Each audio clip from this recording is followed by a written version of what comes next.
Yeah, played Oscar quite a few times over the years. Chris only played him once, and that was very recent at the US Open, and he beat me. And he actually played really good against me. I believe it was 10-5, I think. All right. Ready for some 10 ball, Darren? Yes, ready for some 10 ball? Awesome. I believe it's call shot, right? It is call shot. Yeah, we'll go over the rules here real quick. So we're playing race to 30. That's a best of 3 sets. We'll play one set tonight all the way through, and then the second set tomorrow at 2 p.m. Eastern. If there is a tie, they'll play the third tiebreaker set immediately after tomorrow. So, yeah, we're in for a good one. Rack your own, hands, wooden rack. 10 has to go last. Other than that, I think pretty standard rules. I also want to introduce, we've got one of Rail Yard's junior players in the booth with us, Mr. Mavman Hayden Ernst. Thanks for hanging out, Hayden. Hayden.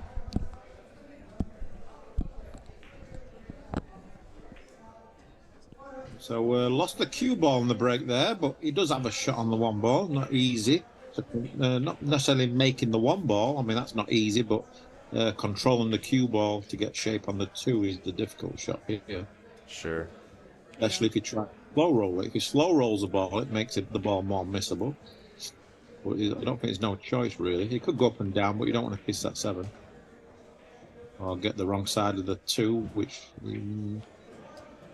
looks like he has done here. It wasn't an easy shot to avoid that 7 and get shape on the 2. Can't tell if he can see the 2 or not. I don't think he can. I think he actually called the 2 in the top left-hand corner where his hand is right now. So that tells me that he can see enough of the 2. Yeah. So he's going to try and bank it. Maybe a two-way shot. I think he's going to play this with a touch of left English. Try and get underneath the free with a cue ball. No, he's spinning it all the way around. Didn't like that shot. But, yeah. Got a little fortunate with the cue ball there. Could have easily scratched, but he's left Chris a little bit awkward cueing over the 10 ball. So he needs a nice steady nerve here. First shot of the match, so never easy.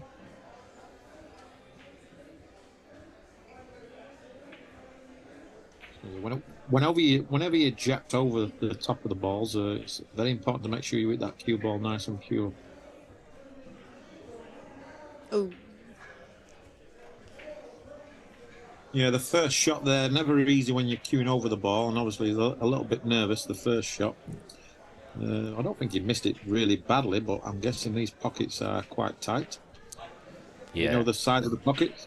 Yeah, we're playing on 4 1/4-inch pockets here, and Darren, you'll probably remember the last match you commentated was Fedor Gorst versus Tony Chohan. This is the same cloth that they played on back in August, and okay, so the table's playing tough. It's very snug, yeah.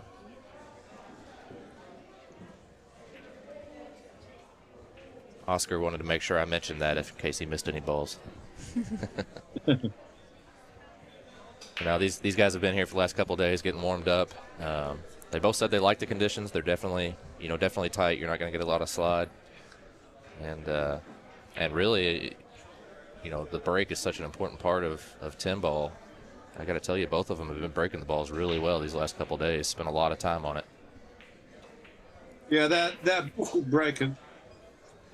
From my experience, anyway, especially Oscar. I've known Oscar a long time. I haven't seen Chris play loads of pool, but I mean, I've seen him play, obviously, but mainly 9 ball. Yeah, I see a few of his videos online, and he seems like he breaks the ball pretty good. Ooh, has he got stuck against a 10 ball here? I think he did. He played the free ball with a touch of inside English there, but maybe you can see enough of the pink 4 to make it. I thought for a moment he got stuck on the 10 ball there.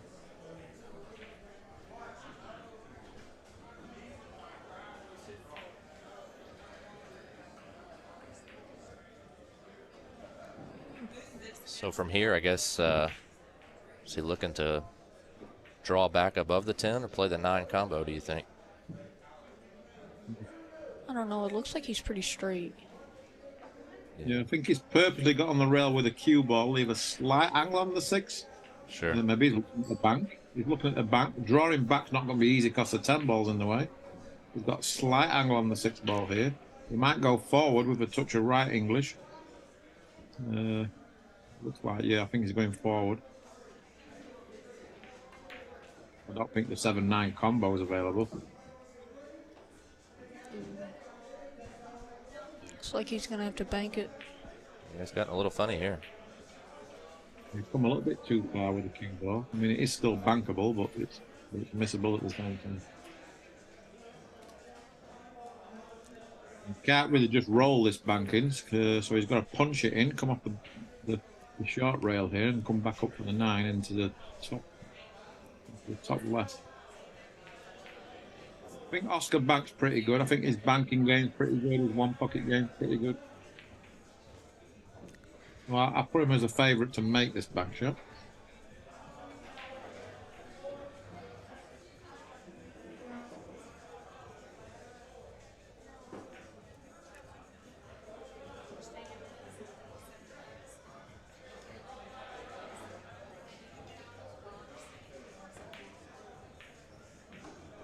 A little bit of love.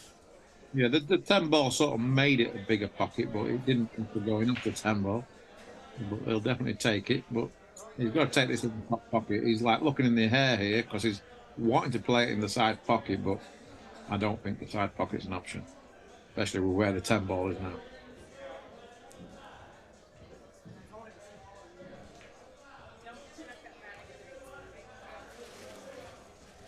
Yeah, he can look at this forever, but for me, he has to play this in the top pocket.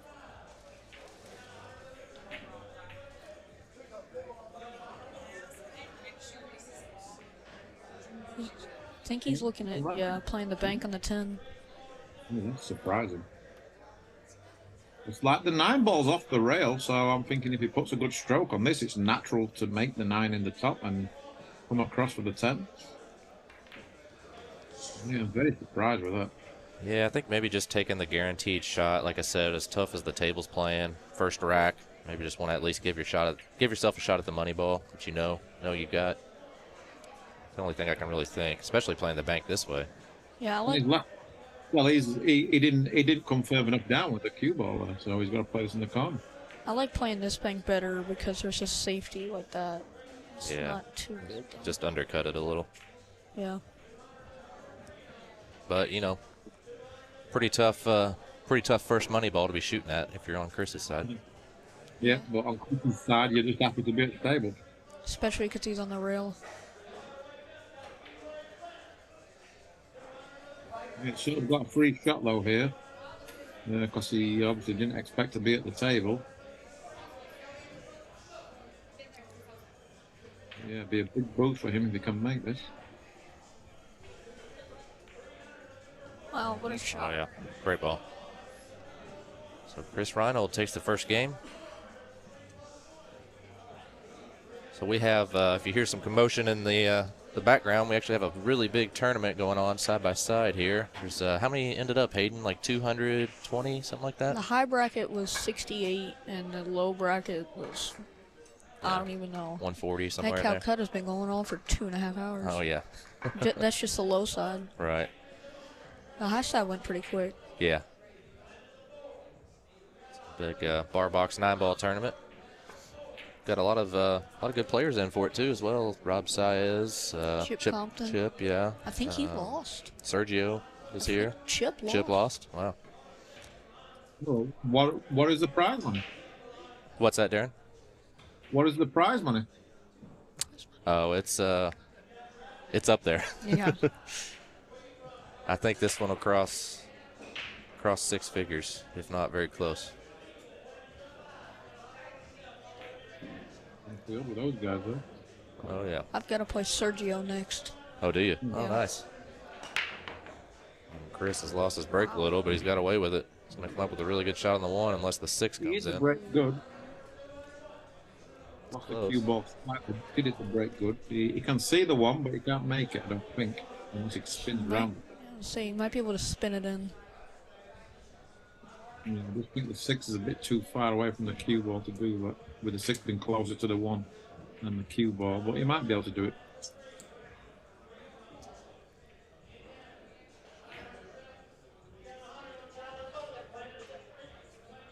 So do they play all ball fouls or not? That is something I'm actually not sure of. And maybe on our first break I can ask. Yeah, so Chris took his medicine there, just played a nice little safety. Oscar's going for his jump cue. Yeah, even though that last rack was the first rack, a little bit worrying how Oscar, his shot selections really, they were quite negative. So let's see how this match unfolds really. I think if you start being a bit tentative and you let the table get the better of you, he's going to be in trouble. I think Chris is going to get out the jump cue here. You know, just while we're talking about jump cues, one of the things I've, of course, been in the booth getting stuff set up here while these guys practice the last few days. And Oscar hit several shots practicing with his jump cue, and I never saw Chris hit a single one. Maybe just different warm-up routines, but I found that interesting. Yeah, I was watching Oscar jump yesterday, and it seemed like he was drawing the ball really well with his jump cue. Yeah. I don't know if he's got a new one, maybe trying to get a feel for it. What a good roll here, huh? Yeah. Yeah, Oscar's renowned as one of the best jump players in the game. So he's very comfortable with the jump cue. Chris, probably say not as good as Oscar with the jump cue, or what I've seen. I mean, that wasn't a bad jump, but it wasn't his best effort either. The best jumpers would probably make the one ball there in the side pocket, at least probably 70% of the time. Who would you say is probably the best in the game with the short stick right now, Darren? Well, there's a few in there. I mean, Francisco Ruiz, Jason Shaw, Fedor Ghost, the Taiwanese guys. Oh yeah, even Shea Mamboni is good with a jump cue. Yeah, there's about 6 or 7 guys. There isn't much between them. Oscar definitely for sure. Not sure if you're going with the 1 rail there, or whether he was trying to come off the 2 rails and come underneath, hit the one from underneath. But anyways, but give Chris ball and hand here. So that lucky roll there from Chris has paid off. The key shot here is going to be the 3 ball to the 5. He needs to make sure he gets the right angle on the 3 so he can come back down for the 5 and to the bottom and the left. I think he played the best shot here. It's straight on the 2. It's really difficult to get on the right hand side of the table to play the 5 in the bottom left now. So we might play the. If the 5 maybe passes the 8 ball. If the 5 passes the 8 ball, then it'd be okay. It's really close. I can't quite tell. I think it'll go to the right side of the pocket, but he can't hit the whole pocket. We can take a look from the. Must do unless he's going on the 5-8 combo. There must be a pocket there, sure. Saying that, he's looking at the cue ball there, maybe play a Karen. Karen, which is quite a lot of distance there, so that's not easy. Yeah, I'll tell you, there's really not a lot of room the way the table's playing. You're not really, can't hit the rail there at all. And this table's playing tough already. It looks like this table, in a couple of hours, is going to get tougher and tougher. He's overhit that a little bit. And that shot there just tells me everything, really. I mean, that come off really far. Off that 3rd rail. Yeah, really diving. No early 10 balls, right, Kyle? That's right. Yeah, you can play the combo. It'll spot and you keep shooting. But I think he was actually trying to play a little further up for the 5 in the lower left as we look. Just kind of died off. That's a good shot. Very adventurous positional shot he tried there. He'll be very happy with that result. Well, Oscar should definitely hit the 5. He got to be careful not to come underneath it and scratch. He'd like to really play the hit it really thin on the way in, or play the 2 rails and try and cut it in that way and get the cue ball back down table. Well, a lot of right English here.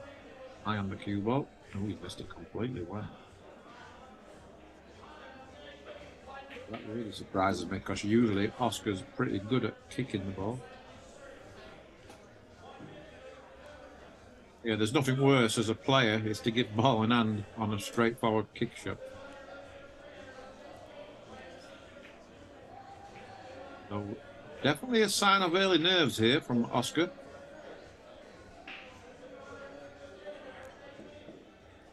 It's understandable. There's a lot at stake.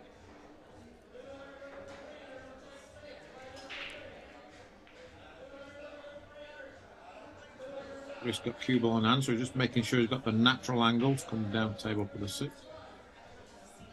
The same way I would play it. Yeah, even though the pockets are 4 1/4, like Kyle says, I think they're playing more like 4-inch.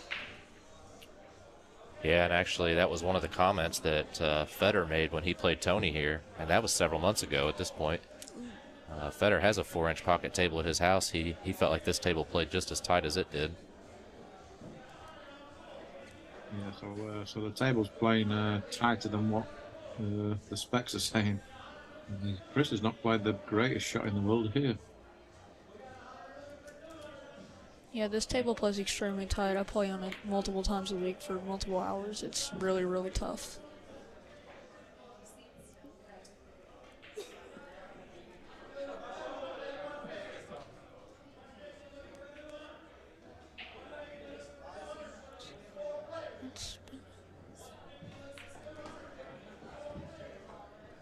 Yeah, the rails are very lively, and I think they will get more lively as the match goes on. So cue ball control, the guy that's got the best cue ball control, I think got a good advantage in this match here.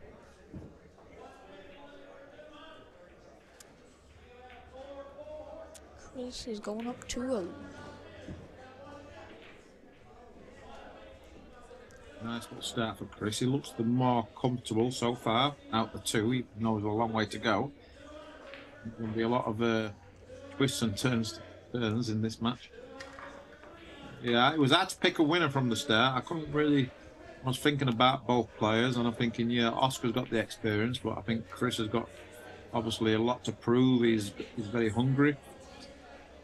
Yeah, I feel like Chris is definitely chasing down Oscar, let's say. Yeah, it's a tough one. It's really hard to separate these two. I was watching both of them break yesterday, and they're both hitting them perfect yesterday. But today, I think Chris is breaking better today. 2-0 to Chris, so I have to update the scores. Break. Yeah, that's a good break. Very nice break. And they're using a regular rack here, right? Yep, no magic rack. Makes the break even better. With a racking template, makes life a lot easier. The racking the balls is paramount.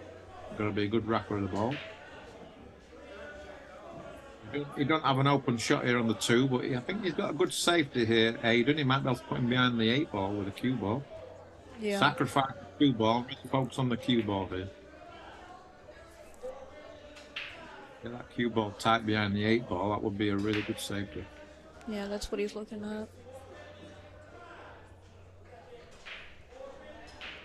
Probably play the 2 towards the 10 and just really try and nestle that cue ball in behind the 8, but it looks like he's not doing that. He's playing the 2 to the 8 and using the 7 and the 10 as a blocker. Or using the 10 as a blocker. Well, he's played it pretty good. Yeah. Yeah, that shot was personal preference. Really. I'm not against him playing the shot he's played there. He's played it really well. Can't tell if Oscar can kick under the 2 ball and hit the 2 up table and bring the cue ball back. I can't tell. Yeah, that's what he's looking at. Yeah, I think he's looking at. I don't think he can do that, but I think he can hit the 2 half ball and get the cue ball like he just pointed with his cue. It's coming between the 7 and the 10. and get the cue ball back that way. Yeah, he's got to mess it a little bit. Difficult. Oh, cue ball. The result there. Yeah, it might not look like much, but yeah, it makes a big difference with him not scratching there. And Chris is asking something. I don't know what it is. Yeah, because I think Chris can make the 2, but I think the cue ball is going to go into the 6.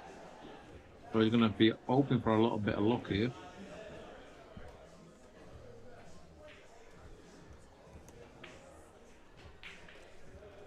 Can't dig into the cue ball here. We've been so close to the pocket. You just got to make sure you make it. Slow roll is playing safe. That's a good shot. I think Oscar will jump here. Surprised me that was played safe, but would have liked the cue ball tight behind the 6. Oscar just telling Chris that the 8 ball's not frozen. Well, yeah, I think you're right there. He can see a little bit of the 2 ball here. If he can't, I'll just play a little soft masse. Just trying to hit the thin edge of the 2.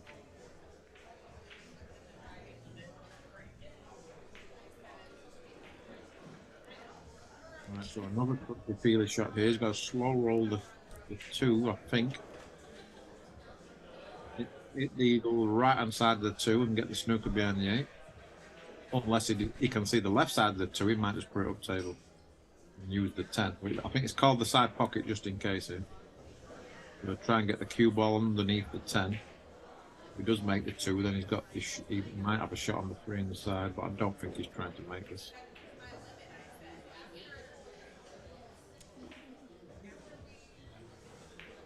Played it well.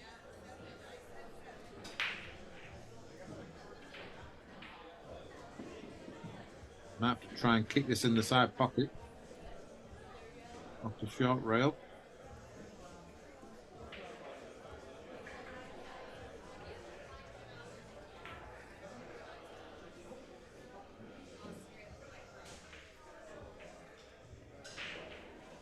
Just call the 2 in the side pocket, so make sure you get your measurements right here and just put a good stroke on it. Don't hit it too soft but not too hard. Ooh, wow. Full from back. Can he get there? You might have to masse it a little bit.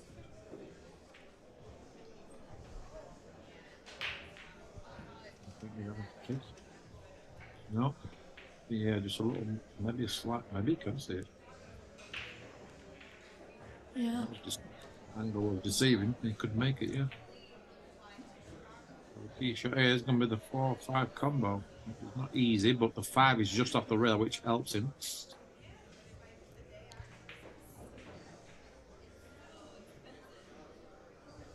Did not want that cue ball on the rail because now he's gonna. Looks like he's gonna try to jack up and stop it or draw it back a little bit. Yeah, I don't mind leaving an angle on the 4 because then it's natural for the cue ball to come back out. You just go forward with the cue ball. And so here you just got to make sure that it puts a good stroke on it. As long as you hit the rail first with the 4, looks like the 5 should go. 4 might just come out a little bit to the left, so having this little angle here shouldn't hurt him really. Just got to make sure you hit it decent. Yep, hit it perfect. 4 sitting right in front of the hole.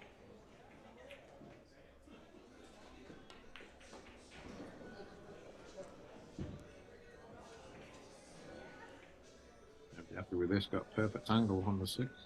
Yeah, now he'll follow up and try to get somewhere in the middle of the table and shoot the 7. Or no, he'll draw it.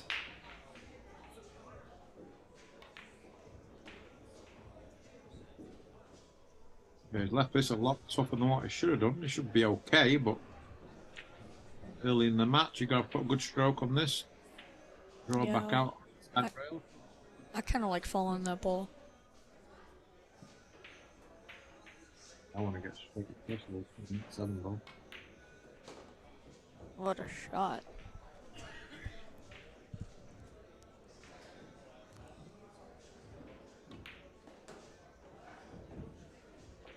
Looks like Chris is going to go up 3-0. A nice confident start from Chris. It looks more comfortable of the two in the early stages. It's been a lot of safety play so far. Yep. Yeah, I think this table is gonna be the safety's gonna play a big part. But at the end of the day, you're gonna make the balls as well. And yeah, Chris looks a bit more comfortable on the table. Guys pocketing the balls, and Oscar does so far, but there's a long way to go. All right, guys, if you're enjoying the stream on YouTube and Facebook, we're going to go ahead and cut off the preview here. You can get your stream pass at xpool.live. It's www.xpool.live. We've got myself, Darren Appleton, and Hayden Ernst here in the booth with you, and be here all weekend. It's going to be a great match. Appreciate y'all hanging with us, and we're going to go ahead and switch off now. Aiden, how many matches you played so far in the tournament? I've only played one. I lost my first one. So I'm guessing the tournament's going to finish tomorrow? Yeah. I think it's either going to finish tomorrow or they're going to play really late into the night.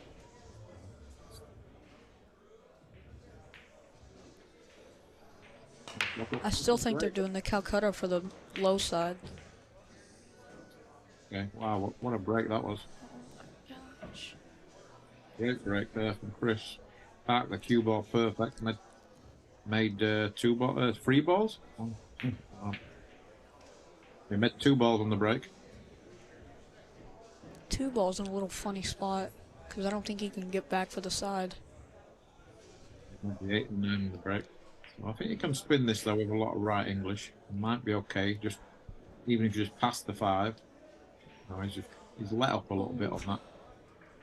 Well, he let up on that shot there, Aiden. He in my opinion, he should have just stroked the ball in and play underneath the 5 and come out that way and leave it a little bit more difficult of a 2. Yeah, that soft spin shot is so tough because it curves a lot when you hit it real soft with that ton of spin. Yeah, and he was trying to stay above the 5, which made the shot a lot more difficult because he had to spin it too much. Yeah, I like that shot from Oscar. Rail first.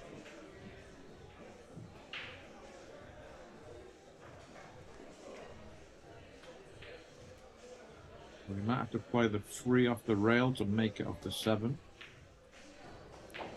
Or he could play the 3-7 combo, but I think the 3 does pass the 7. I use the 7. He's playing low on the cue ball here. No? Ooh. I'm really surprised with some of the shots selections he's played so far. Yeah, I did not like that. I'm guessing he was playing for the side pocket there. Yeah. This is a very thin cut. And I think the cue ball might run into the 7. I think he's just about okay to avoid the 7 ball, but he's got to really bear down and make this ball. Oh, yeah. That was thinner than I thought. Wow. That cue ball was... He put the cue ball right where he put his tip before the shot. Let's put a good stroke on this. Because obviously the table's playing tough. Got to really stroke the cue ball to really get it to grab. Looks like you might have to go 3 rails under the 10 baller. Or you might be able to kill it off 2. I think he practices how to do that straight away without thinking, but yeah, I think he don't want to do it. He just wants to draw out 2 rails. Like you say, probably the right, on this table it's probably the right shot to come underneath the 10. Yeah, because that soft spin shot, it's so difficult.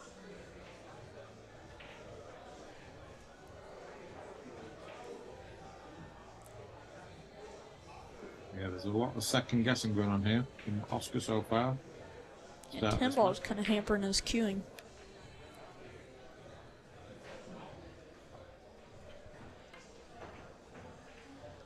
Yeah, it doesn't look comfortable at all to me. Overcut the ball there, but still managed to make it. Left himself a tougher shot on the 5 than he would like.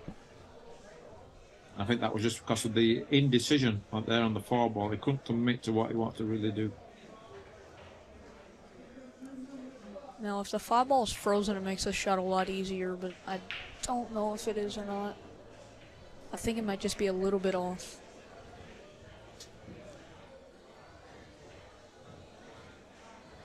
So make sure you bear down, stay still on the shot. Make you a touch to the left. I was surprised that ball went in there. Yeah, I really thought that was going to hang. I think he hit the rail first before the ball. Yeah, they're playing tight.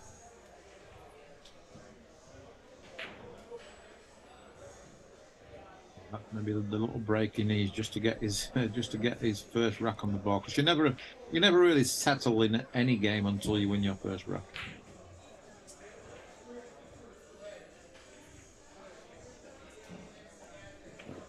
Bad English here, come out with a 10 in the opposite corner pocket. Oscar's got to have a good break here.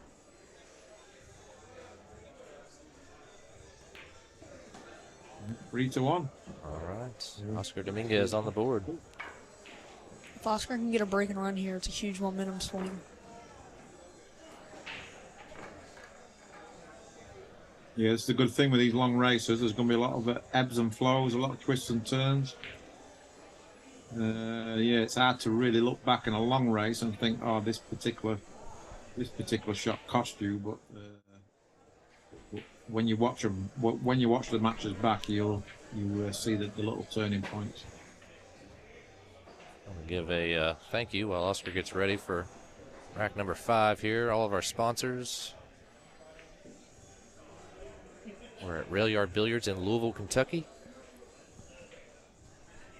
Main sponsors, Michelle Griffin's a realtor. Big supporter of everything we do here in Louisville. Fort Worth Billiards. Also have CNC Computer Technologies. Great IT work. And Blue Mill Software Development. Built the Xpool Live platform that we're on. As well as our streaming partners, Windows Open, Diamond Billiards, Railbirds, and the Dunsky Dungeon, infamous Facebook group. Yeah, Oscar's not hitting the break very well. Almost scratched there, hit him very thin. Yeah, he didn't commit to the break there, which is unlike him. Lost the cue ball, nearly scratched, but got away with it. Can he make the 1-ball and avoid the 9? That's the key here, and come back across where he is now, really. He needs to make this 1-ball, miss the 9, and come back over to where he is now. The 2 doesn't pass the 5. Play a 2-5 combo, but I don't really recommend that. He might be catching the thin edge of the 9, the way he was lining his cue up. He was okay. Pretty well. Good shot. Very well. Yeah, that's the best shot he's played so far in this match. Looks like he might have to play the 4-ball on this side. We might be able to get it in the corner. It's tough. It's going to be all about that. He gets in the pool. Yeah, he's definitely got options. Side or the corner.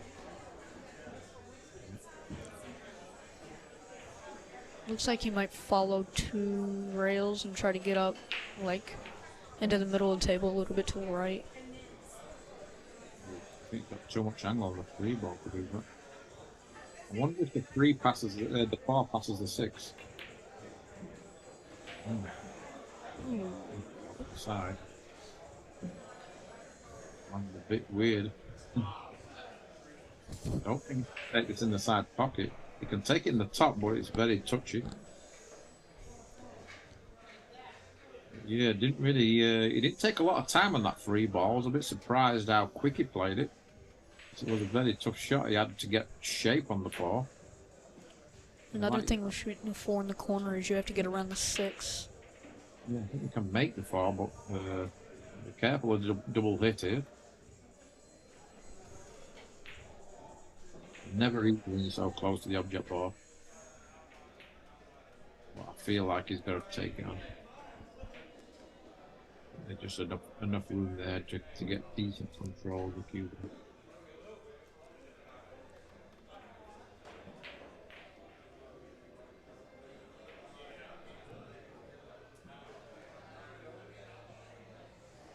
Is there anybody what watches the shots? If they want a shot watching, is there someone there? In that case, I'm going to go out and I'll make an initial call, but we're also going to film it in slow motion and review it. And if neither player agrees, then it'll be my decision. But I don't think it'll come to that. Both of these guys are pretty friendly with each other, pretty easy to get along. Coming up with the rules was easy, anyways. We'll put it that way. Yeah, just being like close calls, double hits, and stuff like that. Sure, yeah. But obviously, a lot of money. And yeah. I can tell you, we've got a packed house here. I've never seen this many people in here.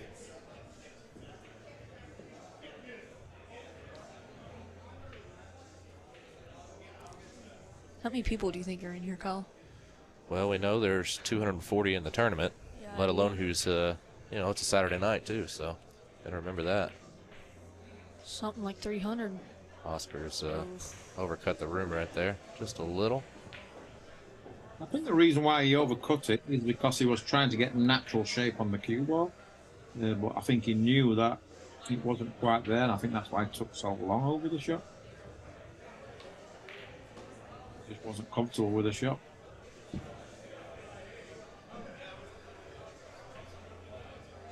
guessing the 6 passes the 8 will make life easier for Chris.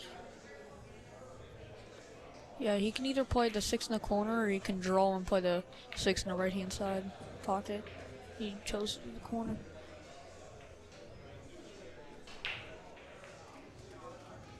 Life a lot easier when you take the balls in the corners.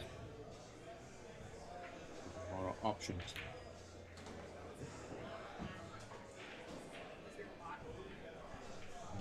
Both these players are like was Moscone Cup tenders for the last few years, but wow, what's it done here? Let's overhit this. It'll be okay. Yeah. Yeah, neither player this year really been very active on the tournament scene. Wow. Oh my god. And that's a really good example of how this table's playing. Didn't miss it by that much, to be fair. Yeah, I mean it was, but I mean the previous shot was the bad shot. Right. Oh my gosh. Look how deep that ball is. This is Still very surprised that ball didn't drop, but yeah. I mean, Oscar's going to be delighted to get back to the table.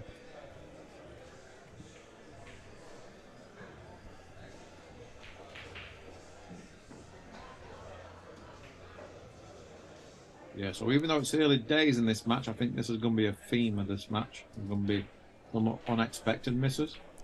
This right here is not an easy shot to get back to the 10 because of how deep that 9 ball is. I don't think he can get any deeper. Just got to hit this really, really, really thin. I'll just draw straight out. He's going to overrun it a touch. Oh, he's perfect. God. How's your speed? Yeah, that's by far the best stroke is it on this match so far. Yeah, like 3-2 and 4-1. There's a big difference there, even though it's a long race. Oscar made a bad mistake, but he got away with it.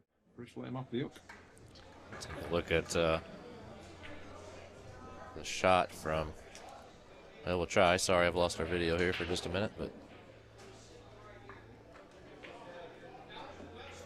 set up from Chris. Replay here on the missed 9 ball.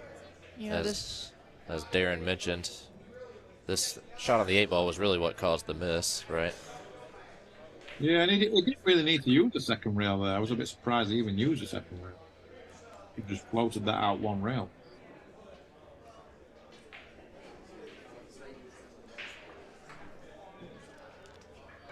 So 3-2. Oscar is capitalized on Chris's mistake.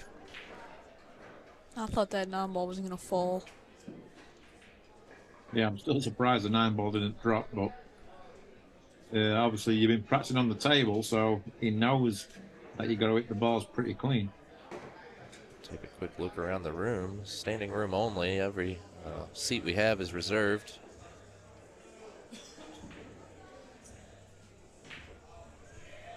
Yeah, you got a really good setup there, Kyle. Thanks, Darren. Yeah, I'm hoping we can have you out here sometime soon, maybe for the mini derb. Yeah, I hope so. Yeah, I'm supposed to be there last January. I don't know how he does all this stuff. So many buttons. Yeah, you know, you just push them and hope it's the right one.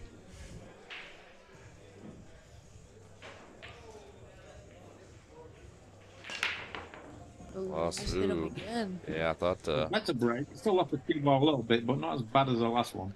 Yeah, I looked That's for a second. his previous break, the cue ball come underneath the side pocket. At least it got above the side pocket this time. One of these times it's gonna cost him and he's gonna scratch. He's gotta hit him square. Yeah, usually he eats them square pretty consistent. So yeah, he needs to get that out.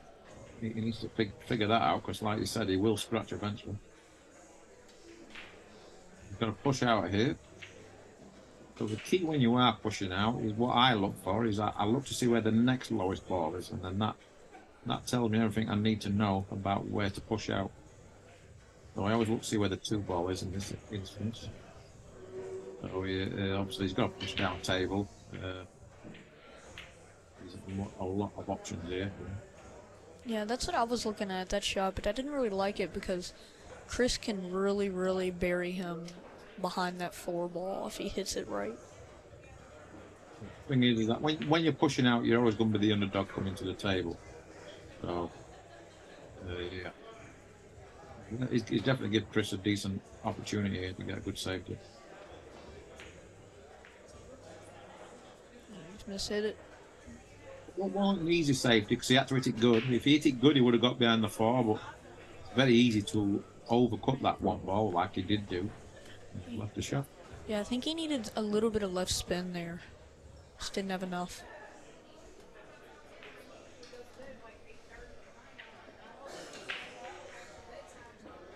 I'm guessing Oscar will play for the 2 in the second. I could be wrong. It's a good shot.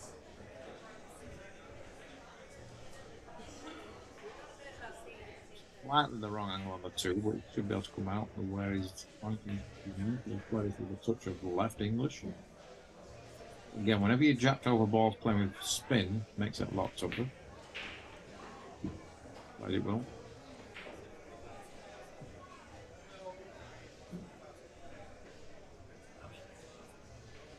You just want to make sure he gets tight on the side rail to leave an angle on the 4 to come back out to the 5. Whenever you're playing rotation, always thinking 3 shots in front. And now we're thinking, right, get the right angle on the 5 to get back to the 7.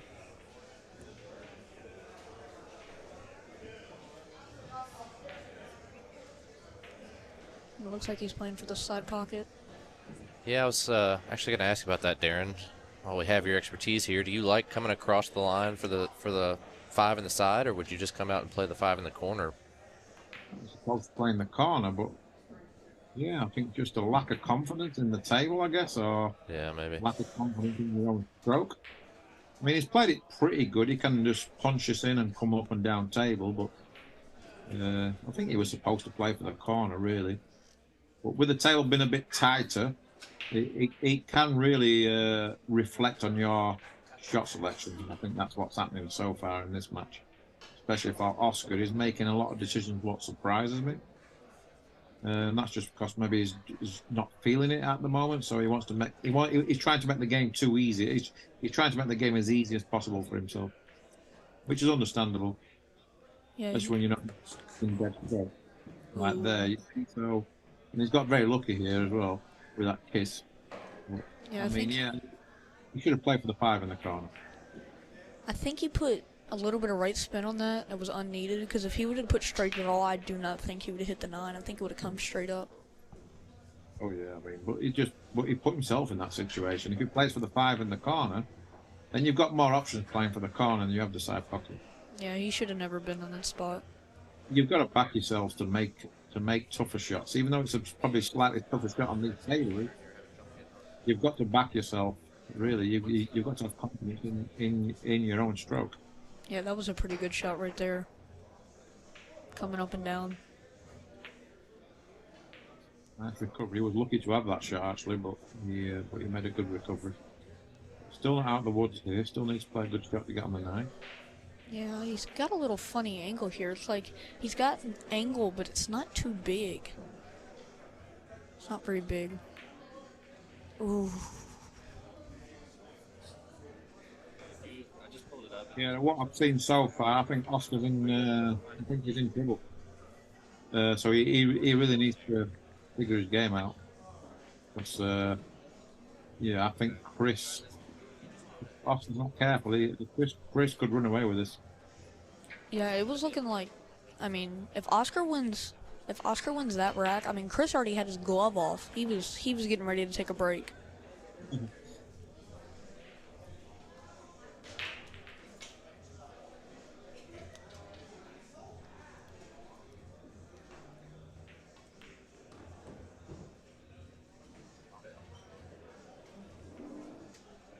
Yeah, I'm not a big fan of players doing that when they're undoing their cue or taking their glove off before your opponent wins the rack. Yeah, 'cause anything can happen in this crazy game. Also, it's a little bit like it's a bit of sharking also. Yeah.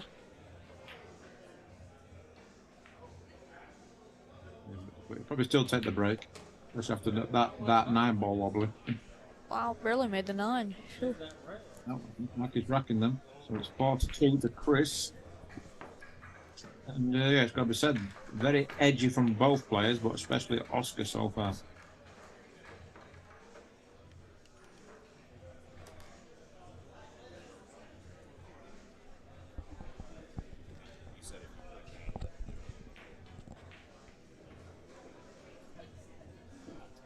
Yeah, Chris is definitely playing a lot better right now.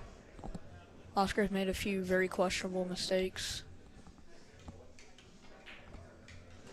Let's see if Chris can recreate the breaks that he was doing. Yeah, there's a big crowd out there as well. Like I said, there's a lot of people there, right? So that adds a lot more pressure, a bit more nerves, a bit more tension, and there's a lot at stake. What's the total? The total pot? I think it's around 40,000, but I may be wrong. Is that just in the middle?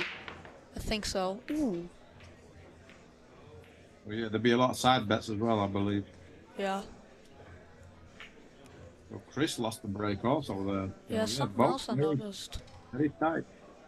Chris had the earbuds in at the first, but looks like he took them off. Yep. Oscar looks like he's gonna try to do a kick and stick here. Then this is all left. Got away with it. Got away with it.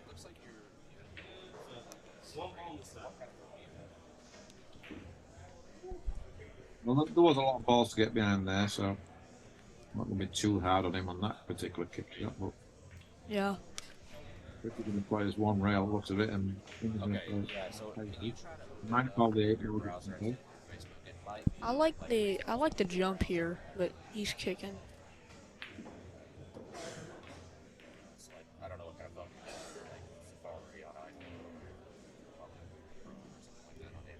Yeah, I thought he would have hit that harder, give himself a better chance to get safe. And I'm pretty sure Oscar can cut the 2 ball in the corner, the top right corner. Yeah, I think he's okay here. Just go forward just a little bit with the cue ball. Yeah, looks like he's stopping it. And just go, I mean, just a little bit to the left, I mean. Yeah.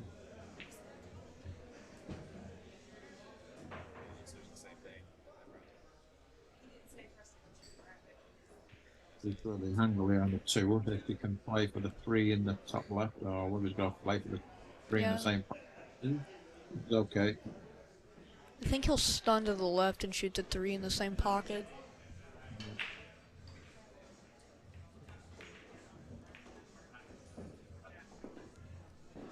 I don't want to get straight, but I think he is.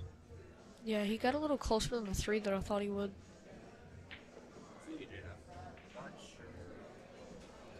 And he can have a little nervous shot on the 4 ball, I think. Yeah, it looks like he's a little straight on this 3. Well, he's going to go forward 2 rails, but now he's back up. Re-looking. He might just have to like draw it back to about where the cue ball is right now, because of how straight he is. Yeah, and you don't want to do that because he missed an 8 ball very similar to that shot. Yeah, he had more angle than I thought. Yeah, he'd rather play this in the corner than the side pocket, that's for sure. Especially after missing that 8 ball. Was it the previous round? Yes. This is a tough one right here. All right, guys, I'm going to have to step out of the booth for a quick second, take care of a technical problem. I'll be right back with you. Darren, you're in good hands with the one and only Hayden Ernst. Let him hang out, and I'll be right back with you. Ooh, wow. Wow, these tables are definitely not playing 4 1/4. I mean, these are 4-inch, without a doubt.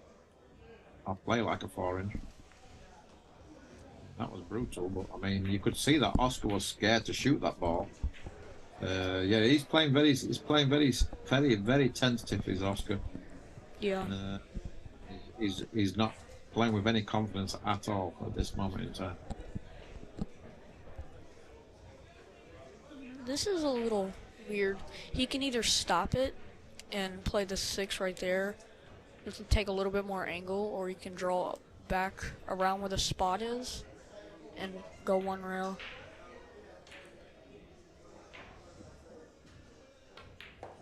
Yeah, you drew it back. Very nicely. 1 rail here, just a touch over left. Hopefully leave a nice little angle. He hasn't really. I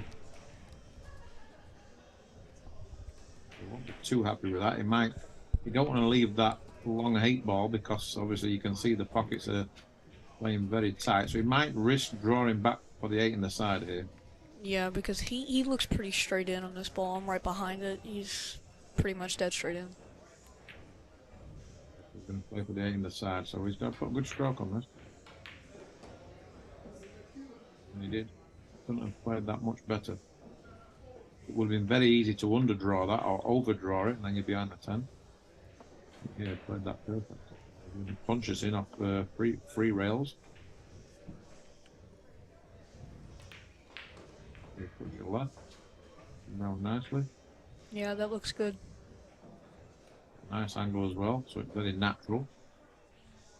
You always want to get the right side of the balls. You're coming into the shot, and that's what he's done. So I'll just play this with a touch of right English. Looks like Chris is getting ready to take the lead, 5-2. Yeah, and it's a well-deserved 5-2 lead with what we've seen so far.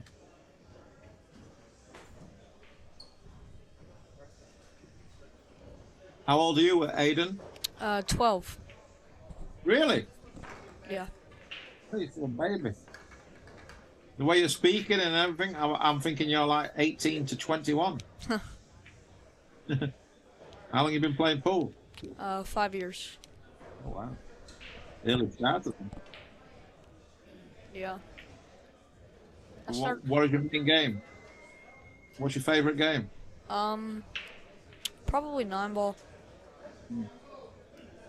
Now, how did you get into pool? Well, I've always had a pool table pretty much everywhere I go, but I've never played on one, and one day I just asked my grandparents, like, what is this? And well, my grandpa's brother was a semi-pro, so my grandpa taught me.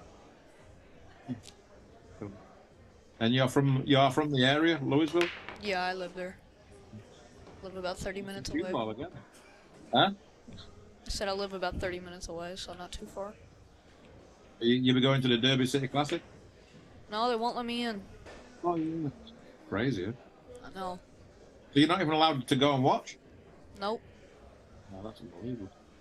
Before they moved it, they moved it to the boat, but before that I could have gone in, but that was before I got into pool.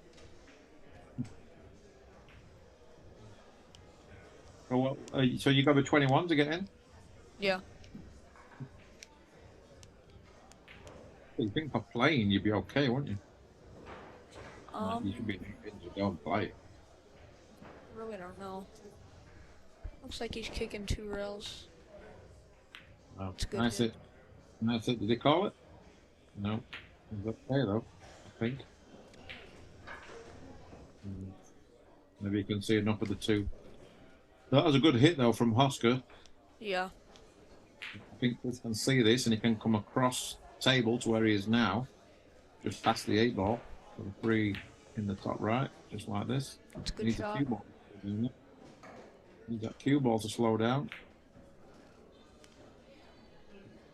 A little too close to his mark here. Yes, well, what I've done with Chris over the years, if there's one thing I would say is a slight weakness, is that he does have the tendency to lose his cue ball speed.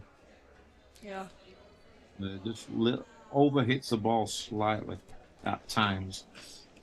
But everything else with his game, I think, is really good. I'm surprised he's not quite trying to put a good run together to try and make the Mosconi Cup teams. Yeah. He He made it. hasn't really played that many tournaments this year. I mean, he's played in 2 previous Mosconi Cups. Yeah, he But played. this year he hasn't been very active. Yeah, he played good in U.S. Open this year, if I remember. Yeah, he beat me in the final 64. I think he maybe he lost in the final 32, but he was playing good up to Yeah. that point. I think he was last match. I think Oscar had the same finish, final 32.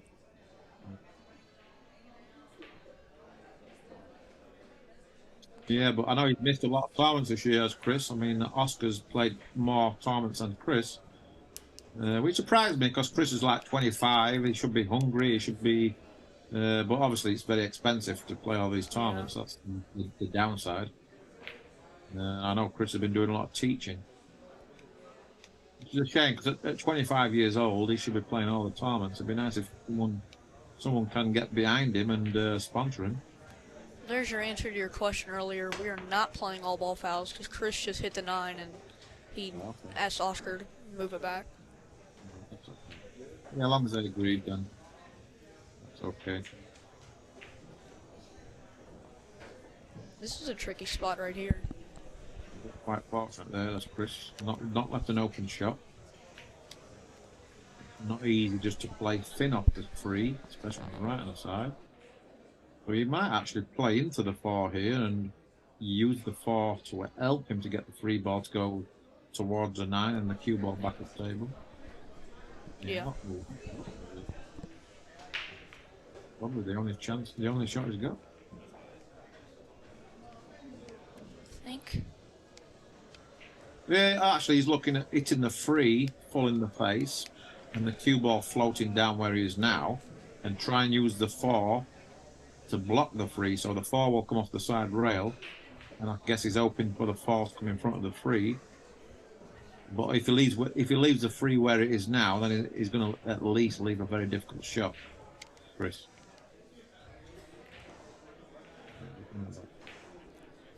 Darren, I'm gonna have to step out for a minute. My dad's making me eat. Yeah, so he knew he was leaving a tough shot there on the 3. I'm not sure. I don't think Chris can see enough of the left-hand side of the 3 to make him the top right. So he's going to have to play this thin. Just come underneath the 8 maybe.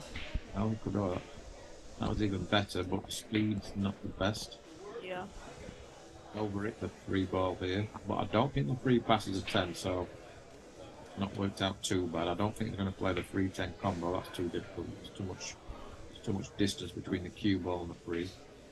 And obviously the 3 to the 10 is quite a lot of distance there also. So he's called the 3 as a bank shot into the bottom right.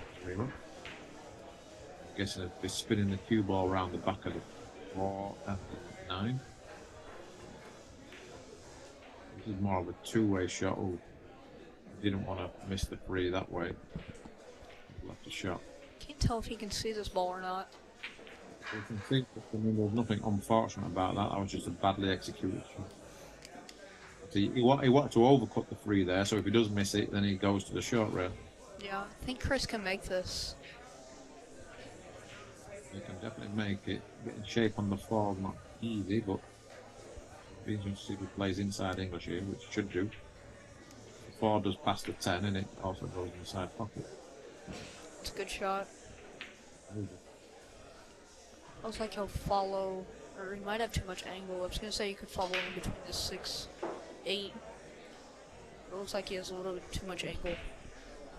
That draw off the side rail. And back out.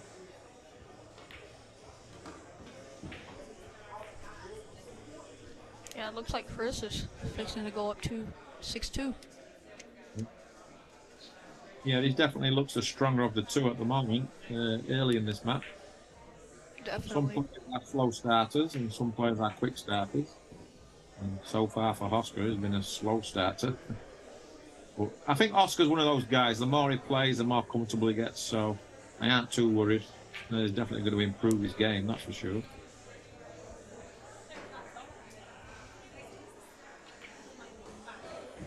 Watch the 10 ball. Left out there. You didn't need to be anywhere near that 10 ball.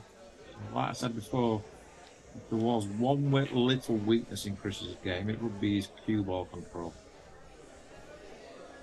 Yeah, he just gets a little out of line sometimes. Yeah, he should be more near the cue ball. But he got fortunate, he got very fortunate. But the good thing about it is he can recover pretty well. Yeah. He's a good shot maker, and he got fortunate there with the kiss off the 10. He could have left that a lot tougher.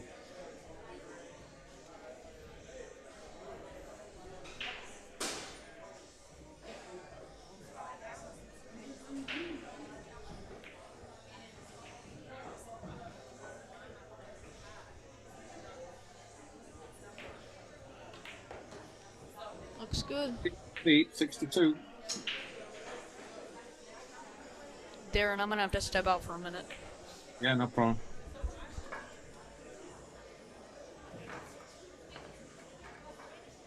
A nice early 6-2 lead for Chris here.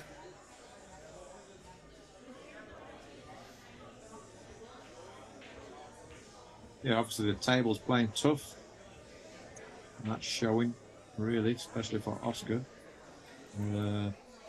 Yeah, it's a table where you really need to be in good stroke, commit to what you're doing, and yeah, just commit to your stroke, really. The guy who does that, I think, is going to be very successful. But the good thing with this table is that you know you're going to get opportunities. The safety play is going to be key also. Yeah, the more I see the matches what I've watched on this table, I really like this table. Cue ball's got kicked here. It's close to a scrap, which would have been very unfortunate. As it is, it's turned out pretty good. 3 balls on the break. They're very well spread.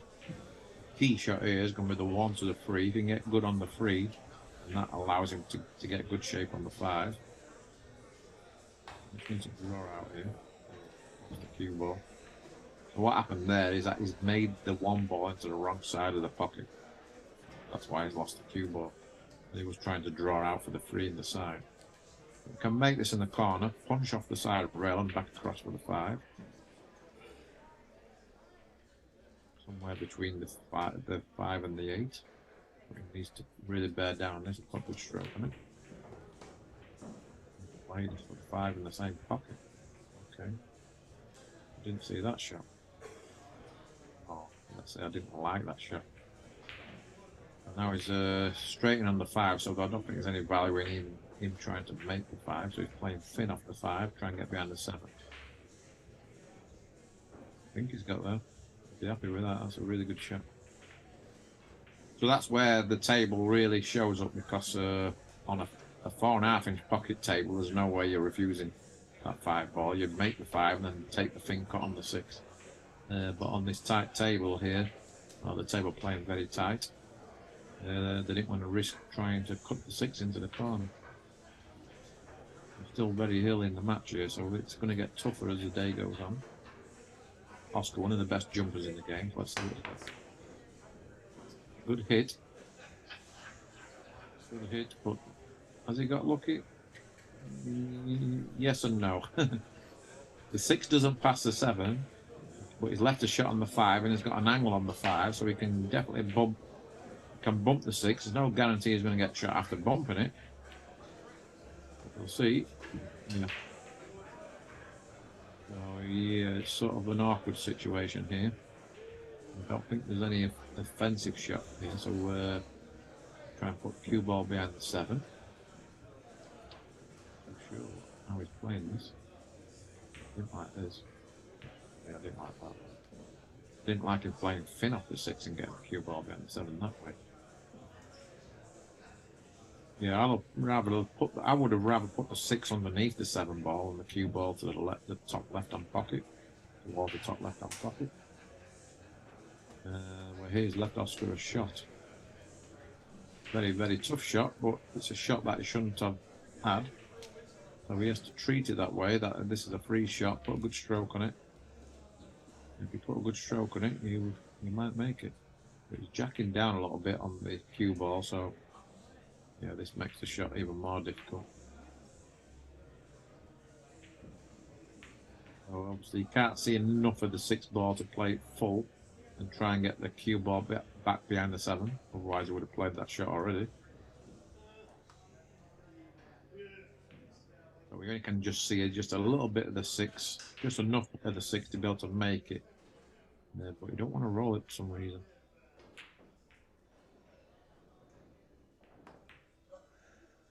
Wow, this is a great effort. Great effort, but he's not made it. But probably say he has got second prize. He's left him straight in on the 6 and the cue ball's over the 7. So making this 6 ball and getting back for the 7 ball would take an unbelievable stroke. But you might go for it because Chris is quite a shot maker, to be fair. A lot of body movement before he even hit the ball there. But it was a decent effort, but very, very difficult shot. But again, he's got a little bit lucky, you would say. Not left Oscar an easy shot. He did look at the potting angle.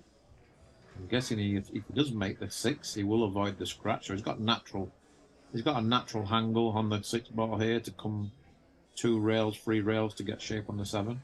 So we don't have to worry about the cue ball here. It's all about putting a good shot, good execution on the 6. He's undercut the 6 ball, which is the last thing you want to do for that type of shot. And he's left a shot. Well, if you overcut the 6 ball there, then you're going to leave it up table and the cue ball is going to be further down table. But again, he's left him an angle on the 6 ball here where he might not be able to draw straight back without bumping the 8. I'm not too sure if he can go forward. Yeah, Chris is not too happy, so he's left a tricky shot here.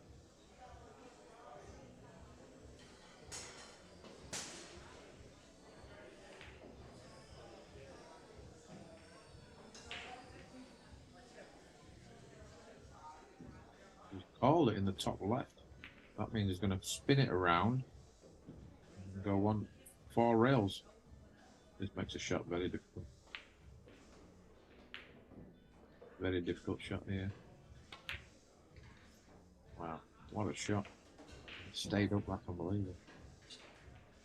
Yeah, this table's playing very, very wet.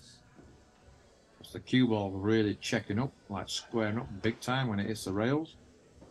I mean, that stroke there is barely at the near jaw, and it stayed out still. Oscar's decided to take a break. I don't understand, to be honest. Because we've got 4 balls on the table. Why not finish the rack and then take the break? So I'm not a big fan of that, to be honest. But each to their own. Because Oscar's took a break, I guess I'll take one also. So I'll see you in 2 minutes.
Right, so we're back here, guys. So Oscar took a little break after Chris jarred the 6. A very tricky shot here for Oscar to get. Whenever the balls are deep in the pocket, very difficult to control the cue ball. In fact, he's drawing the cue ball. Yeah. Played it thin but drew it. I didn't like that, but he's got very lucky. He's completely lost the cue ball there, but got a very nice kiss on the 10. And he's got a shot on the 7. Yeah, I don't understand the way he played that shot.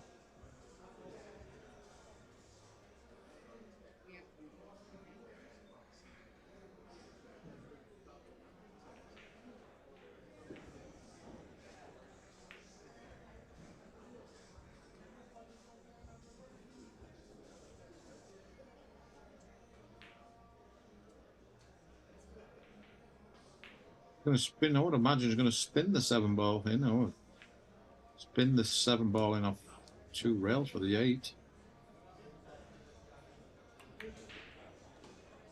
Up and down. That's pretty good also. Is it that one really good? Could do with the cue ball not laying on the rail, which it has done. I've made this a little bit tricky now. I think he's got a slight angle on the 8 ball. There's not a lot you can do here. He's just going to try and make it. And they'll play the 10 in the corner, just right where he's putting his cue now.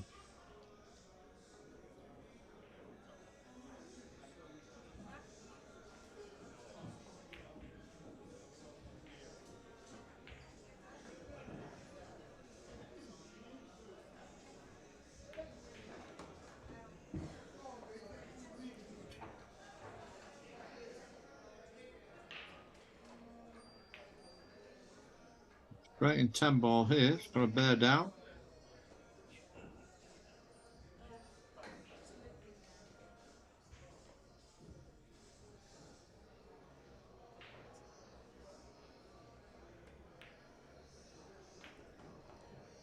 Yeah, Oscar did well there. Got a little bit lucky on the 6, but took his break, come back, and he's cleaned up the table.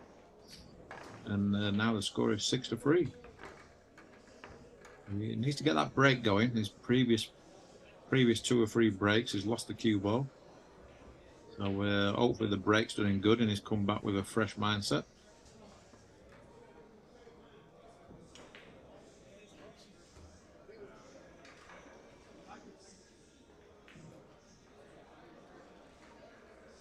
Now they're using a regular rack here. I'm not too sure exactly what the rack is.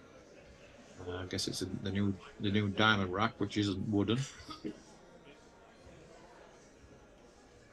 So far, they are making balls on the break, so they're both racking the balls good. Oscar just has a cue ball just off centre, like most players do, really. Trying to get that 1 ball nice and square. Yeah, that's a much better break. You make any of the side balls? I believe he's come dry. Yes, he's the first one what's not made any of the balls in the side pocket. It was a good break. Hasn't left Chris an open shot regards making the 1 ball and getting shape, unless he decides to be very adventurous. The cue ball. I'll be looking for a good safety shot here. Could play thin off the 1, put it behind the 5 and 9, but I think he won't do that. He's going to play thin, hit the 1 ball like a quarter ball, try and come in between the 6 and the 8. Leave the 1 on the top rail, the short rail. Just try and get the cue ball behind the 6 and the 8. Just miss the 8. Just get behind the 6. It might have come down all the way to the short rail. It's actually called the bank shot now. So he's going with the aggressive route, which is okay. If you're feeling good about it, then well, why not? It wouldn't have been my shot. He thought he'd made it. He was up and walking. And he's left a shot for Oscar here. The difficult part here is making the 1 ball and finding a path back to the 2.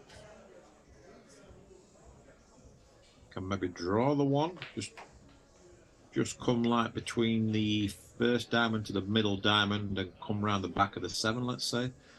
Round the back of the 10 towards the 7. That's one way. He's looking at playing the 1 into the side off the short rail and just coming in between the 4 or just coming inside the 4. Very difficult shot. Always play, even better. This is a clever shot.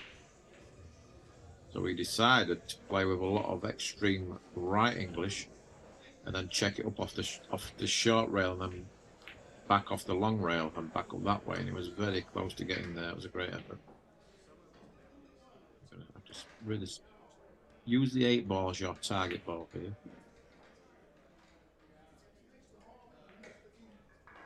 I have to say he's been very unfortunate here. He's left a gap between the 4 and the 3 where he can spin the cue ball. Oscar's come for a look now.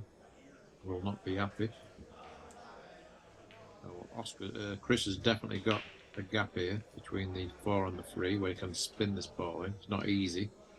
It's better than being snooker behind the 6.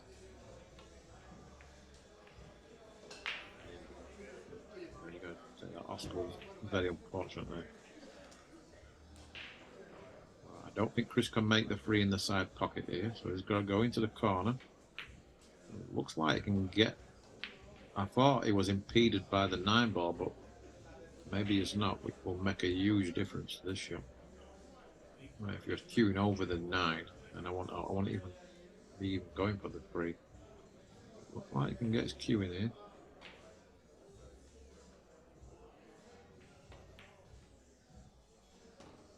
Yeah, a really nice shot.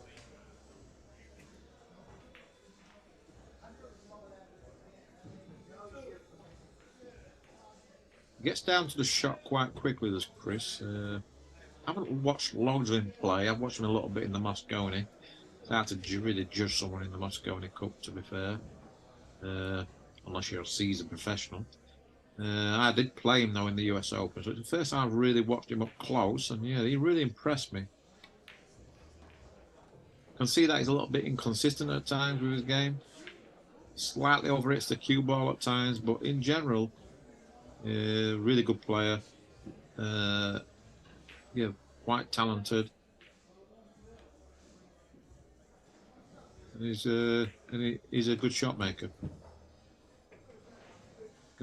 You can still see he's still learning the game. He's still raw, but he's got potential to do a lot better than what he has been doing.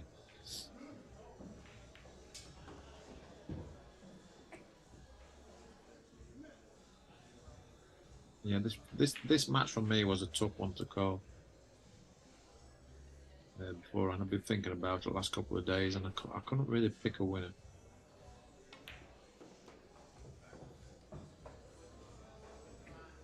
Yeah, I think Chris slightly shoots the better of the 2. Oscar's definitely got the experience regards the safety side of the game. So yeah, it's going to be interesting. It's an interesting matchup, that's for sure. And it'd be interesting to see who comes out on top. It's a nice rack here from Chris. Like some good shots and re-establishes a 4 rack lead. Now 7-3.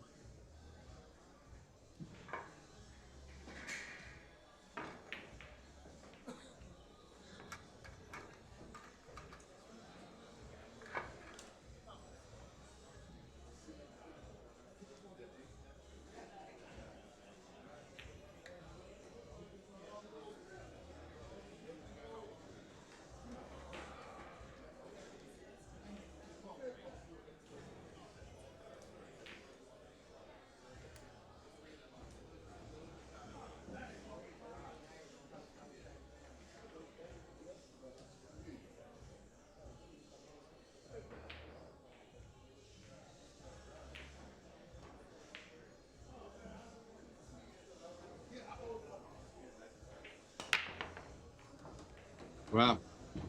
Yeah, it's amazing how much they're losing the cue ball to the side pockets. I know that's the first time they've scratched clean in the side pocket, but I mean they've been flirting with the side pocket on virtually every break.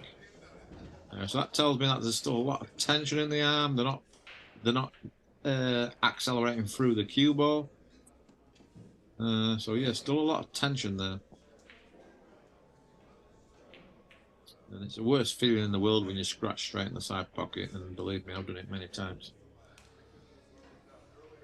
Yeah, there's nothing worse, especially when you leave a wide open table as well. And as you can see here, everything's wide open. No problems at all. So it's just about connecting the dots, really. I would imagine he's going to play the 3-9 combo, but he was looking at 3-9 carrot, which I'd be very surprised. But maybe the 9 ball's further away from the pocket than what I thought. But I thought you can play the 3 onto the 9, get the cue ball to the side rail where he's sort of standing now. Just let the cue ball drift over to that side rail. 3 ball. Once you cut the 3 into the 9, that's going to naturally go to that side rail also. But ooh, he's playing the carrot. It does surprise me. Back. Especially if you get straight on the 3 ball, I mean, it could be a problem. I think he's just about okay, but somebody's back. Who's back? Me? Hey. How was your dinner? Huh? How was your food? Good. Yes. Nice pulled pork. Is that from the pool room? Yep. They got good food here. So Chris he scratched on the break straight into the side pocket. Oscar got ball in hand, but yeah, I didn't like the previous shot from Oscar, but he ended up playing this really good. Yeah, that was a really good shot. He got perfect on this ball. Yeah, that could have got tricky there. If it comes short on the 4, he'll have to go up and down table. Looks like it can just run straight through here. Doesn't matter if you get straight on the 5. Ideally like a little angle, but that's more than enough. These 2 balls are kind of like a drill. Got to bear down though, because we see Chris miss one very similar to this. Oh yeah, I like it when you got to really bear down and you know you've got to hit these balls really clean. I'll make sure you put a good stroke on it to make the pockets a little bit bigger, just like that.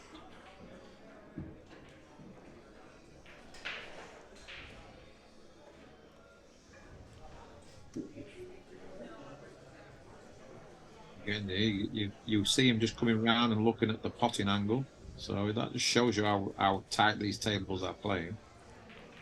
On a normal table there, he wouldn't even look at that potting angle, he'll have got straight down and just made it. We are taking a lot of care. Looks like Oscar's coming back. Back to 7-4.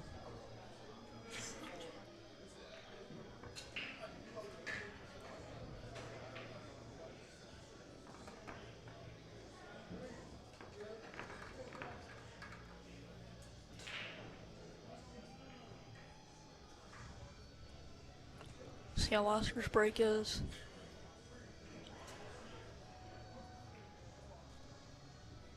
That was Chris's.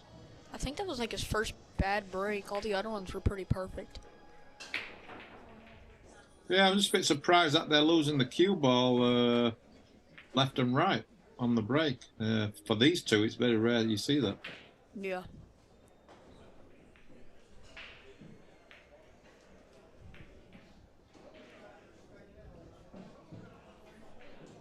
Ball rack, you gotta hit them very precisely in a very precise spot, or else you won't make one.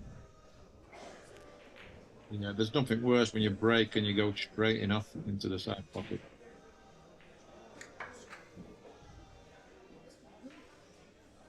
This looks like Oscar's having a little trouble racking the balls here. Yeah, and that surprises me because obviously they've been racking the balls for the last couple of days. You think they'd just fall into the slots, really, but maybe after a while they come up. The indentation in the cloth changes. Yeah, this table rack's tough. So this is the first rack where they've had to take quite a bit of time to rack them up. Yeah.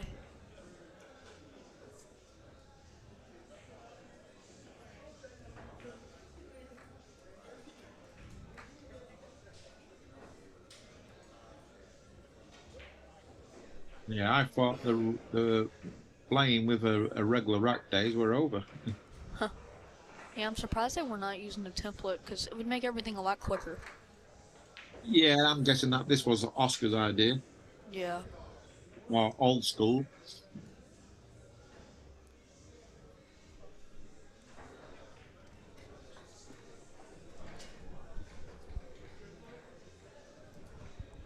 Yeah, I can see that both of them are pretty good rackers. Yeah, this is definitely the longest it's taken over a rack so far. Yeah, it's usually only taking like 10, 15 seconds. Yeah. He's been in this for a few minutes. Yeah, sometimes you're best just resetting the rack and start from scratch.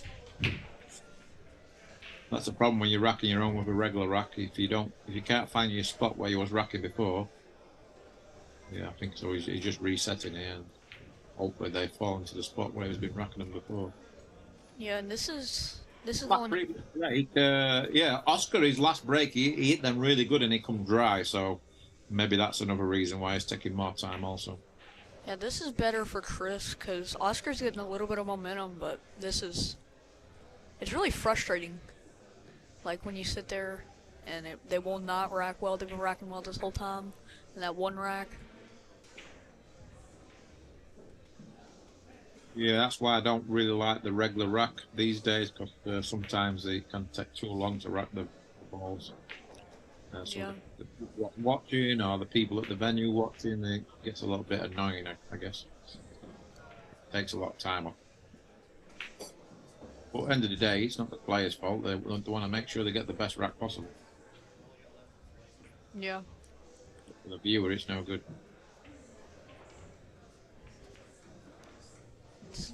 Anyway, let's have a look at his break.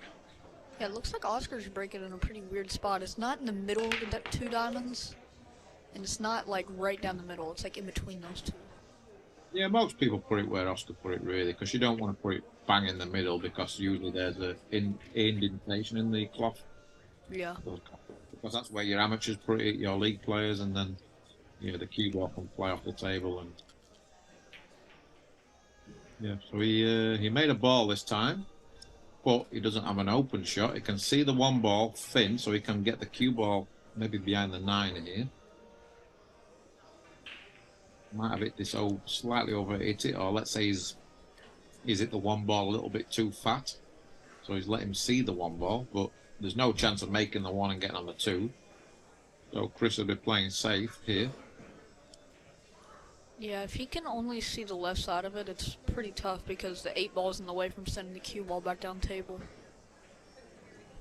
He's in a tough spot, really. Took a chance. Yeah, you could hit it pretty thick. A lot thicker than I thought. I think Oscar might be able to get an edge, though. He might just hit it just off full and try and get the cue ball behind the 3. Yeah, it's a decent effort. Wasn't easy. I see Chris shooting at this 100%. The problem is, yeah, if he goes for the 1 ball and tries to shoot it, he only can play for the bank shot on the 2, which could be an option. Cue ball looks really tucked in on that rail. Yes. Looks froze.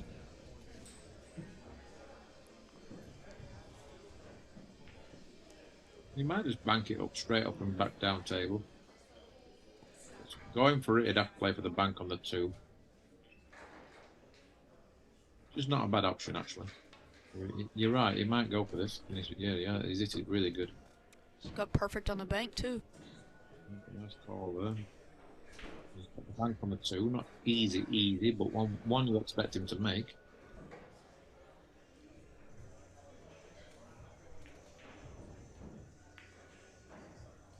Drilled it.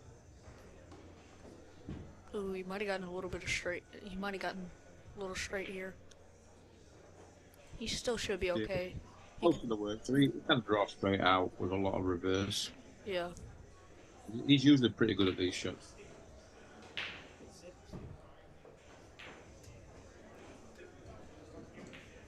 Would have liked a little bit more angle on the floor here. I think the 5 passes the 8, but I think the 5 might go in the side pocket also at Aiden. Do you think the 5 goes in the side pocket? Yeah, it goes. You play on the table so you know how tight the side pockets are.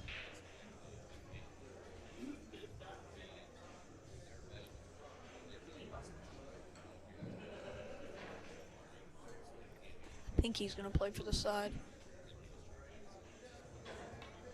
Yeah.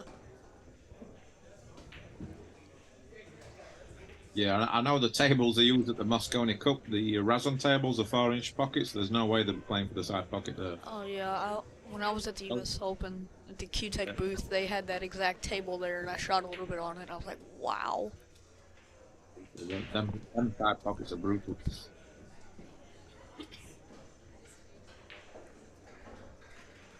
Oh, yeah, Chris looks definitely the more composed of the two. He looks a bit more assured of the two. He's definitely stroking the ball better than Oscar Yeah. at this time.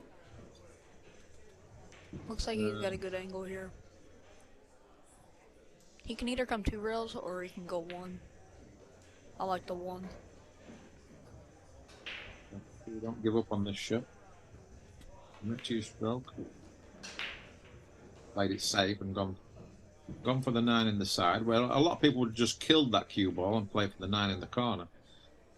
He struck it well. Yeah, he's a little bit closer in the rail than he would like to be. Yeah, he's going away from the 10 ball a little bit, but he should be okay.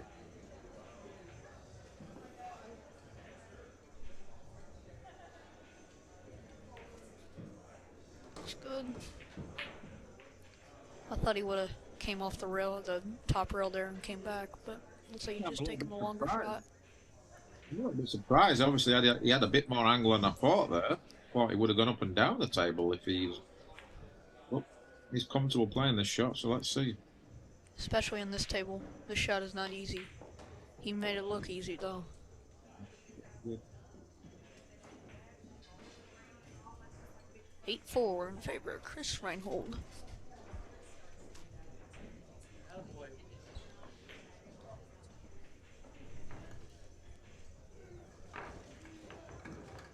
See if Chris can have a better break this time. See if Chris has any trouble with the rack. Yeah, and this is a problem when you got two people racking for themselves, and one person racks them a little bit different to the other one, or likes them in a different. Because obviously you haven't got to put the one ball on the exact same spot every time, so that can cause a problem also. Didn't seem like Chris had any trouble. Yeah, he's quickly racked those, so he's happy with his. But he hasn't had a dry break. But his previous break, the cue ball went straight into the side pocket, so that just plays on your mind a little bit. So it'd be interesting to see what happens here. Yeah, it looks like Chris is breaking a little bit farther to the left than Oscar. Just a touch. Oh, he did it again. In a row. 2 in a row, straight into the side pocket. Well, there's no excuse for that. That's just a bad break. There's nothing unlucky about that. It's just it's the player's worst fear, let's say. All players' worst stroke really is to go straight and off into the side pocket. Yeah, but a good thing for Chris here is that 6 ball is really messed up. It's very difficult to break it open from where the ball's away. Well, he might be able to shoot the 3 off of it into the side. Maybe the 3 might go off the 6 into the side. We'll see. I think you might be right. Yeah, that's what he's looking at. And the 4's right there. Yeah, the 4's laying perfect. So he doesn't got to worry about the cue ball. It's all about getting good shape on this 3. Yeah, that's what he played for. And he's called it. He's going to punch the 3 off the 6 into the side pocket. Stop the cue ball more or less dead. 4 in the side. The only thing I'd be worried about here is what's going to happen to the 6 and the 8. I'm never quite sure, but... Yeah, he moved the 5, and now he's on the wrong... He looks pretty straight in on this 4. Yeah, to be fair, they couldn't have come out much worse. The 6 has gone in a tricky little spot. Yeah, he's dead straight in on this 4. Yeah, and also the 4 to the 5 is not too easy now. He might have to draw straight back and try to go in between the pocket and the 6. Looks like it's... Yep. It's a good shot. Looks like he's got a pretty good angle here. Still quite a bit of work to do though. He's got to get the right shape on the 6 to the 7. The 7 to the 8 is not going to be easy. Oh yeah, this is a real classic rack where you've got to maneuver the cue ball into good position and leave the right angles on the ball. So you really want to be in the center of the table, really, for the next 2 or 3 shots. Yeah, I think he's gonna play for the center, but I like drawing into the 9 here. Maybe on this table he might do that. Yeah, you're right. That's what he tried. He got it. Yeah, I think if that table was a lot looser, he would never play it that way. Yeah. But like you said, because the table's playing really tough, he wants to get as close to his work as possible. I know he doesn't like where he put that 9 ball, because it's definitely makeable, but where the 10 ball is, it's looking pretty tough. There's still a lot of work to do here. I think he's got a slight angle on the 6 here where he can punch it off the side rail. Like punch draw off the side rail. Even if you get straight on the 7 ball, you'd be happy. So then you can draw straight back. He might even move the 9. Yeah, he did.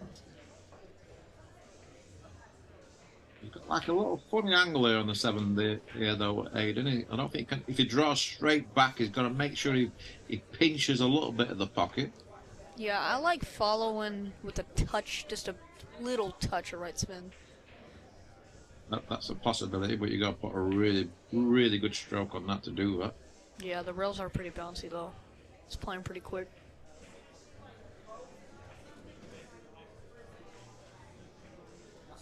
I have a feeling with Oscar, I think he prefers to draw the ball than he does follow. So it's just personal preference, really, what you're comfortable with. Now he's looking at playing follow, so you're right. Needs just a touch of right spin. Yeah. Nice stroke. Nice stroke. He didn't spin it too much. He was just making sure he put a good stroke on it. Yeah. Got the cue ball back down table. But the angle's perfect, really. It's perfect, isn't it? Yeah. I'm guessing he's going to play shape for the 9 in the bottom right, but Yeah, this is tough. don't give me the impression he was looking at bumping the 9 ball off the Yeah, 8. that's what I was looking at too, because if you hit the right side of the 9, you're fine. If you hit the left side, things can get tricky.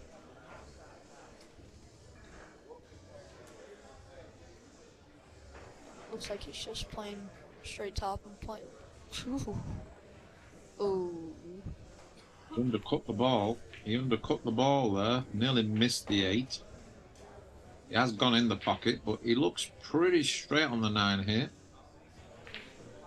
Yeah. Don't then go forward here with spin and come back out. I mean, that's very dangerous. But it looks like to me he's going to have to just draw this ball back to somewhere where he is now. If he has, he's looking at playing the bank. Well, that's not bad either. If your confidence is really low, I think you play for the bank. If your confidence is really high, then you've got to back yourself to cut the 10 ball in. But as we've seen so far, his confidence is not great. He wanted to go more forward. In this situation, I like to cross corner because you can put the cue ball on opposite ends, or he might just be. I think he's just playing straight out safe. Yep. Well, Gonna get a little tactical play here. What would you do here, Darren? well, I think he has to go for the bank because he can get the cue ball to the left-hand side. And if you don't make the 10 ball, you play it at the speed where you might leave it halfway down the long rail. So long as you don't get too close to making the bank and you leave it over the pocket or leave it over the side pocket, then you're going to leave a tough shot for your opponent. Yeah, Yeah, like that yeah. too. Just You like have to that, go. he drilled it. Oh No, no. But I'm amazed at the speed he's played that shot. I thought he would have played that a bit firmer so that if you do miss it, you're going to leave a trickier shot. Yeah, because if you would hit it a little bit harder, it'd probably be more like the second or third diamond up there. Yep. And he hit it a bit too thin also. Yeah, it turned at the end. But it was a good effort, but he went all out for the bank there. Yeah, Oscar keeps getting within 3, and then Oscar keeps getting within 3, and then Chris steals that last rack.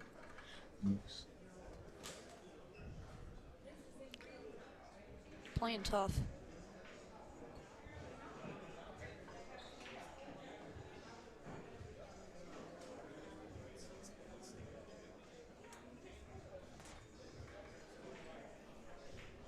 Well, Oscar, he's taking quite a bit of time over his racking. Yeah. I mean, at the beginning, they were both, like, they were doing it pretty quick, but Chris is still doing it pretty quick. Oscar's the only one who seems to be having trouble.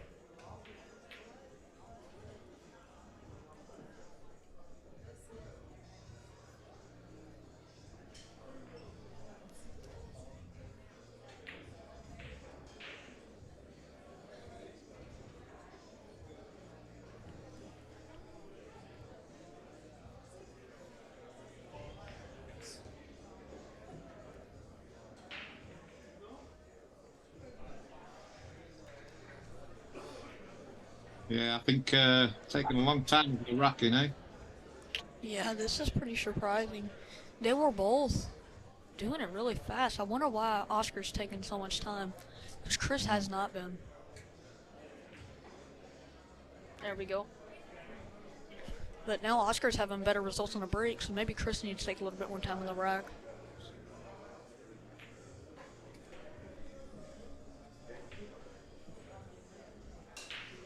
So let's see if we can put a good break together.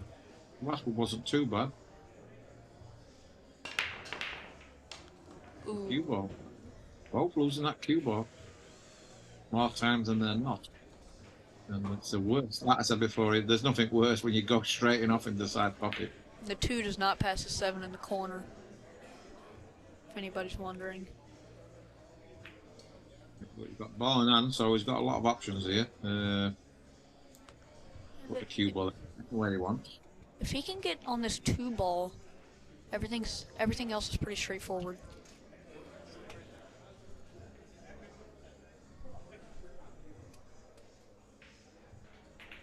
I'm not too sure what he's doing here. Maybe he's trying to go in between the 2 and the 7? I guess? I can't tell. Oh, what a shot. I didn't even see that. It was a good shot. I would never have played that shot, but he played it perfect. Yeah, 3 to the 4.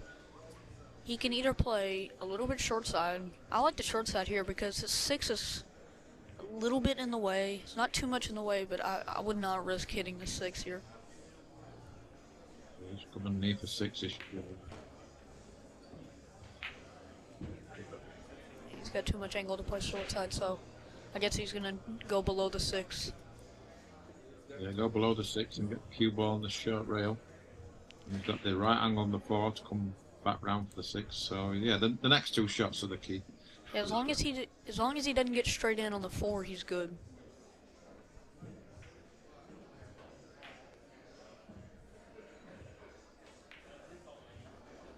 Yeah. Ooh, bumped it.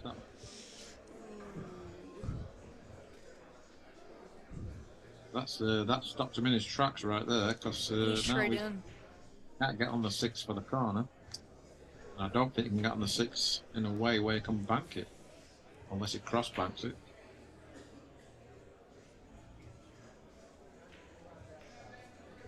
Straight in, yep.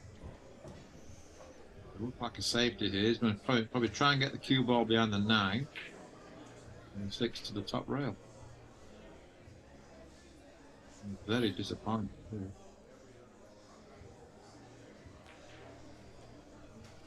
If he wasn't so close to the rail on that ball, he would have had a few more options. That's a good shot, though. Aiden, you know what cue Chris plays with? I'm not too sure what his cue sponsor is. I do not. He's playing with a Predator glove, but I do not know what.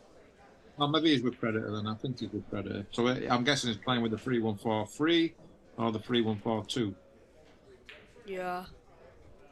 Oscar, I believe he plays with Lucasi now, right? I believe he does. I think he's Oscar with Lucasi. I know he's with Brunswick too. That's a good shot. Yeah, come underneath it though. He didn't want to come underneath it, but I think he's had a little bit of a result. Yeah, he'll definitely take that. I think he's gotten pretty lucky here. Yeah, I think the snook could be a handball, I think. Yeah. This looks like he's playing it. Oh. Okay. Don't hit the point. Don't hit the point. Oscar's gonna have a pretty easy jump shot here. This is a bit unlucky that he caught the point there. He wants to draw it. I would. It's tough to get shape on the 7. You gotta hit it. You almost gotta hit it thick to the pocket and draw it. It looks like he's looking at running into the 8. Yeah, I don't think he can scratch here, so that's good.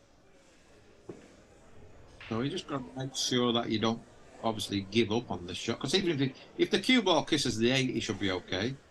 I think his worry here is coming between the 8 and the 7, and the cue ball coming back down table. Yeah, if he hits the right side of the 8, he'll be fine. Yeah, he hit it thick to the pocket and drew it. That's a great shot. Cue ball. He might have to play short side just because of how close the cue ball is to the rail. Pockets are playing super tight. I think he's got a slight angle, so we'll see. But like you say, I think I'd just make this and play for the 8 and down the rail. But yeah, he's jacking up. He wants to get close to his work. Oh wow. Ooh, watch the side pocket. Just okay, and he's got a slight angle. You might not look it on the screen, but I think he can make this to the left-hand side, get the cue ball off the rail a little bit, which makes a big difference. Yeah, if he can almost get like right. If he can't get off the rail, if he can get right in front of the side pocket to where he can cue, that would be good too.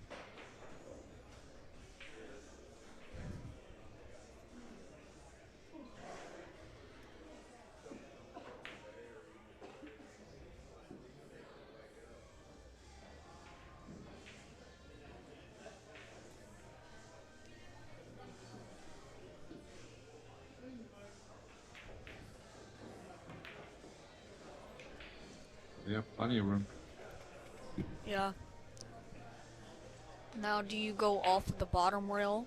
You can come 2 rails up, or you just draw it to the side. I like drawing it to the side. I think that's what he's doing. I don't think he's got too much angle. I think he's okay just to draw back a little bit. Thought he had more angle than that. Looks like Oscar's just coming back a little bit. Yep. 2 games in a row. 8-6. We've got a match. Chris looked like he was gonna run away with it, but it's a whole lot closer. Yeah, it's going to be hard to run away with it with this table playing so tough. Very, very tight. There'll be a lot of back and forth. I think all the sets are going to be very close. Yeah. I think all sets will be within 5 games. I can't see anybody win like 30-20 or 30-21.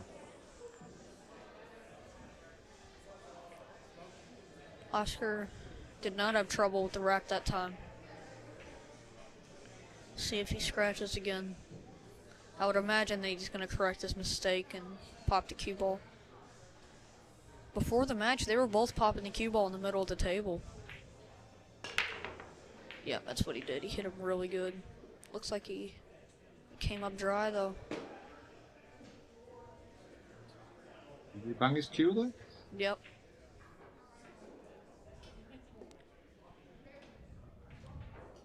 Yeah, I got a message from Chris's mum. He actually played with a McWhirter cue. I think that's how you pronounce it, a McWhirter cue. I don't know. I've never heard of that. A McWhirter cue. I'm the same. I'm not very familiar with it. I thought it was with Predator. I think he was for some time, but I guess he's not with Predator no more. I think he's sponsored by Town.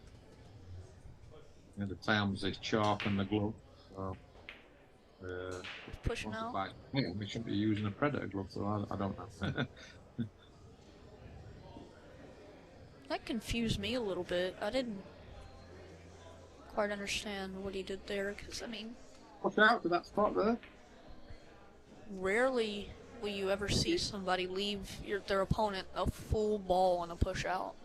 All I can think of there is that he was trying to tie up the 7, and obviously he hasn't done that. So, I mean, very strange, because I think he can make this one ball for a start. I Wow. have no idea what he just played I there. have, that did not Probably make any sense bizarre. to me. Not bad. I think that's a 210 combo, but it's not. Is it 10 ball last? Yes. So if he makes this 210 combo, then the 10 ball will spot up, and he will continue shooting. It looks pretty dead. Oh, I can't believe the shot what Chris played. Yeah, that really confused me. Ooh. See, in the way here. Yeah, and Oscar's a grinder, so I can see him grinding Chris down in this match. So Chris needs to be a little bit careful. Make sure you Yeah. stick to your own game plan. Still cannot figure out for the life of me what Chris was doing on that push out. Yeah, that's the most dangerous shot I've seen so far.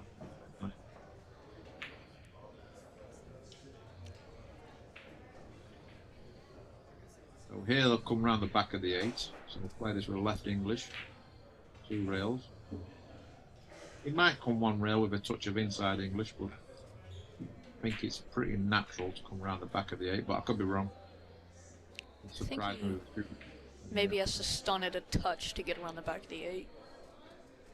Yeah, he's gonna play 1 rail, be a touch of inside. But he's been very measured in his approach so far. He's like checking every angle, looking Yeah. to see where he's under every shot. So Gotta play with this with an extension. he's definitely not comfortable with the table. There's nothing's coming natural. Ooh. Played too much in English. Favourable kiss though. He's got a natural handle on the pink 4 here to come across with a 5. So Yeah, it looks like he's gonna shoot the 4, 5, 6 and all in the same pocket. yep. Or no? Looks like he's playing the 5 for the side.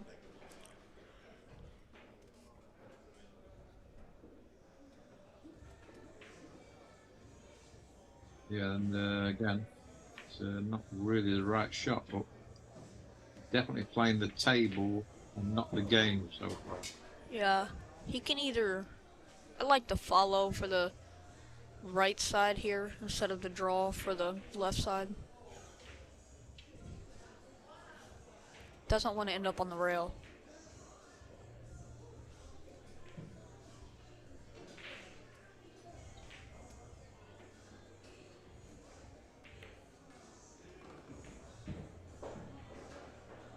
That looks good. Get over with the cue ball thing. You don't want to bring the 9 into play. Just where his cue there. He was just cueing. Oscar's telling us where he wants to put the cue ball before he plays the shot. Just a touch more angled than he would like, but he's still okay. Just makes the shot a little bit tougher. Gotta watch his shot on these pockets. You gotta either hit dead center or barely. I mean, just barely clip the rail before it. Yeah, Chris hit one barely before the rail and it stayed up. So Yeah. make sure you hit it till it don't overcut this ball. That's a key. Undercut it like that is okay. If you hit it to the inside part of the jaw, it'll go a lot better than the jaw. The inside part of the jaw takes it a lot better than the rail. It's a little tricky here. Looks like he's trying to go 2 rails across. Yeah, it's got more angle than what you think, so he's going to come 2 rails across, I believe.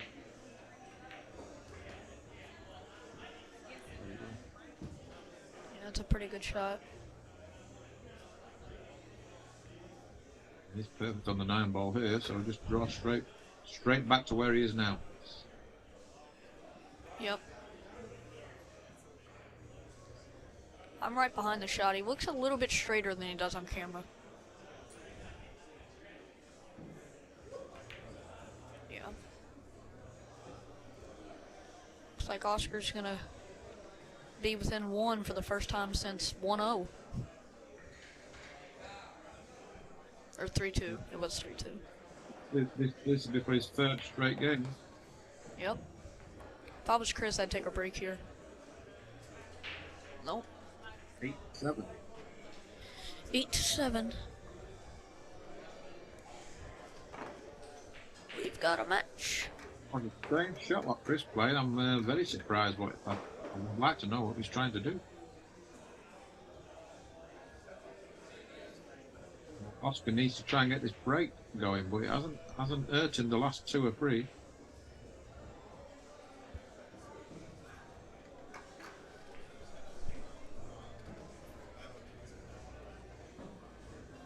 Yeah, taking a little bit more time on this rack.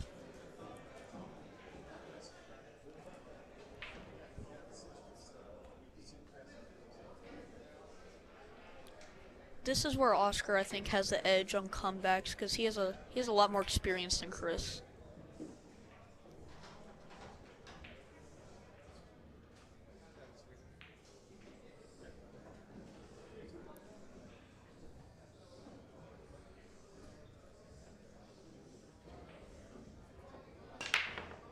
Ooh. Ah, lost a cue ball again.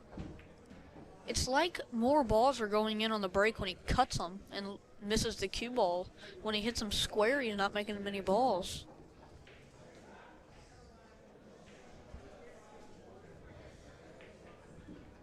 Yeah, he's losing the cue ball. I've never seen him lose a cue ball so much on the break before. Yeah, and it turning out so well. Usually, it's pretty costly.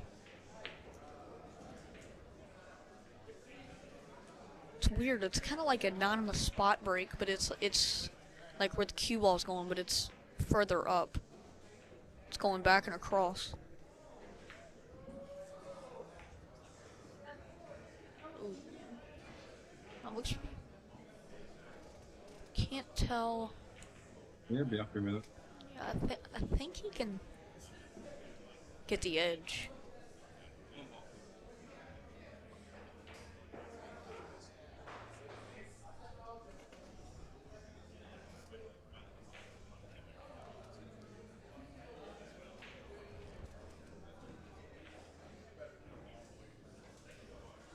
He may have, I think he tapped a cue ball there.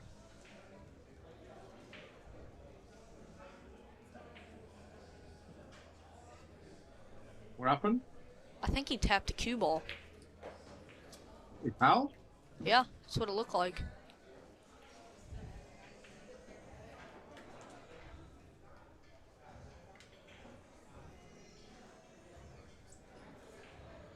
But the key shot here is going to be the 3 to the 5. Yeah. Not going to be a lot easier if the 6 ball wasn't where it is now, but he needs to get the right side of the 5 to be able to get on the 6. He's underhit that. He's gonna have to. He might have to get out the bridge here. He's got to draw straight back, and then he's got to go 2 rails with a 3. Yeah, got quite a bit of work to do here. Yeah, this shot's a whole lot tougher with the bridge. He wanted more angle.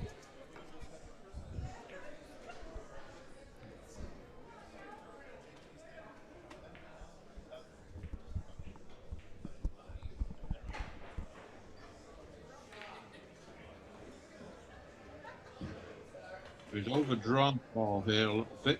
Yeah. So what he can do now is just leave a long 5, make the 5, and kiss into the 6. And hopefully it comes out good. Yeah. Yeah, because I think if he...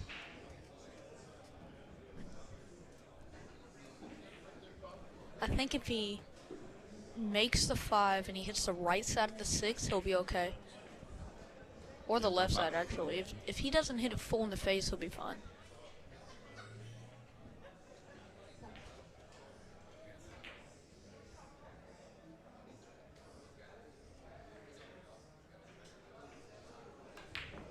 Oh.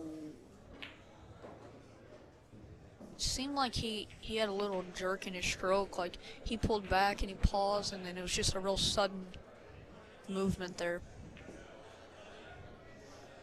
Yeah, from the very first shot it went wrong, but I mean, he's been a little bit fortunate, really. He's left this straight in, I think. So again, it's not going to be easy to get shape on the 5 here. Don't know if Chris has took a timeout.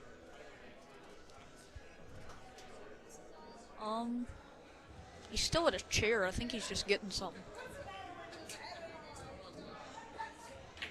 I don't know what he's doing.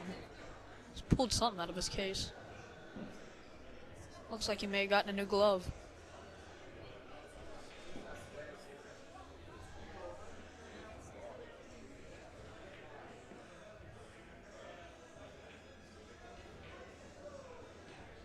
Yeah, he's just gotten a new glove. He's got a new glove. That might do the trick. Maybe that's what happened. Maybe on the one ball where we thought he double tapped him, maybe his glove ripped or something, and he accidentally touched it. Or maybe because he had a Predator glove on and he realised he's not sponsored by them no more. Yeah, but he put a Predator one back on. Okay.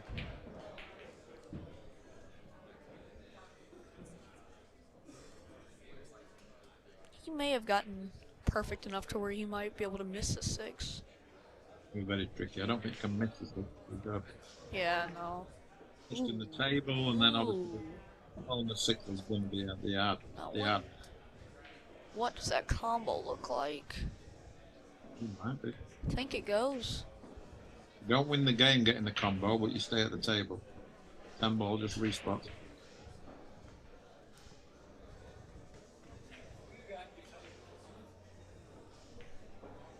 I think easy regards safety here, so I'm not too sure what he was going to play if his combo doesn't go, which it doesn't. Looks like he put. Oh, that 10 might. Or no, it didn't. That's pretty decent. So it looks like Oscar's maybe gonna try to bank it like by the like in the middle of the middle and first diamond on the right side, and try to stick him behind the 7. Not easy, quite a lot of distance. This cue ball being close to the rail makes it very difficult. Yeah. Might call the bank, which he has done. He's called the bank, long bank, and the cue ball's going to naturally go to the left. So it could be like a two-way shot here. Yeah. It's probably cue ball somewhere near the 9. Ooh. Can't tell if I don't think he can get in between there. Well, I think he'd be happy with that. Because he's definitely not played it that way. He'll take it. He wanted the cue ball more to the left, sort of towards the 9, but he'll take it. Can he see enough of this? Yeah. Ooh. Got the kiss on the 10. If Oscar make this is really, really tight. But it looks like if he's going to make this ball, he's got to slow roll it.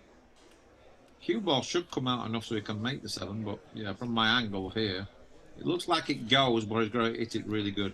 Yeah, you gotta hit it thicker. If you hit it thin, it won't go.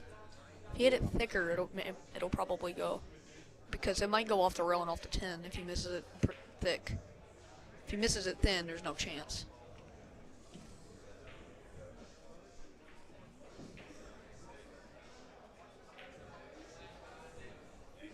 Yeah, well, what we've seen so far, you wouldn't put your house on him making this. Yeah. See, for me, I would really, really focus. Just kind of let the cue ball get off the rail and get somewhere over there, and just really, really focus on making the ball. But he's putting a lot of emphasis on getting the cue ball in the exact spot. Wow. Hit that ball pretty good. Looks like might be a little straight here. Can't quite tell. No, he's got angle. Yeah, he's not happy. Yeah. The 9 past the 10. I mean, it will go off the 10 for sure, but Yeah, it looks like he's trying to play the 9 in the right-hand side pocket. Trying to draw to that rail. he's wanting to punch over, isn't he, for the 9 in the right-hand side pocket. That's what it looks like. Yeah. Got there. Oh yeah, we're going to be tied. Yeah, we're going to be all tied up. 8-8. This will be the 4th straight rack that Oscar has won. Chris, I would be very surprised if he does not take a break after this.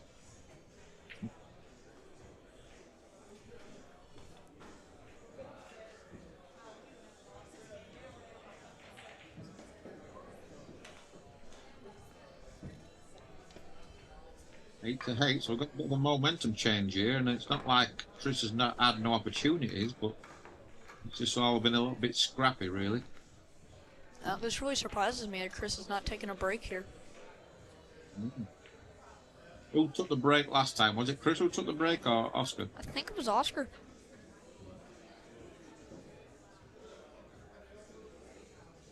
Yeah, there's still a long way to go. I think maybe after... I think if I was playing a race to 30, I'd be telling myself maybe I'll take a break after every 10 racks. Yeah. Otherwise, then there's just going to be no flow to the match, and then obviously it's you just a lot of stop-start. So it's nice that they play at least 10 racks before they take a break. Yeah, this is a big break here.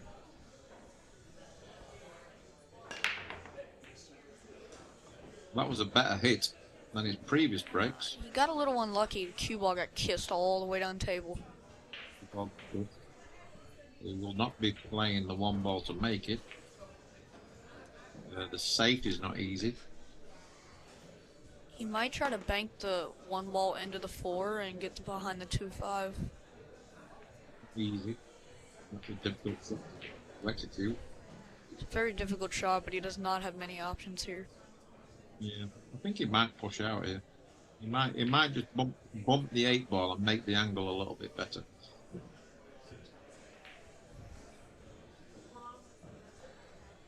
Yeah.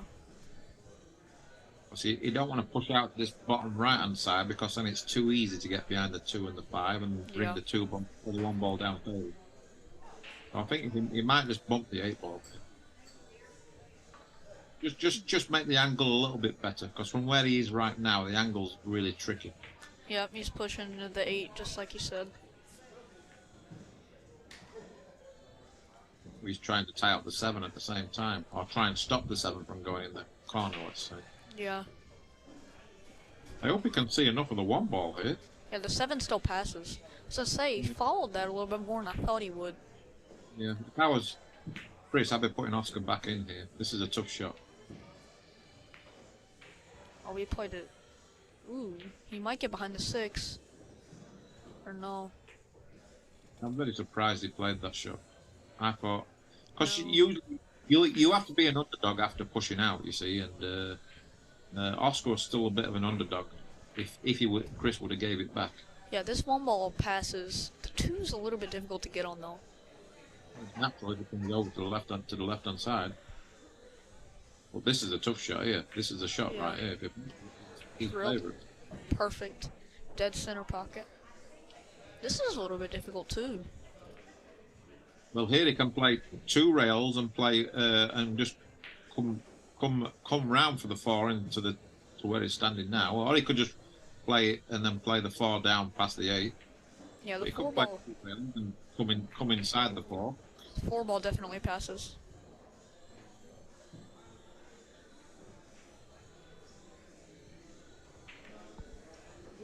Oh.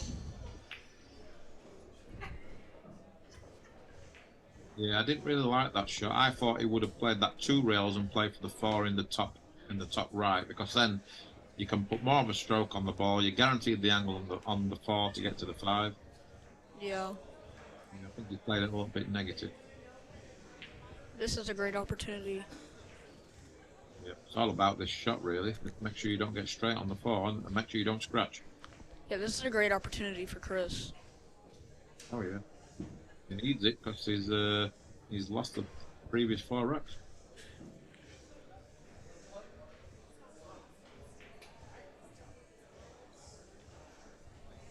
I'm guessing they don't have the really long extensions, because some of these shots they're using with the bridge, if they had the right extension, they don't need the bridge. Yeah, maybe a 9-inch would get him here. Yeah, I mean, I have a 3-inch, a 5-inch, and 11-inch extension. Yeah, I've got the duo, the 3 and 6.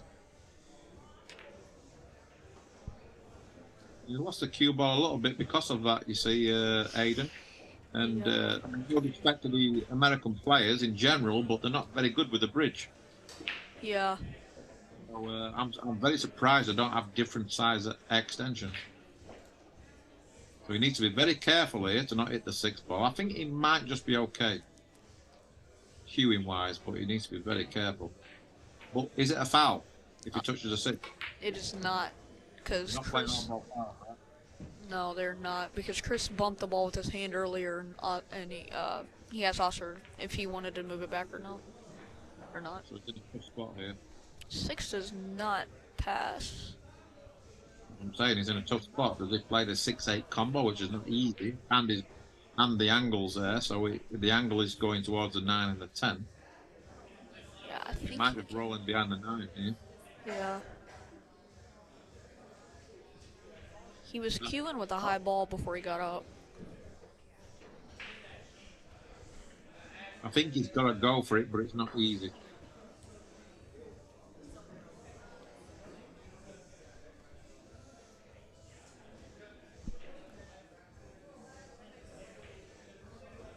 Not easy, but yeah, he may. No. Yeah, he can play thin off it. Yeah, I like this shot better. This shot's better. Yeah, That's a nice shot. that shot's much better. So No. Oscar's going to be interesting what Oscar does here. He either comes off the side rail with a lot of speed, or he comes off the top rail. I like the again- top rail. Top rail, a lot of good things can happen, but also some bad things can happen. I like the top rail. I think the top rail's a little bit of an easier hit. It's an easier hit, but he needs to hit it perfect to get saved. He's looking at the side rail because he knows a lot of things can happen here. Yeah. If he hits the top side of the 6 ball here, the 6 is going to stay roughly where it is now, and the cue ball to the top rail. Yeah, if he hits the top side of the 6, there's a possibility he could scratch though. Yeah, could do. But he's got to be that really thin to do that. Yeah. The top rail, if he hits it on the left-hand side, he could scratch in the corner. If he hits it on the right-hand side, the cue ball's going towards the 8, the 6 is going towards the pocket, so it's tricky. I think this is the shot. The side rail, trying to hit half ball on the left-hand side. He's called something in that pocket. Maybe he called the 8 ball just in case. Yeah, he really wants to hit the top side of the 6 here. Get the cue ball up table on the top rail. Yeah. Okay. Taking a lot of time on this.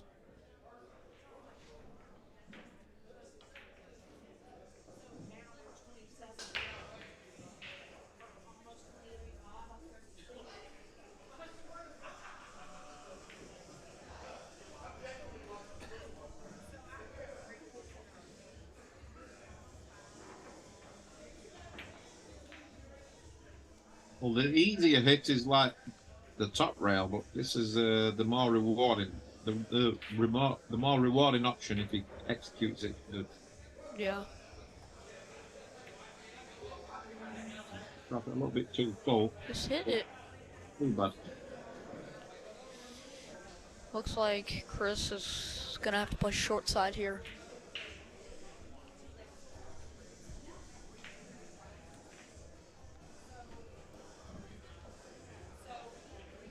Why not go for the bank, right? I think Do you think I think he can cut it.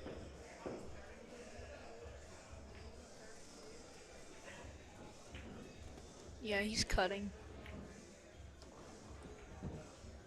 Needs that ball to bounce. Got a little more angle than he would like. He might draw under the 9-10.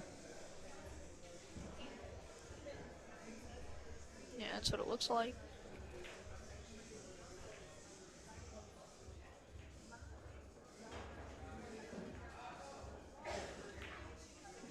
Wow. What he missed. Yeah, I was very surprised on the way he played his cue ball and that ball went in.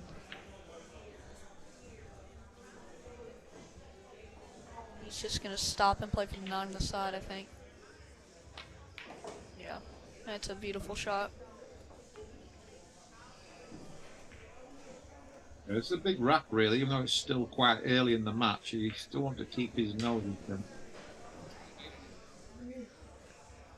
Yeah, this is a big rack for Chris to get back his momentum and Oscar to keep it back. But looks like Chris is gonna come out on top for this one.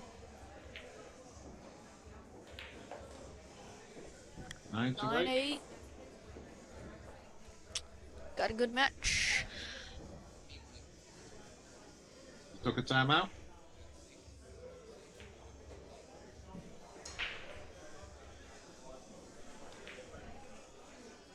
Yeah, Oscar's gonna shoot a little bit. Right. I'll see you guys in 5 minutes then, yeah? See ya.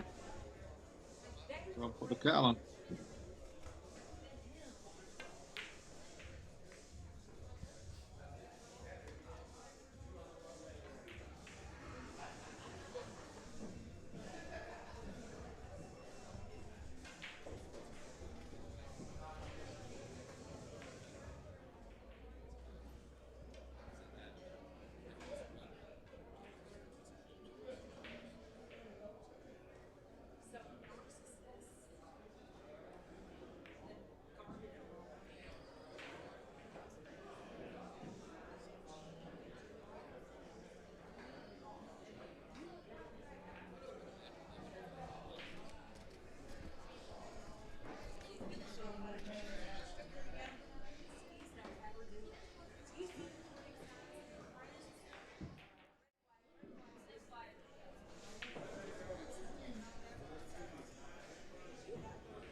Hey guys, we're back.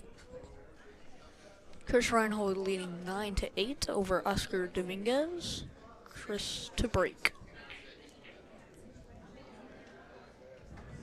The people just tuning in, it was 8-4 in favor of Chris, and Oscar's been making a big comeback. Chris just took the last rack after it was 8-8, and now Chris is breaking. Race to 30 for 3 sets over today and tomorrow.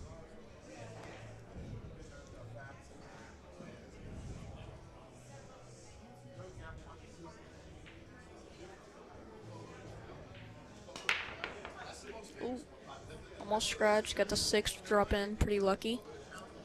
And looks like he is snookered and he's going to be forced to push out.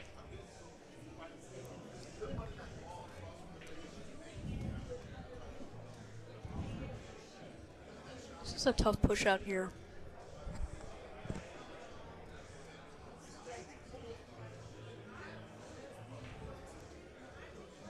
And Darren Appleton should be back with us in a few. Looks like he's going to push out near the 4. So, it's a pretty good shot. Now, Oscar's got a few options here. He can take on the bank. I don't really like the bank because these pockets are playing very, very tight. He could play behind the 9-8. He could get behind the 2. The 2 is really tough. 9-8's tough also. Yeah, I like this. I like giving it back to Chris. He could also thin the 1 and leave it up there on the rail and send the cue ball back down the table. This is a tough situation here. I think. Looks like Chris is thinning the 1. Yeah. We caught it a little thick here. Yep. Mistake from Chris. Now, Oscar could play safe, or he could shoot the 1-8 combo. I like the 1-8 combo. I like staying aggressive here because if you miss it thick, it might go in off the 9. So he does have a little helper there. He could also bank the 1 back down table in between the 8-9 and freeze Chris to the back of the 8. He's got multiple options here. I kind of like banking the 1 ball in between the 8-9 and coming shooting the 1 ball back up table and freezing to the back of the 8.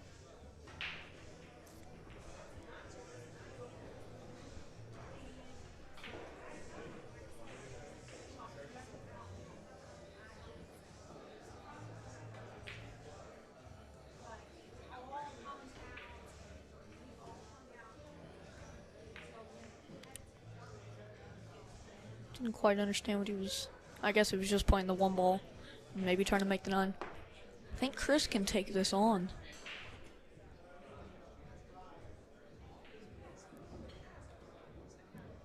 Yep, Chris is able to cut this ball in. It looks like maybe he's trying to get the cue ball behind the 8 also. We'll see. Yeah, he's just trying to get the cue ball back behind the 8-9. Ooh, didn't get there. So now Oscar's got a few options.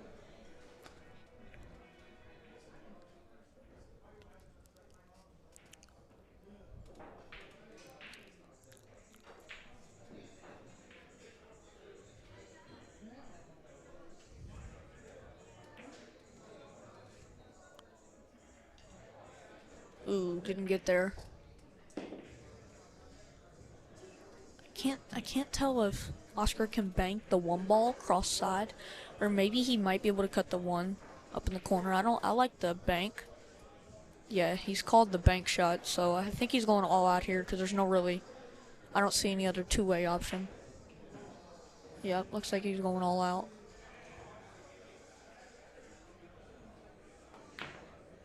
Made it, what a shot. Ooh, he looks like, yep. He is behind the 3 ball. As you can see from there. But I think he might be able to go rail first. That's what he's looking at. He's got a weird angle here. It's very odd.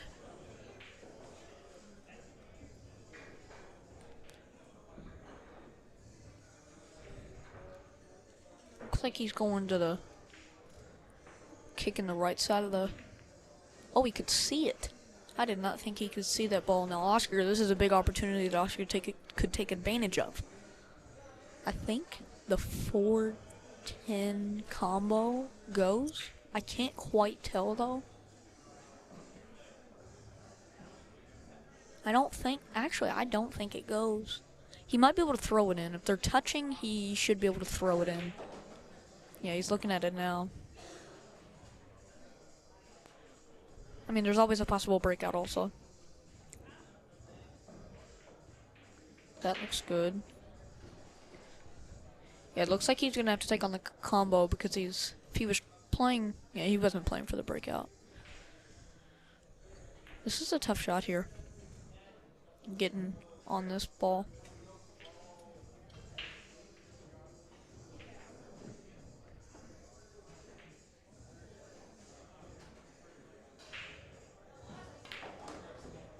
We went all the way around. That's a pretty good shot right there. And I think he's gotten on it. Again, he might have to throw it in. Yeah, he's trying to see if they're frozen or not.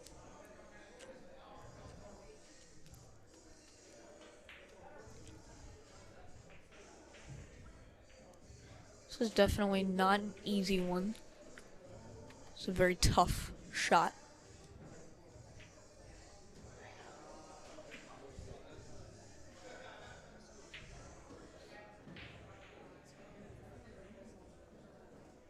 Yeah, we can see a little bit better from there. From that angle, it does not look too good. But we'll see. And he's back up on it again.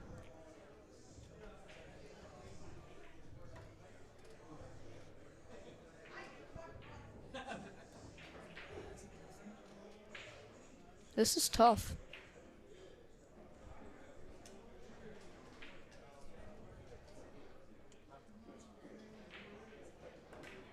Yeah, he could throw it in. Now he's gonna have to spot the 10 ball back up. He's gotten a little funny on this 4. I don't know if he can cut this in. It looks pretty tough.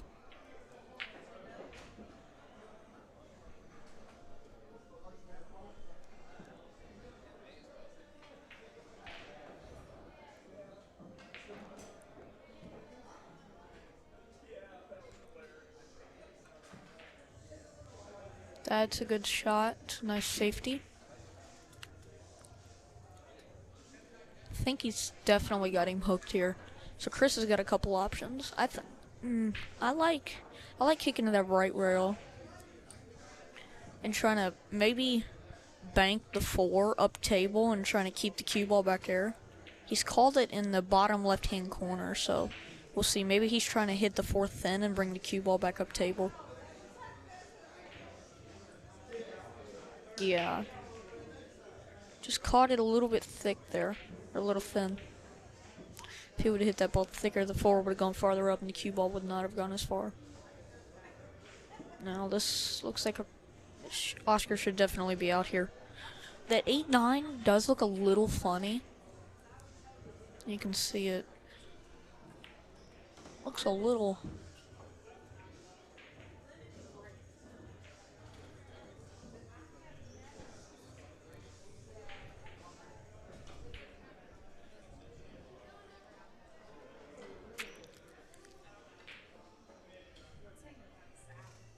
Yeah, he should make the 5 and just draw straight back. Oh, I guess he's gonna shoot the carom here. Trying to make the 9 ball. And leave the 8 right there. The cue ball should be pretty good.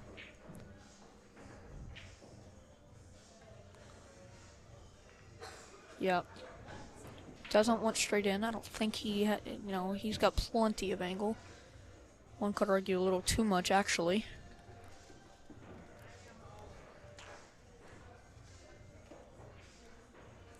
Yeah, you gotta watch the side pocket here. I think he can come short of it. Maybe long of it, I can't really tell. It's hard to see from the camera angle.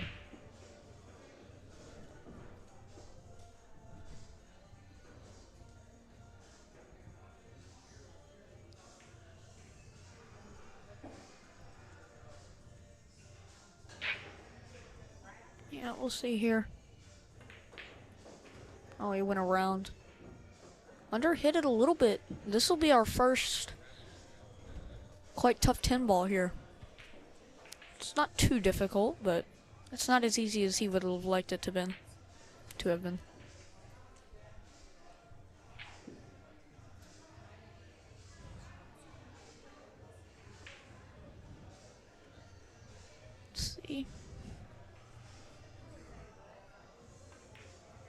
Yep. He has made it, and we're all tied up at 9.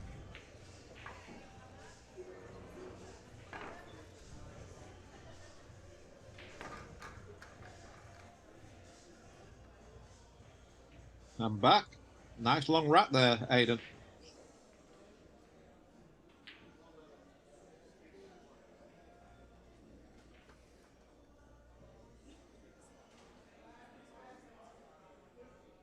There's a long rack.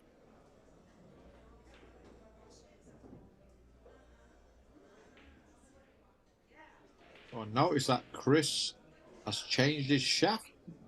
Oh, here we are.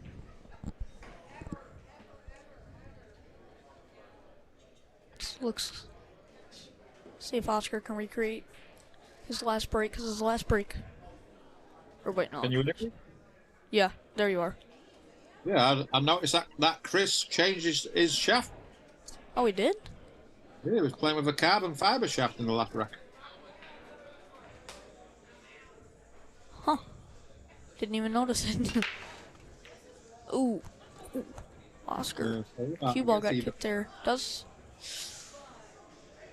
That'll work. Yeah, the 1-6 will definitely work.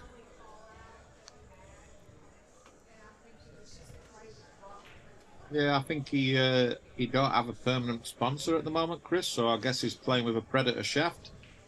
Yeah.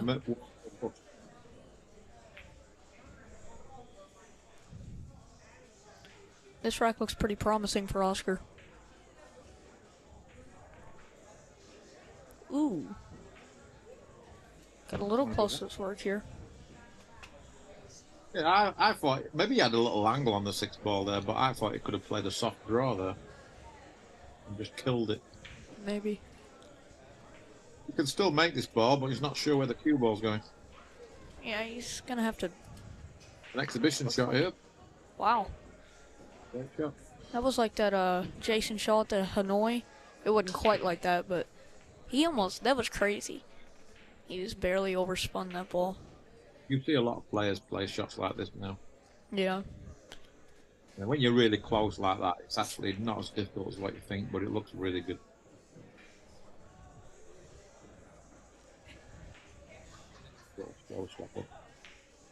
Yeah, this looks. Yeah, he's got the correct angle here. So he'll want around there. This 7 ball's a little bit difficult to get on. The angle on the 5 here is going to be key.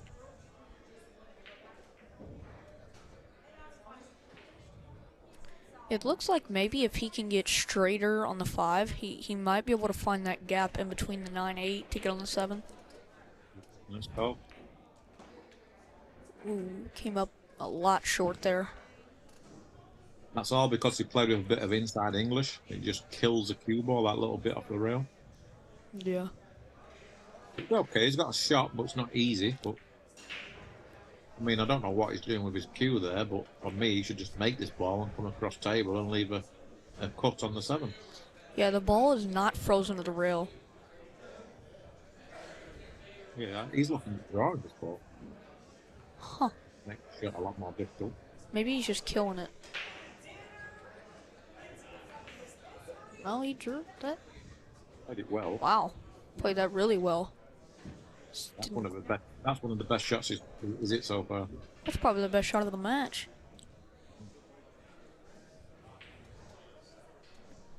He could take his first lead here, right? I think this will be his first lead of the match. Yes.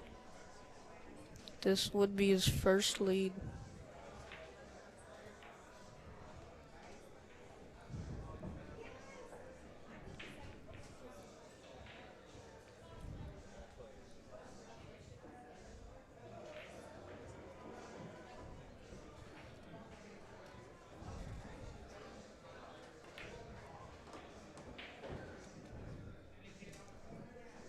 Looks like Oscar's gonna have to come up table and back down here. He can draw back a little bit. I don't think he's going to risk going up table. Just because of the table, it's just tough. Well, you're right. He has done. I thought he had more angle than that, but he had to punch that really hard.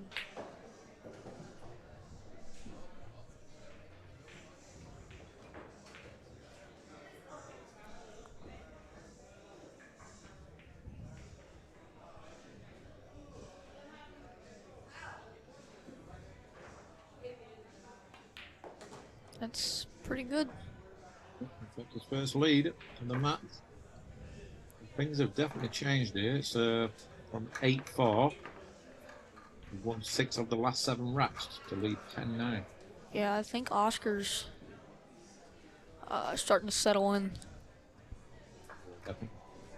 Yeah, I said he's a bit of a slow starter, Oscar. He just keep grinding it out. And that's what he's doing right now. Starting to play a little bit better. He's hitting the cue ball better. Yeah. Well, yeah, Chris needs to get another rack on the board quite quickly, really. You can soon find yourself 4 or 5 racks behind. We're not doing too much wrong. All right. Yeah, I was able to sneak away from the tournament back in the booth here. Man, I walked away and Chris was starting so strong, and now it's 10-9 Oscar. It's been Oscar playing better. Chris made some mistakes. How'd we get here? Both of those. Both of them? All right. Oscar's starting to settle in. Yeah. Oscar's definitely improved.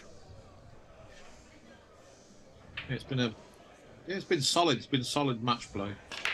Awesome. Ooh, Yeah, looks like he might come up dry. Oh, 6 ball. Oh, yep.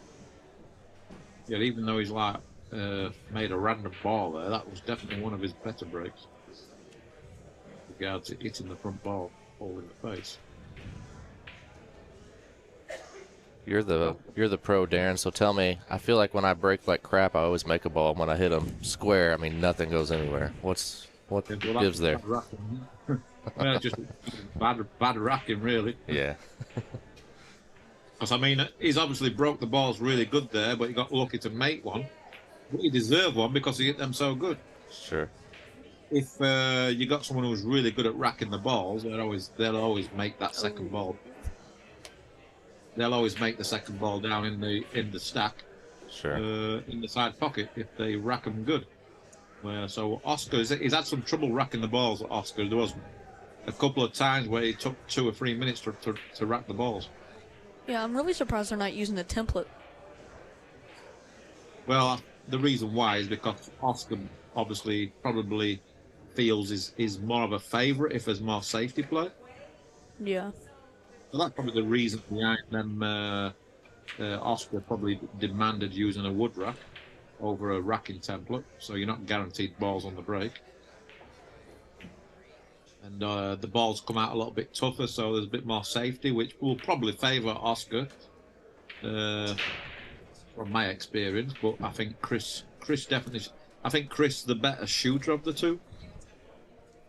So Oscar just wants to use his experience as much as possible, really, to get the results in this match in his mind. Yeah, he wants a cue ball. Chris obviously agreed to the game, so It's pretty good shape there. He's just gonna come back on a cross. But Kyle, are you there, Kyle? I am, yeah. Who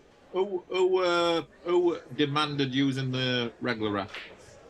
To be honest, I believe it was Chris who threw out the initial rules, and that was something that just wasn't ever really questioned. And so, yeah, like I said, these guys were pretty agreeable. I think that they had just wanted to play, really. Yeah, of course, like usually these days, most people are playing with a racking template. Sure, yeah, and I think both players wanted to kind of neutralize the chance of big packages being put together, right? Know that they're gonna have better chances of getting to the table if you know they fall behind or whatever the case may be. So. Yeah, I mean, I watched Oscar practice yesterday. I watched him run a 4-pack with a wood rack, so that's... Yeah, I mean, they can still do it, don't get me wrong, but, you know. Yeah, but even with a racking template, I don't think anybody's going to run 5 or 6 racks. Well, certainly not on the way the table's playing right now either, which of course, they weren't going to know that beforehand, but... Yeah. No, I like it. I like it with the wood rack, as long as they both agree to it. I just think it slightly favours Oscar. It's a good shot right there. So I just thought that it was maybe Oscar who demanded the woodwork a bit Yeah. more old. Yeah, and it might have been. They may have talked Chris is still talked a baby, right? beforehand. Yeah. Chris is what, 25 or something? Yeah. Actually, I think I made a joke about him being 24, and he reminded me that he was 25 now. Yeah, and Oscar's only 38. I thought he was older than that. I thought he was close to my age. So Oscar's been around a long time and is still 38 years old, I believe. Yeah, Oscar's one of those guys that's, for me, he's like sneaky good. It's like I think a lot of people underclock what he can really do.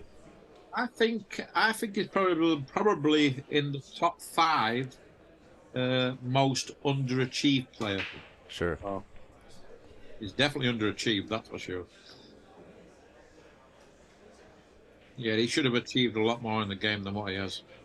Well, you got to look at it too. It's one of the things I talked with him about. He works a lot and still plays at this level, right? Like he runs a room in California. I mean, I am knocking his level. If I'm playing, it's a compliment. Sure, yeah. But I mean, I'm going back 10 years ago before he did work. Sure, yeah. He should have achieved more. Yeah. For whatever reason, I just don't know. But like you say, everyone's got different priorities. Oh, for sure. And you know more than anyone how brutal this game can be to you sometimes. Oh, you can play great. I mean, there's a lot of great players out there, but they don't get that little bit of luck at the right time. It's as simple as that. And Sure. that can be the difference, you know what I mean? You need a bit of luck at the right time, and sometimes that one big breakthrough just changes everything. Tough shot here, though. This is a tough shot. Money. Trimmed it. Yeah, he's definitely feeling more comfortable. He's striking the cue ball much better than he was, let's say, the first 10 racks of this match. Yeah, last rack he actually had a pretty tough 10 ball. Yeah, he's starting to make tough shots, and he's making them clean. That's more important, really. He's making the balls clean. They're not hitting like the rail 3 or 4 times before they drop. Ooh, that one did. You almost got him, Darren. Yeah, he was up off the shot quite quickly there, but it wasn't easy. Commentator's curse. Yeah. Well, those shots are a little bit tricky if you're not comfortable. But Sure. And especially on this table. I mean, this is like probably the tightest 4 1/4 pocket table we ever see. There's no way they're four. They got to be a little bit smaller. Yeah, they need remeasuring. I don't know, maybe they've got Table, the tighter. conditions. Yeah. But also, I think because you're playing on a wooden floor, that makes a big difference playing on a wooden floor compared to a carpet. Sure. Well, Kyle, aren't all the other tables 4 1/4 also? Yeah. Every table we have here is 4 1/4. Except for the bar boxes. But... Except for bar boxes are 4 1/2. Which table gets played on the most? Probably the first one. If you look down, there's a line of tables, just because it's the first one people see when they walk in. This one gets a decent amount of play just because of different action and stuff like that comes up. But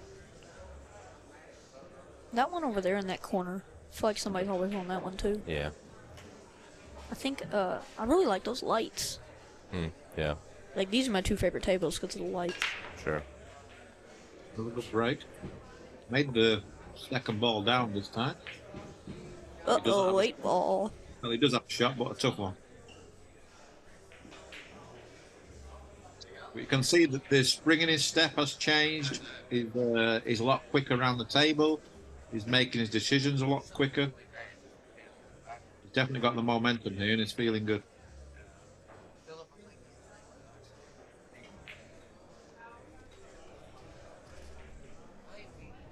So will he play the 1-8 combo? It's not easy, that's for sure. But Yeah. is he dead straight, or does he have? Is there a slight angle there? It's a very nervy, tricky shot. What's the alternative? Does he have an easy safety? Maybe put the 1 to the side rail, the cue ball behind the 8. That's an option. Yeah. You don't go for the combo. It's the only shot I see like that. That's a nice shot. He's got Chris cannot see his ball whatsoever at all. He's got the complete hook. He's I like- call the side, play 2 rails. Hopefully the cue ball comes underneath the 8 and the 1 ball comes down table. I like Call this pocket just in case. kicking to the right side. I like kicking to the right side of the 8 and play with left spin, but he's going 2 rails.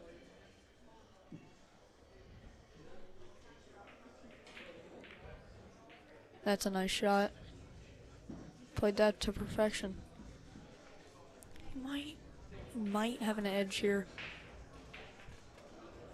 I don't think he can see enough of it. He's going to kick at the ball. It's called the pocket just in case. But he isn't really trying to make this ball. Yeah, it looks like he's kicking. Yeah, he's just going to kick it, get the 1 ball back where the cue ball is, let's say.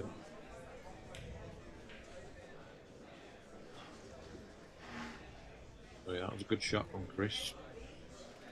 Oscar, you got to make sure you get through the cue ball there, because it's easy to hit this ball too thin, just like that. It'll be okay, I think. Does it? I don't think it goes. Very tight if it does go. Yeah, very, very tight. He might be able to get the cue ball behind the 4 hit, but he's got to hit it absolutely perfect.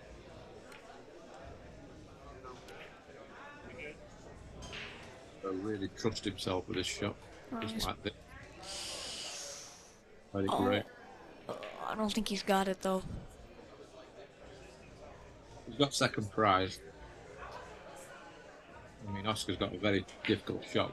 Obviously, he's going to play safe. He's going to put the 1 ball near the 2, the cue ball down here. Hopefully, get him behind the 10. Bit fat. It's a bit too fat there. Fat. He's disgusting, that. Can he make the 1 and just miss the 8 ball here? Can he just roll the 1 ball? That's really tricky. This is tough. This is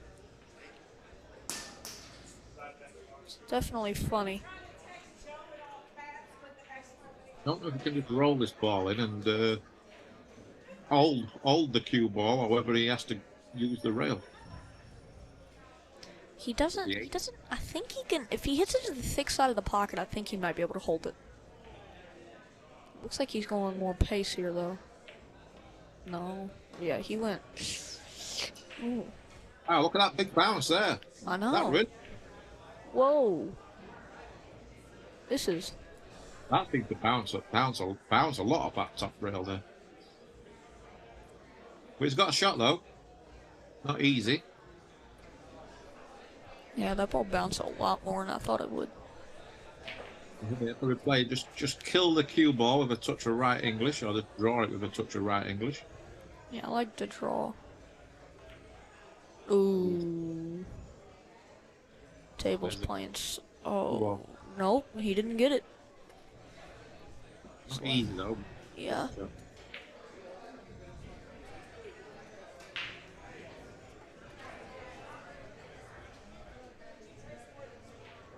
I think he can just come inside the 10 ball here. I don't think he can come round the back of the 10 ball. Just try and make this ball. Just make sure you make it. Even if you kiss the 10 ball, it's not the end of the world.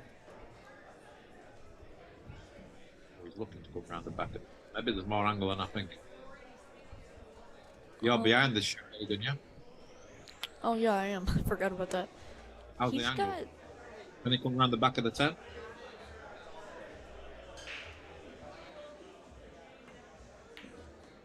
Oh, he did do it, yeah. It was okay.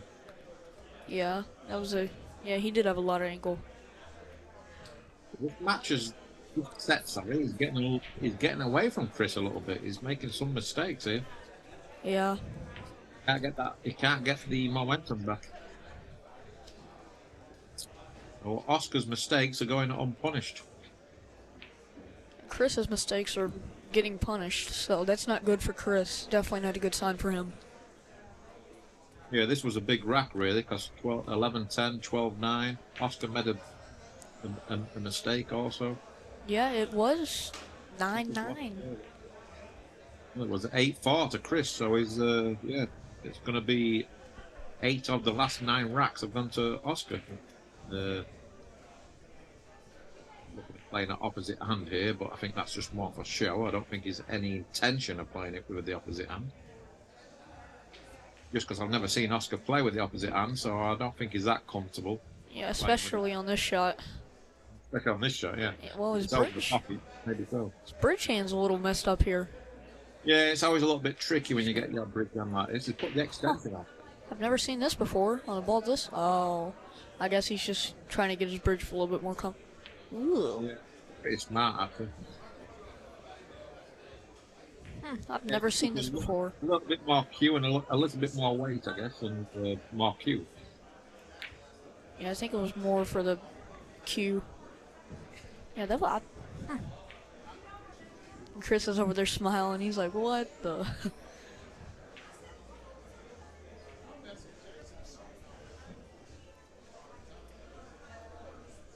Yeah, Oscar's definitely starting to feel the confidence, even though he's made a few mistakes still. He's definitely feeling it, you know what I mean? Chris is on the... There is something I noticed. They both started with their earbuds in. Mid-match, Chris took them off, and he started going crazy. And then Oscar had his off, and then he put his back on, and then he starts going crazy. Oh, score. Yeah, I'm not a big fan of it, to be honest. But yeah, I don't really like it. I've tried it once, and it. Some people say it helps them focus. I can't do it.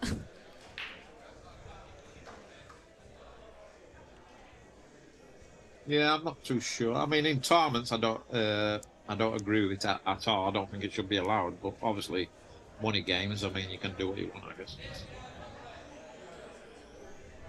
Yeah, I tried to do it once while practicing, and it just didn't work. I tried it for like 5 minutes, and I quit. Yeah, I mean, practice is what I do. Like the golfers use them for practicing, but a lot of sports. But I think when it comes to competition, it shouldn't be allowed. 12-9 in favor of Oscar. 12-9, yeah. So he's won 8 of the last 9 racks. So a little bit alarming, really.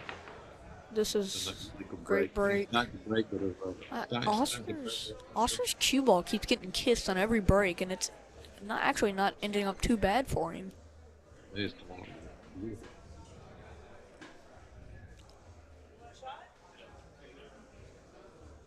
Yeah, it's a bit of an head scratcher, really. That is 12-9 from 8-4. The way this game has gone, I want to envision this. But Oscar's definitely got his tail up. So Chris, when the opportunities do come, he has to start taking them. I mean, yeah, Chris was really doing really well. Thanks.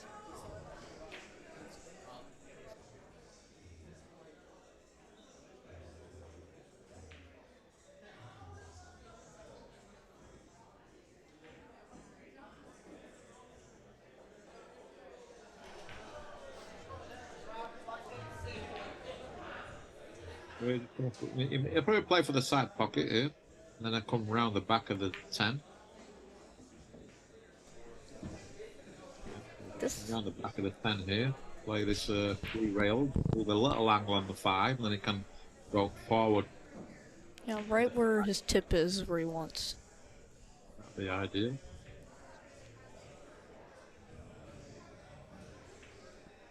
Not much Chris can do about this. We haven't seen many break and runs, like at all. Which is pretty surprising to me.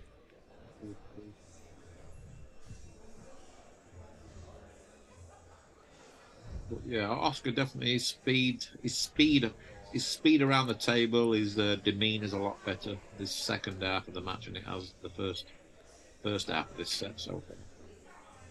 So yeah, it's just amazing the switch in body language, not just playing wise, but body language. Yeah. When Oscar was down big time, he was kind of making a bunch of facial expressions and banging his cue, and then once he started getting back in the game, you haven't seen any of it, even on his mistakes. Yeah, when you're playing long sets like this on a tough table, patience is the key. Yeah, this table is so tough. What does he just come past the 8 and play the 8 in the side like that? Or does he draw it across with a touch of right English and play for the 8 in the same corner? Or he could even bump into the 8-ball, which me personally, I wouldn't do that. Yeah, I wouldn't do that either. Looks like he's going a low ball here. Yeah. I think if you're feeling great, you just punch us in with a touch of right English and play for the 8 in the same pocket. Or on a loose table, for sure. But on this Yeah. table, you might play it a little bit safe. On this table, you literally have to hit dead center. Yeah, on this table, you might play for the 8 in the same pocket. I'm surprised that ball went in. Well, This table. Look at that fin, he wouldn't have made it, but because he hit it into the bar jaw, that's why it went. Yeah, this table loves to spit out balls. He didn't have a lot. He didn't have much more room for error, that's for sure. If we caught that a little touch fatter, it would have stayed out. But now, obviously, he's playing well. He's got his confidence up. He's got the spring in the step, so good things start to happen. Yeah. This is not looking good for Chris.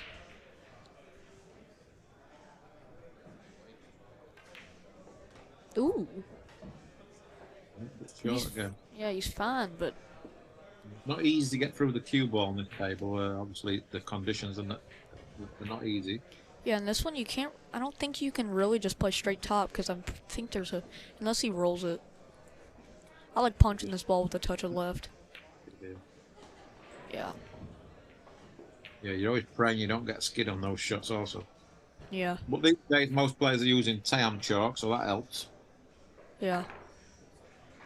That eliminates skids, especially if both players are using the same chalk.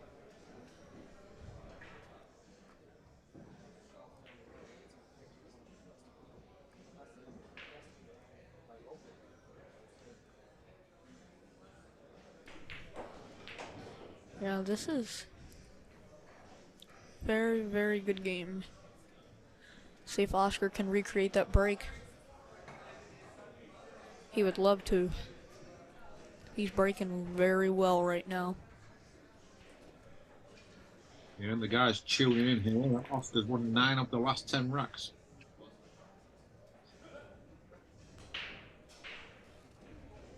Definitely got his break dialed in now. What's the 8 or the 2 in the side pocket? Ooh, what's the cue ball? Did the cue ball get kicked or did it go straight? I think it went straight in. I love that cue ball. We've got that tendency to do that. Now this could turn for Chris. I mean, Chris can put the exact same thing that Oscar just put on Chris. If Well, this Chris, is the first, nothing comes easy. When things are going against you, nothing comes easy. So Chris has got to kick, he's got to break open the 9 and the 8. that's what I like here too. Ooh. Luckily, it looks like it's a combo. Yeah. But it's not going to be easy to get from the 2 to the 3, and then the 3 to the 4. He's a little hampered here too. Yeah. It's down to like the last couple of racks when he has had his chances, Chris. For some reason, his speed of play has got a lot quicker, and now he's changed his shaft again. So something's not right in Chris's head. He's not happy about something. So he's gone back to the wood shaft.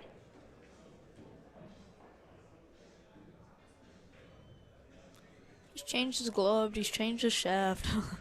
Surprised. I would not be surprised if he went in there and changes off his shirt.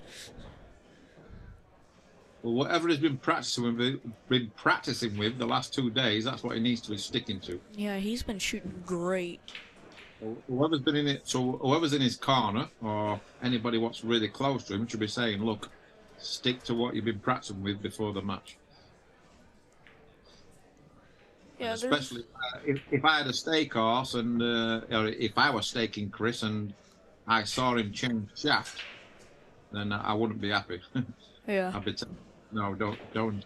I says, look, I understand, like, if the conditions can change what equipment you want to change to, but most of the time it's because it's in your own head. Yeah. If he's been practicing with his cue, which I'm guessing he has done, then obviously that's what he should be sticking to, because he's been playing on the table for the last couple of days, right?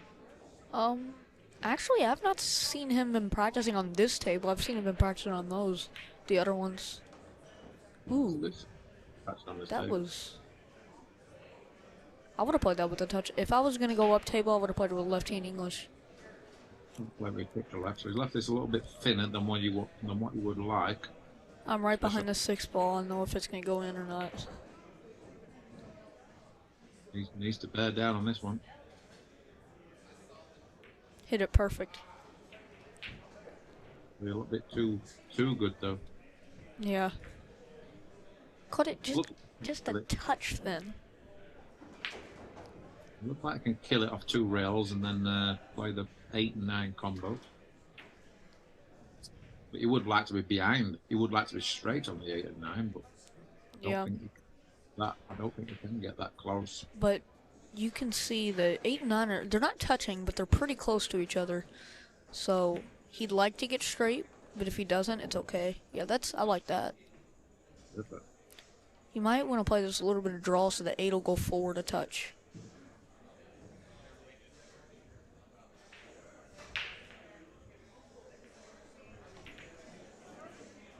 Oh. Wow, this game has really changed, hasn't it? I mean, he obviously was confident that was wired, the 8-9, but obviously it wasn't. I mean, Oscar already had his glove off. This is crazy. If he must have known that there was a chance of that ball not going. Or you think he would have cut it a little bit more the other way. I mean, I was right behind it. It was dead. I don't know how.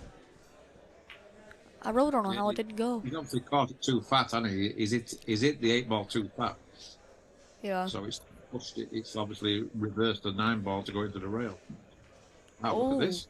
He's a little bit lucky that he didn't follow the 8 ball there. I was gonna say, this isn't easy. I mean, it's not the hardest shot in the world, but it's not a hanger. I mean, the 8 ball's a hanger, but get in shape. Don't let up on this shot. He's okay. Just got there. Yeah, he's fine. It looked like it was gonna stop like dead in the middle of the table, but it just kept going. It's not a gimme, but it's just enough where he should be comfortable. Now, if Oscar was playing like he did early in the match, he'd take a whole lot more time on this. Done. 14-9. 10 of the last 11, and it's not like Oscar's making a lot of break and runs here. I mean, he's playing a lot better, but I mean, Chris is starting to make some unforced errors, which is not good. I think more mental errors as well, Aidan. It's a lot of mental errors, safety-wise, positional-wise. Obviously, missing the odd shot.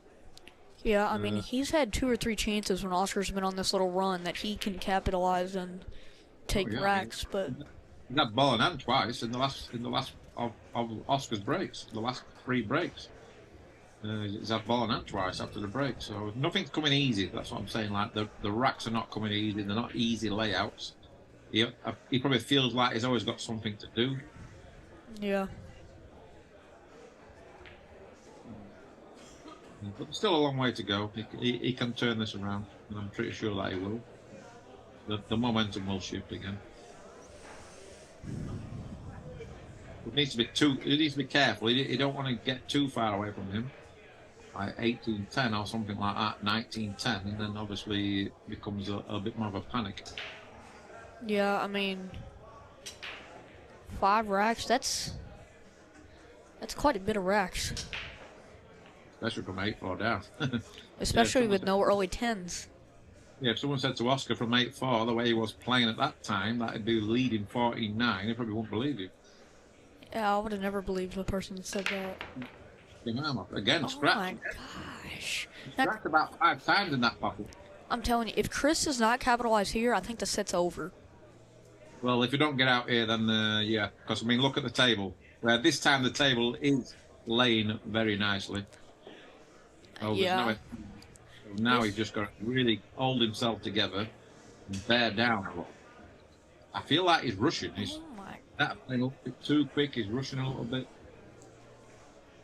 just needs to make sure you get this rack and then regroup. I think he's panicking a little bit. I think he needs to just take a breath and yeah, Wow. he's snooping himself here. You know. He just jumped Yep. here. This is unbelievable. I think he needs to take a break. I mean, how careless is that? Nothing about rushing and look at this. I don't know what jump cue was using. Yeah, I've never seen this one. Jump cue. I mean, this is not this good.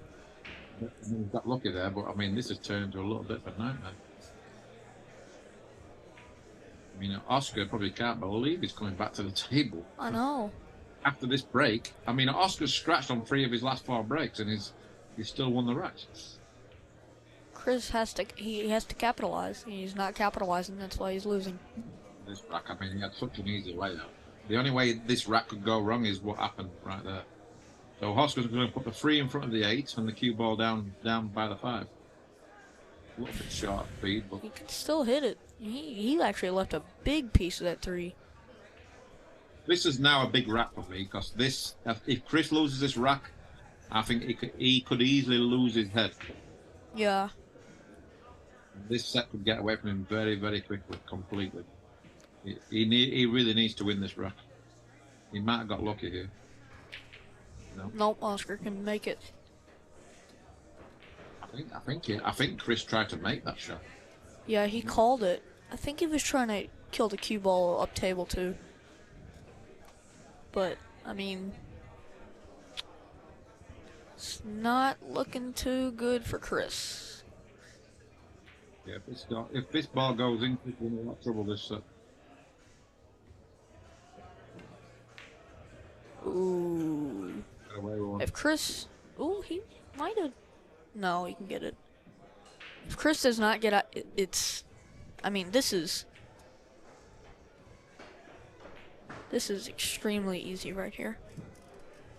Well, nothing's easy for him right now. Yeah. For Hawk, not big because Oscar will know that if he'll have made that 3 ball, Chris would have been in a very bad place and he'll have had a 6-rack lead. And I'm not too sure Chris could have come back. If Chris can somehow win this rack, which he should do now, he can forget about that mistake he just made, and he's got the break. Things can change very quickly. Yeah, Chris really needs to get this rack. I cannot believe he did not get out the first time. This is.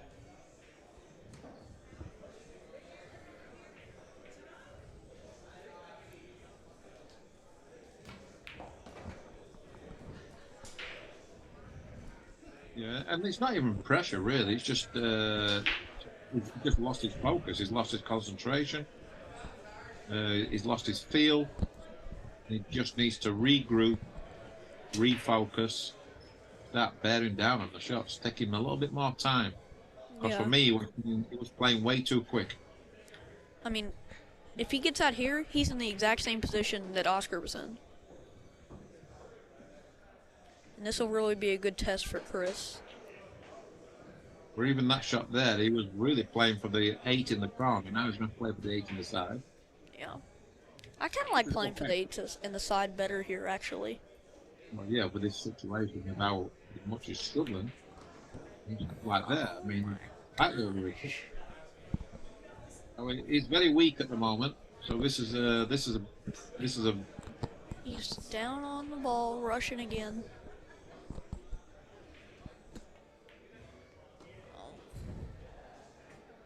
That's big for his confidence, that shot right there.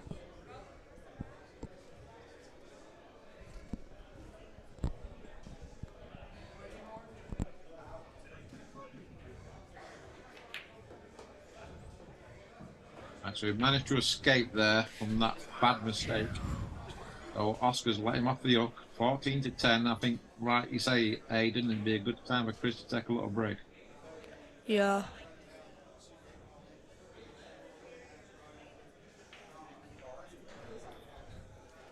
He either needs to take a break or he needs to take more time on his shots. Because maybe take a little bit more time on racking these balls. Maybe it'll help him. Well, he changed his cue. Maybe he should change his shirt. Huh.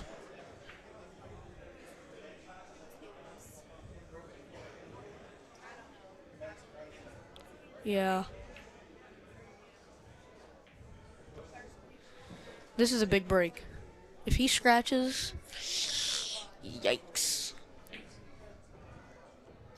Now, Oscar was down by 4. He was down 8-4, and Oscar came back and put it right back on Chris. Let's see if Chris can put it right back on Oscar.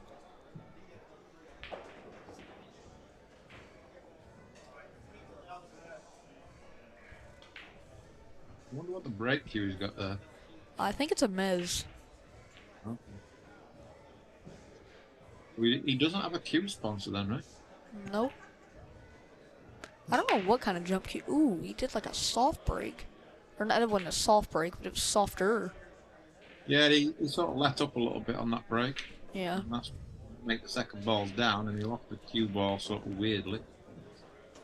But he got lucky, left a shot, so Oscar's not going to push out here.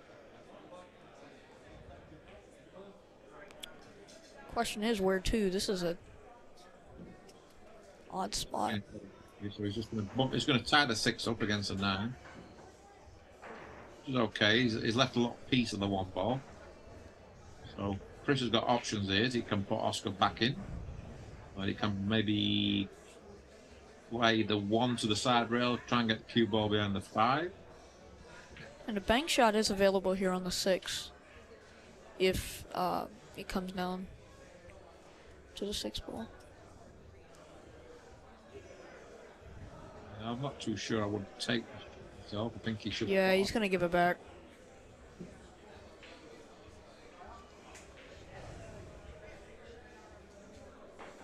I like giving it back. I don't.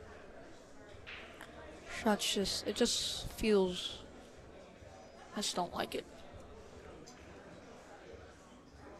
He played the shot. Not a good play, but I wasn't a big fan of the. I mean, the reason. I mean, he played that shot because it was an insurance shot by tying up the 6 against the 9.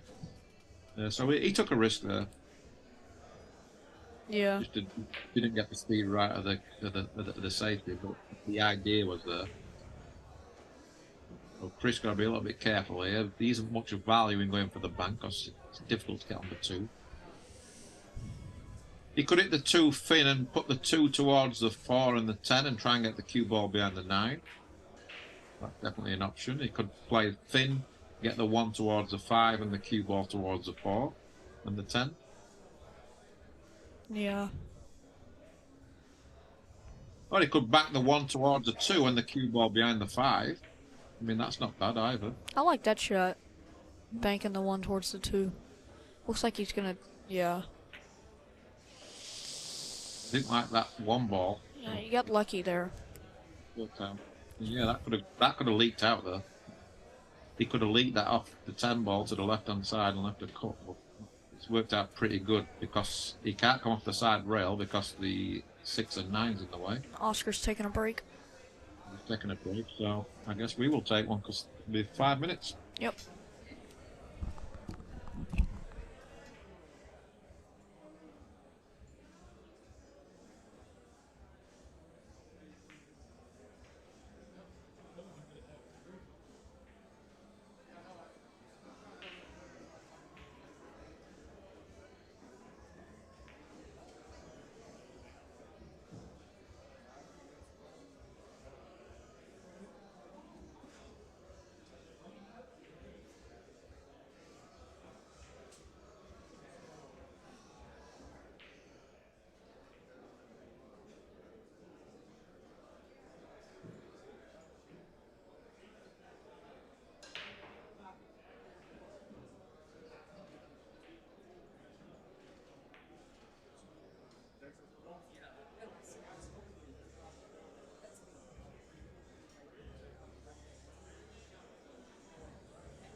Alright, guys, looks like we're back from our break. Oscar Dominguez leading Chris Reinhold 14-10.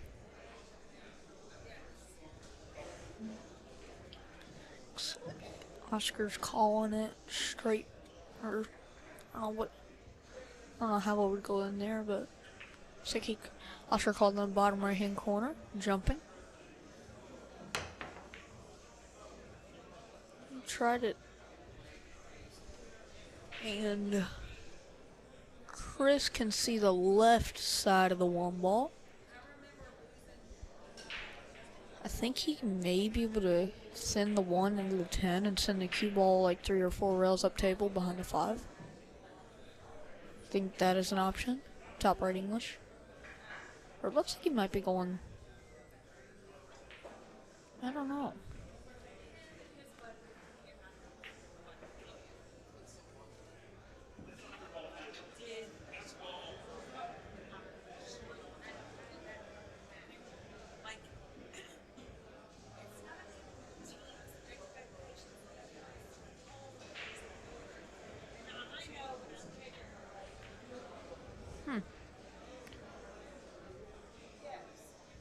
That was interesting.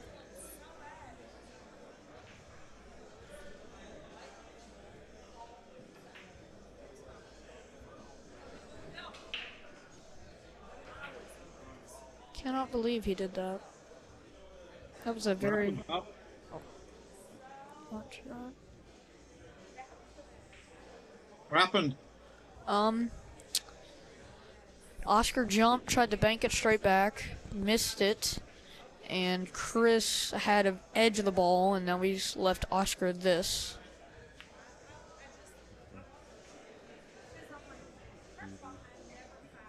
Nearly perfect. It was a good effort. I think he's left him a shot. Yeah. He got on the 2 ball.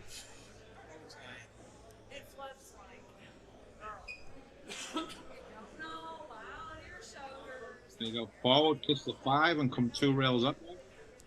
Yeah, I like that shot. Or he might be able to... Oh. Thank you. Oh, watch the point. No. A little bit weak, but he got there. I think he might be able... Oscar might be able to get the edge. Yeah, but we kick it 1 rail, but... Yeah. Unless he's coming underneath it. Yeah, he decides to come underneath. I didn't like that shot because the 10 ball was a big ball. Yeah, that was kind of like the shot Chris played earlier, but he missed the 10. Yeah, I think Chris can put him in a lot of trouble there. I think he can hit the 1 ball quite thin. He might even be able to make it, but if not, maybe get behind the 6 and 9. Yeah. In the process, maybe he could break up that 6-9 for himself. Yeah. He's gotten the snooker. Now, Oscar... I think he's got the snooker, yeah. It's close. Oscar's looking at it. Yeah, we're just He's looking called to it see in if the corner. I guess he's going to swerve it. that kick goes in the side pocket.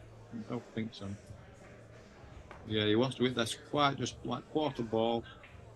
He'll take that. Probably not exactly how he played it. He probably wanted a little bit more of a fuller contact. But it worked out good. Still a good shot.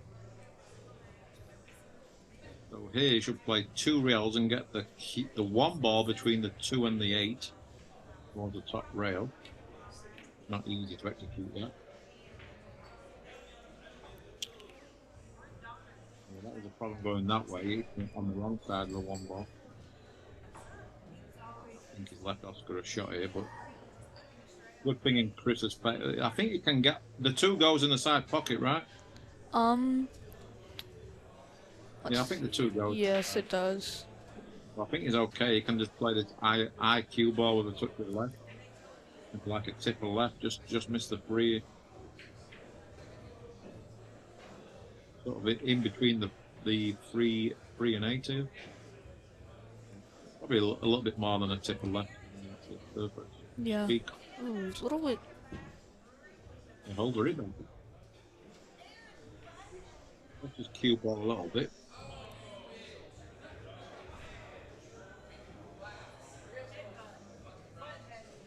We can make the 2 in the side and hold it for the very touchy. Here, this is a better angle.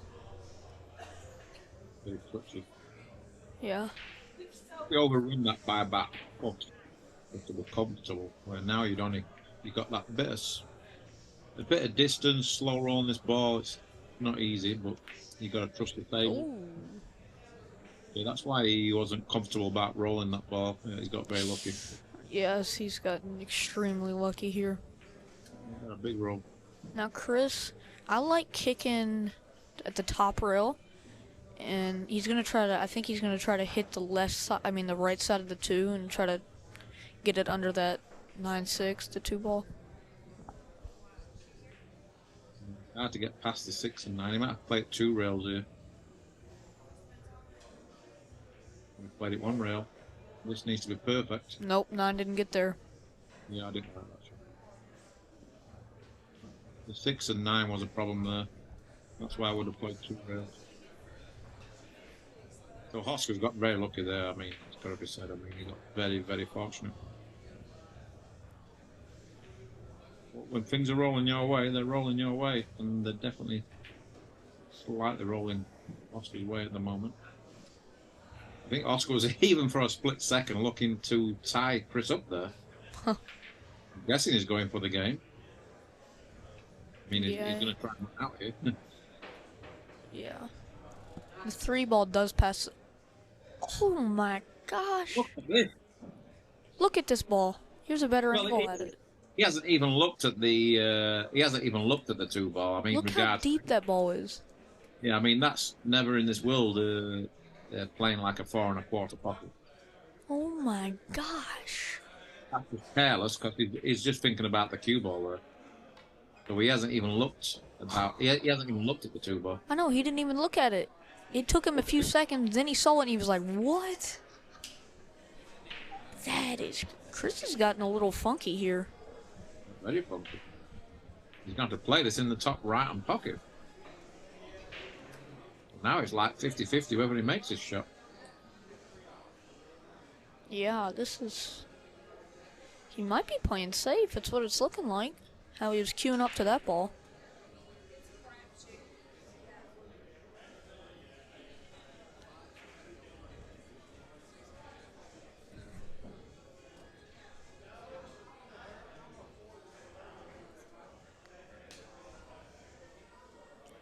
Or no, he's cutting it in. Or no, he's, yeah.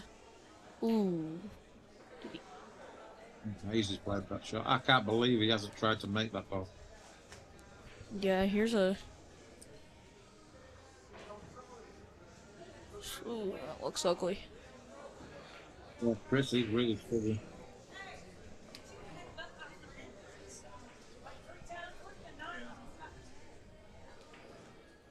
Yeah, when you're struggling a little bit, you end up making the wrong decisions.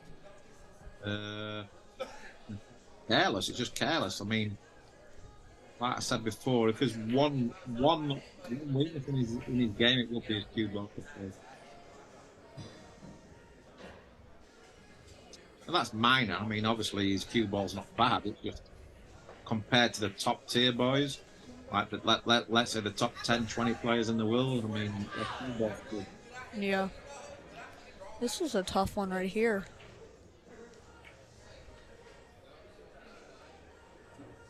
Oh, looks like Chris is gonna have a big opportunity here. It's not easy. It's okay making the ball, but where's the pink ball going to go? So we'd have to go up and down the table and play for the 4 on the side, which is not easy. And then he's got to get the right side of the 4 to get shape on the 5. He could play the 4-10 combo. That looks. It's off angle though. Yeah, there's a tricky spot here. And obviously confidence is not oozing in confidence. But he might be best looking to play safe here. This is tough right here. I wonder if we can put him behind the 7.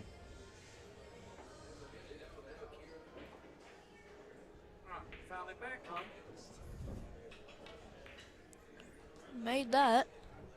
Where's this cue ball? Ooh. Yeah, it was always good. I mean, it was a good pot. Shot on the 3 was good, but he's in a worse position now than he was before the 3. Could he maybe bank the 4 up to the tops or the top side of the table and leave the cue ball down here? It'd be hard to get a good cue ball. Yeah. Ooh. No, he's. Ooh. I mean, that's dangerous. Didn't quite understand that. Yeah, I mean, there you're relying on the table, you're relying on your stroke. So yeah, if there's one thing I'd like to work with Chris is his cue ball control. Yeah. If he got a really tighter cue ball, I think it'd go a long way in the game. He might have left him an edge here. Yeah. He'll probably kick at this, though. He'll call it in the side pocket, or he should call it in the side pocket. Yeah, he can see the edge, but he's still gonna kick.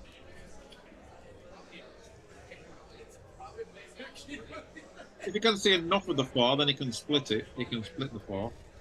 Try and get the cue ball near the 9, and I think he can. He can see about a quarter of the left side of the ball. maybe he'll play it direct. But I think he's kicking. Yeah, he is. Ooh. This is going to turn out really good. He deserves that. He deserves that because Oscar had a very similar role to this in the previous rack. Remember when Oscar missed was it the 2 ball he missed in the side pocket, and he locked Chris up. Yeah. So he got one back there. Let's see if it pays off. Though I mean, it's okay getting a lucky roll. Still got to win the game. Oh my gosh, what a shot! Call it. Yep, I guess he did because he's still at the table. No. Well, when it's going your way, it's going your way. But I mean, it's a great shot. I mean, he's called it, so it's not luck. But if you played that 10 times, you might make it 2 in 10, maybe 1 in 10. But yeah, I mean, if you call it, it's not luck, is it? That was a great. That was the shot of the match, so far. And that's like a killer for Chris, really, because he thought he finally got a good roll, and he didn't get a good roll. It ended up in a bad roll. Ooh. Okay. Yikes. That's not great, is it? I almost looked like that ball kind of topped out a little or something. Yeah, I thought he would. I would have hit that ball a lot harder. Well, now he's made it difficult, not just to make. Well, he should make the ball, but get in shape on the 8 ball, but also getting the right shape on the 8 ball is going to be. So it's hard to get the right side of the 8 ball now. He might actually draw this. No. No, he's playing middle. Maybe a touch of top. But you don't want to get straight. Well, if you get straight on the 8 ball, he'll play for the 9 past the 10 ball. Just bear down and just make sure you make this 7 ball and don't get too funny on the 8.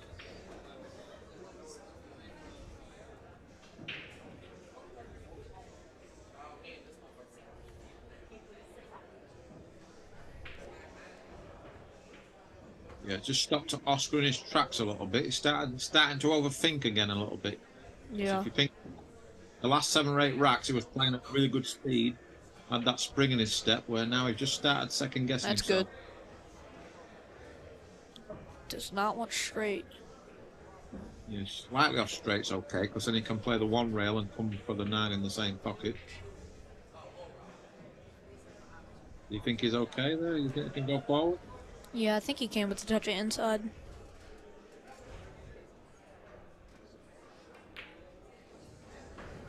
He hit it. Oh my gosh. Oh, that ball kept going. Looked like it was going to stop a whole lot sooner. Anything's missable on this table, as we've seen. Yes, very, very tight table.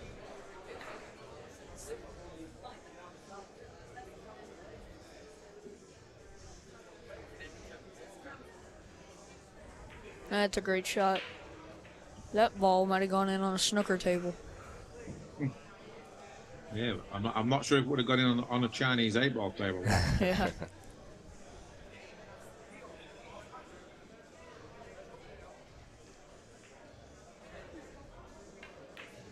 Shot. Whew.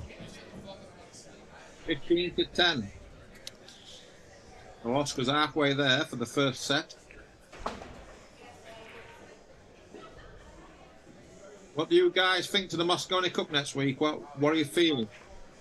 I'm excited. How about you, Hayden? Yeah, I think it's gonna be a good cup. Oh yeah, yeah. I think it's gonna be very Do you close. feel like the America's got a good chance? Well, we certainly have a better chance, I think, with Federer on the team, right? Yeah, I think- which is a given. But I think there's like a 40% chance USA wins. yeah, I think Europe. I mean, obviously, there's just so much talent in Europe, and we've got a lot of talent that's coming up. I think in years to come, it's going to be really exciting to see what happens. Right now, I feel like we're still in that developing phase. You know what I mean? Do you feel like you've got your strongest team possible? I think right now we do, in my opinion. Yeah. Yeah. Who's the other guys in contention? I mean, obviously Shane Walford is probably on paper your weakest player. Sure. Yeah, and you know, But just could end up being the best player. Who knows? yeah, especially being a rookie. I mean, there were a lot of guys that were kind of going after it, right? Even Billy some lesser. Moore. Yeah, Bill. You've got Billy is always in the mix, and then Oscar.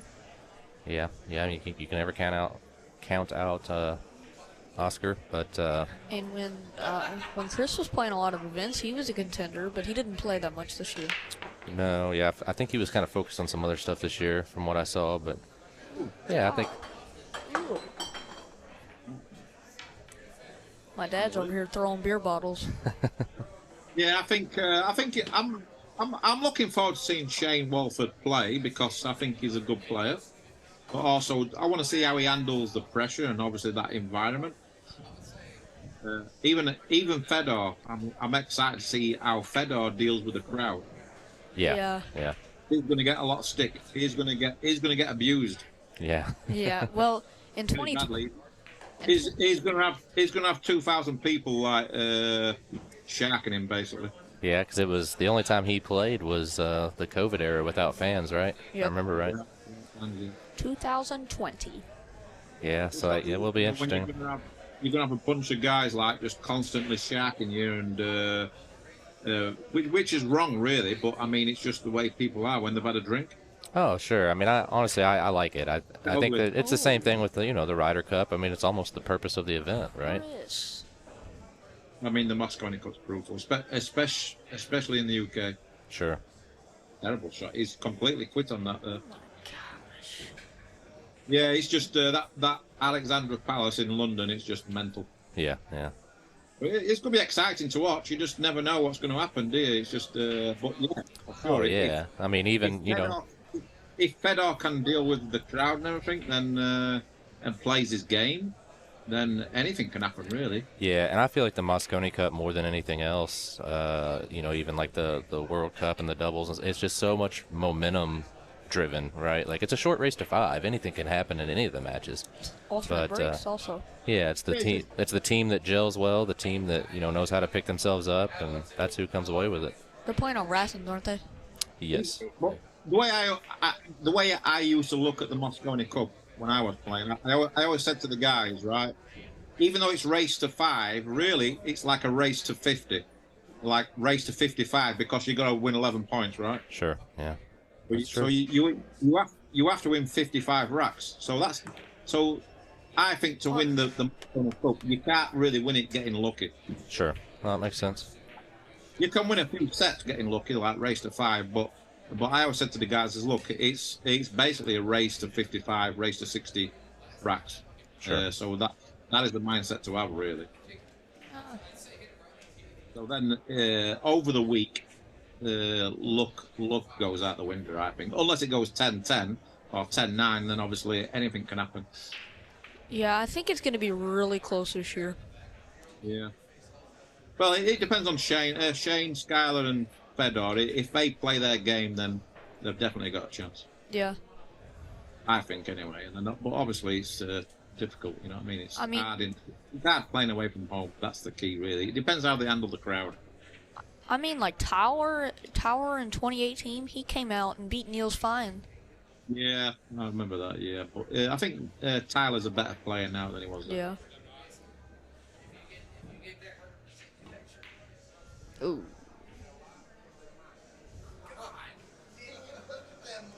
This is a tough one. Yeah, Chris is just not.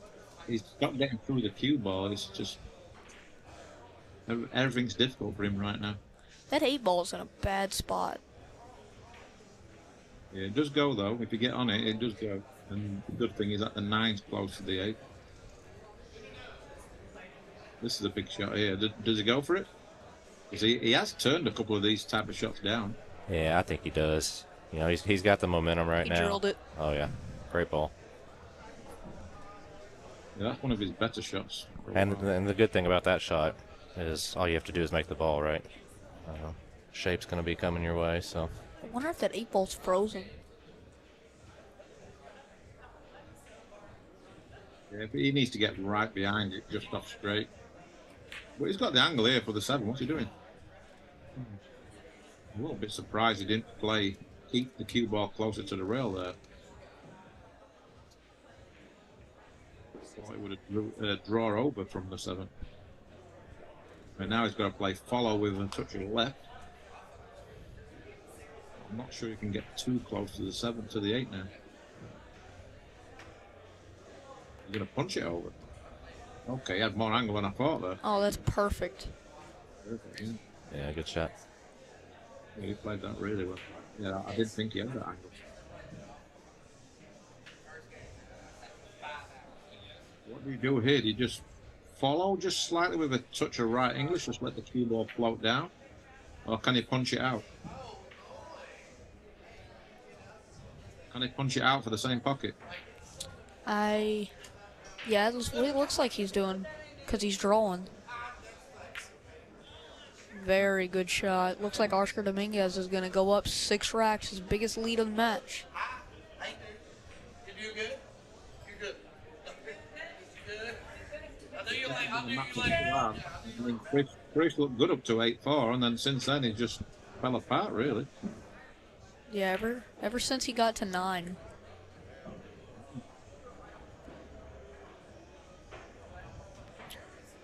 You know, Oscar's definitely got stronger. He's definitely the more steady, the more solid, and yeah, just playing smarter.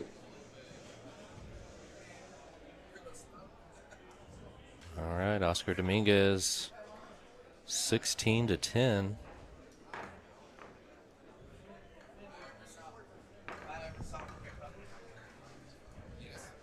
Does Chris have anybody there with him? He does. He didn't. He traveled alone, but he's got a guy in his corner. I'm actually not sure who it is, but reserved a seat right next to him.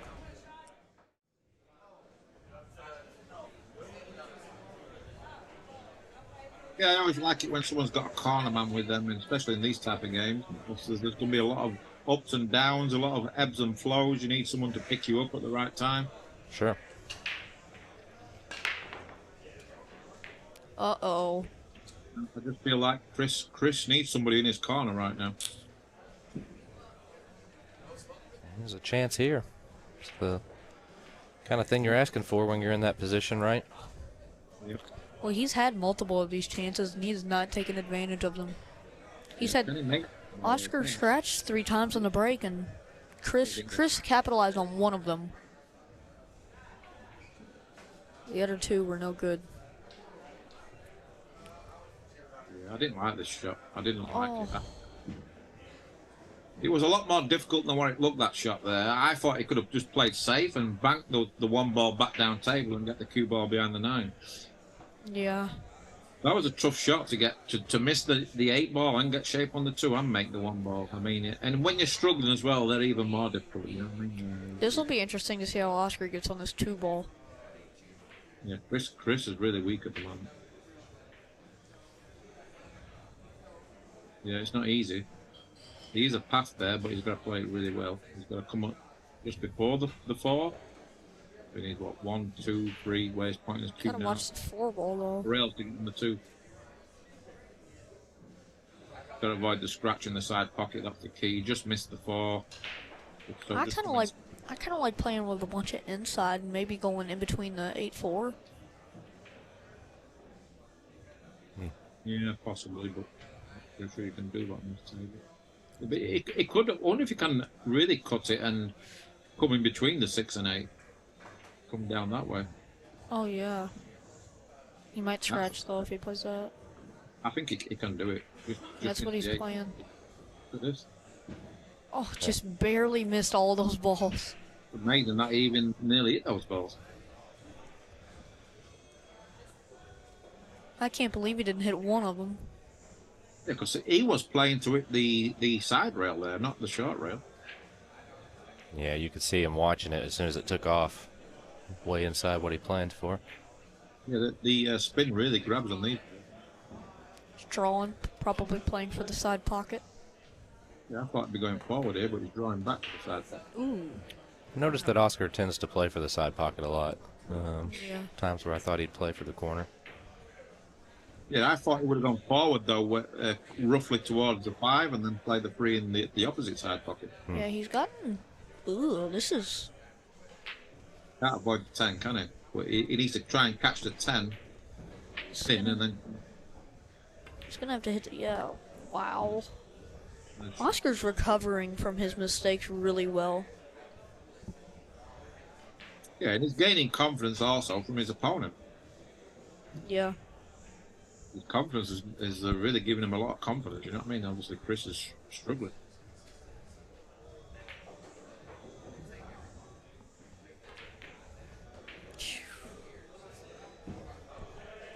But yeah, Oscar definitely senses blood here.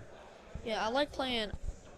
I like going top left English here and trying to play in between the 7-8. Yeah, just make sure you don't get into the cue ball too much and get stuck behind the 8.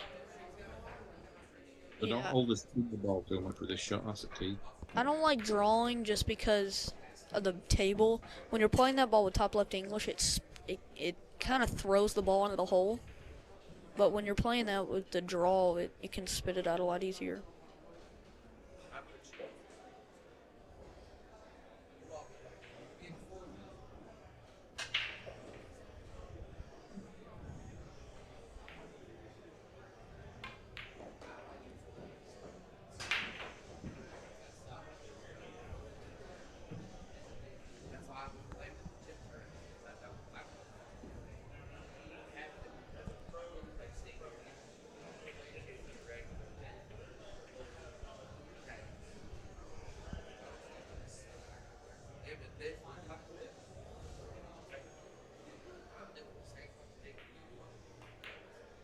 It's a good shot.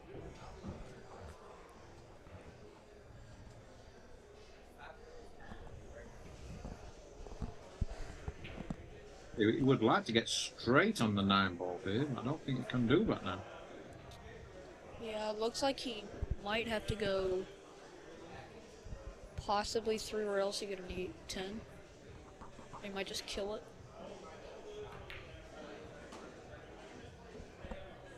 Okay, so he's left that little weird angle here, so he's not going to use the second rail. Looking at pointing his cue there, I don't think he can get there unless he comes across twice. I guess he's just gonna kill the cue ball bit. Oh, maybe he's coming across. Yeah, I think he is. Yep. More angle on that ball. A lot. Oh, no. Dangerous. Short. Well, he could have easily scratched there. Turned out good.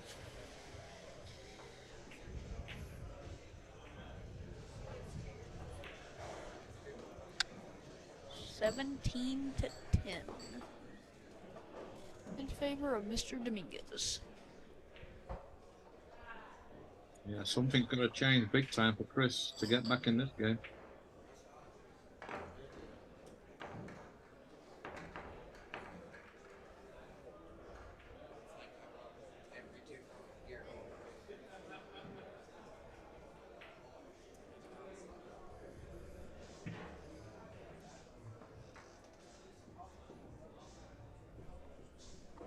I'd definitely like to play a game on this table, that's for sure.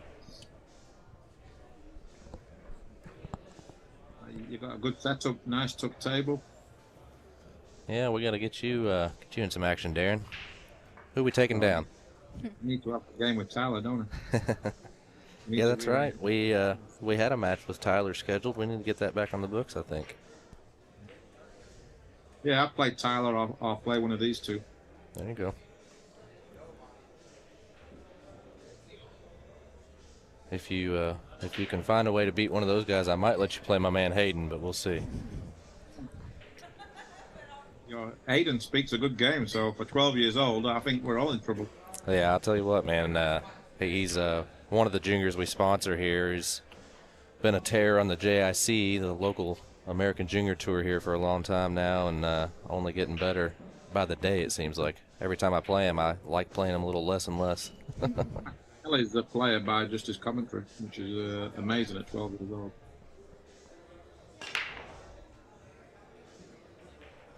Four ball. Yep.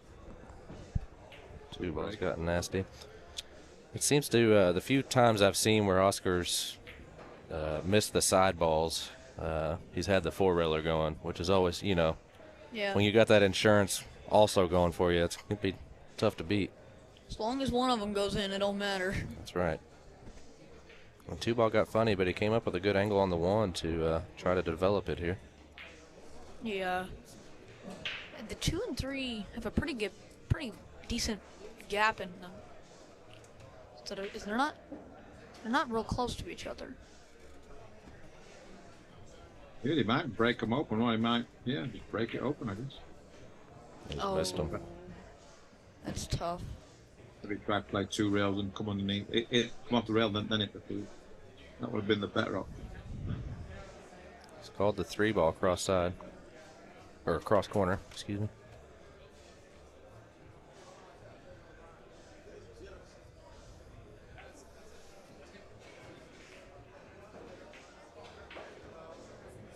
Uh-oh.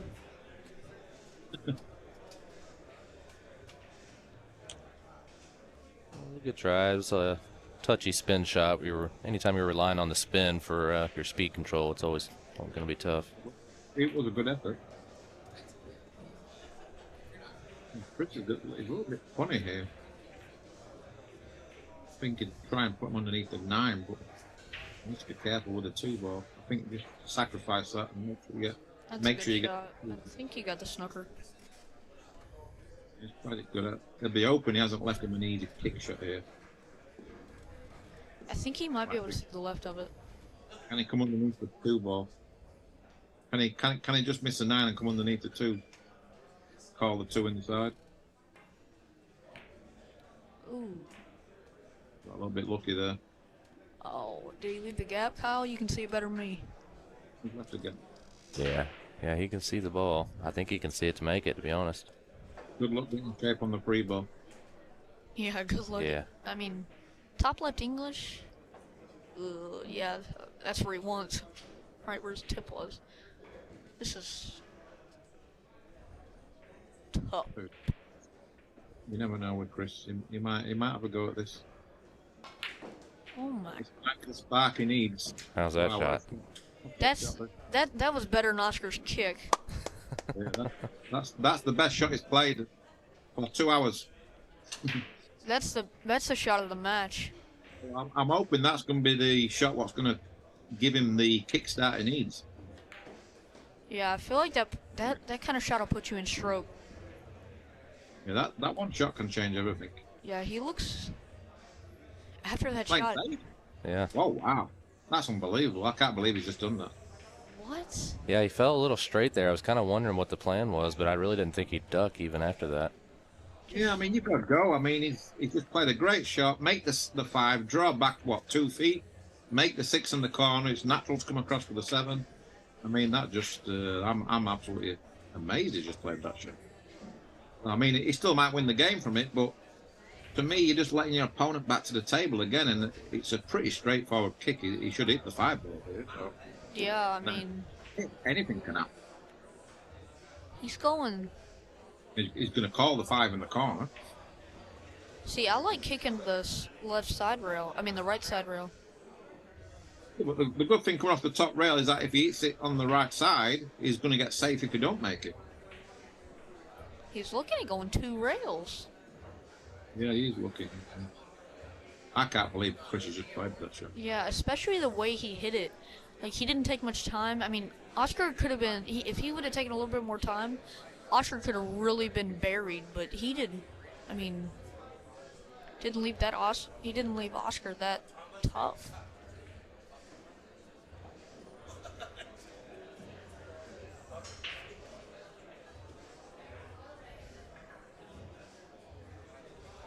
I'm amazed he's playing this way though. You need a lot of good things to happen to get lucky here, and he has done as well. But that's Chris's fault. Chris is only himself to blame. Does the bank go is the question. No, I don't think so. Well, if it does, he's only got half a pocket. He might And be. then he's got... I don't know what he's doing here. I don't think he knows himself at the moment. He may have left the gap. And even that shot there, I mean, that's like a very touchy-feely shot what he just played there. Look, And, Oscar's that was- jumping with his break cue. Yeah, I think he's only got a part of the 10 ball to go over here. Yeah, it could be like 50-50 to make this. On a lot of tables, I think he'd be the favorite to make it. A little bit tougher on this one.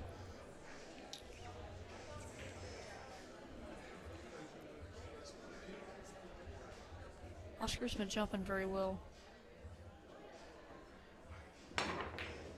Ooh, it's close. Got it safe though. This is the problem though, when you let your opponent back at the table. He might be able to cut it in. Yeah, I think he can see it, but I don't think enough to make it. Yeah, just a hair thin. We're going to kick it, I think. Yeah, he's kicking.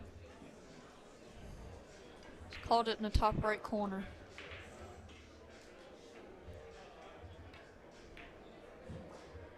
Uh-oh.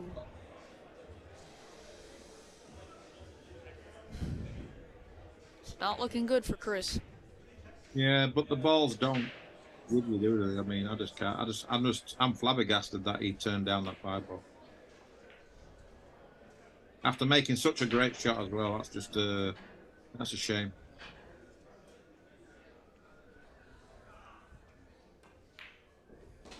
Ow. Ooh, I thought he missed that.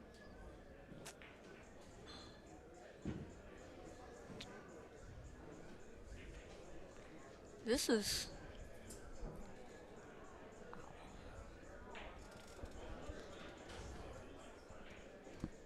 I think the 7 goes in the sides was okay. Throw back.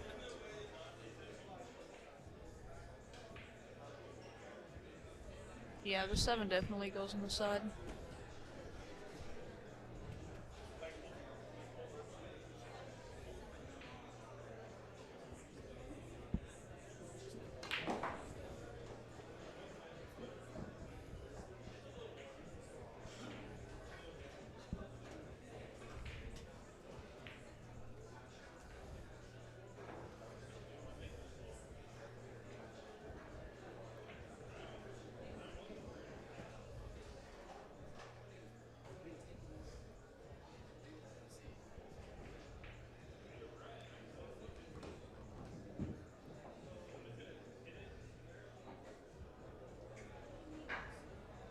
Nice easy stroke on this.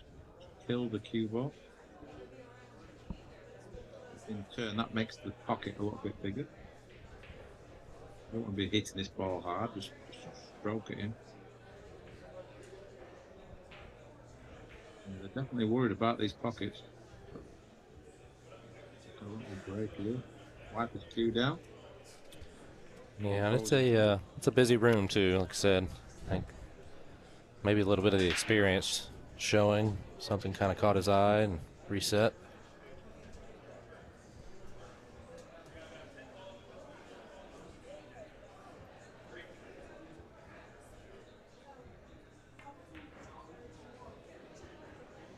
Oscar's shooting very well right now. Don't forget him on, bro.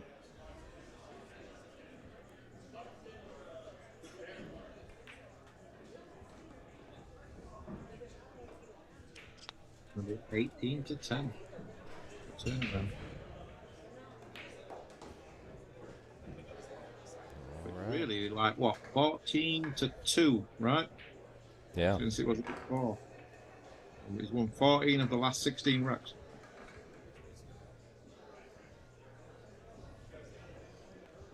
Chris has had chances. It's not like he's gone without. I mean, the last 4 or 5 racks he should have won, really.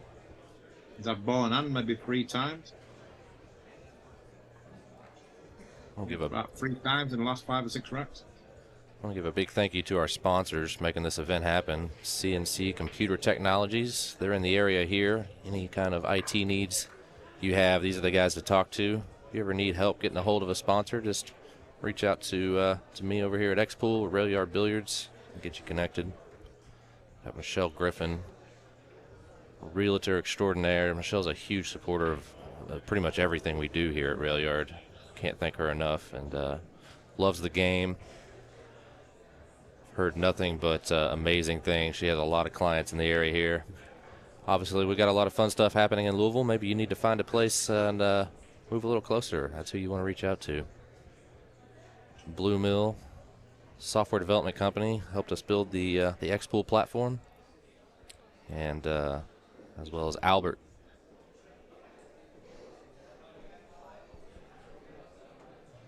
Sorry, Oscar distracted me here.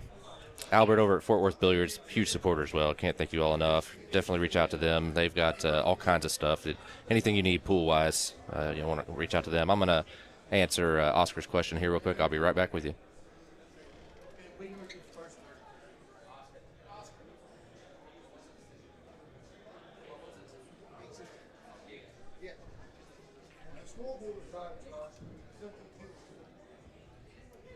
Sorry about that. Just a score clarification there. Yeah, back in the action. Again, thank you to all of our sponsors. Show them some love. That's how we make this stuff happen.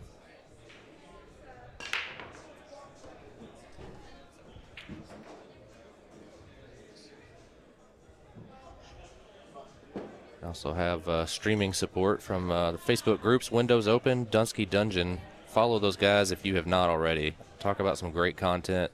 Keep you updated with anything you need to know pool-wise. That's for sure. As well as Diamond Billiards and Railbird Q Store. So, thank you again.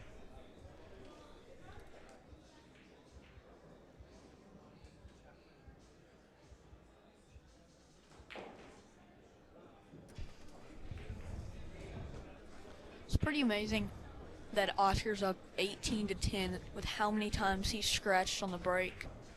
There have been a lot of scratches. Oscar's scratching probably one every 3 racks.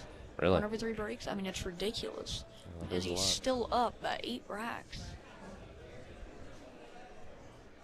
It's amazing, really. Just shows you how tough the table is. Yeah, very true.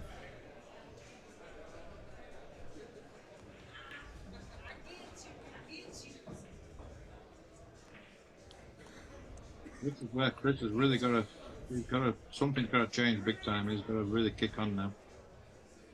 He's got to play his game. He's got to play very aggressive and start attacking the table. Yeah, I think if I'm Chris, I'm looking at, you know, if you can just get a couple, 2 or 3 games on your side, close the gap a little bit, take a little bit of a break. You know, at that point you're down 5 racks, right? It's a race to 30. That's doable. Kind of reset, but he's got to get that jump start. And this is a good start to getting a jump start. Yep. Got to get out here though. 9 ball. Every ball's in the rail except for the 8 and 10.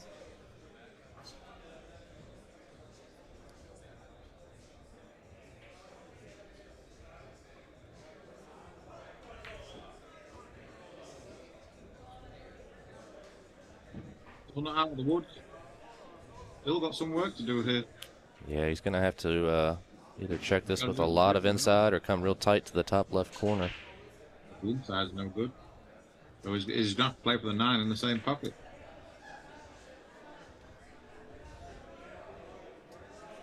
He doesn't look very comfortable with this bridge. Say he's moving it around while he's down. Wow, he's moved it back like a 1.5 feet. Yeah, he's best taking his medicine here and playing for the 9 in the same pocket.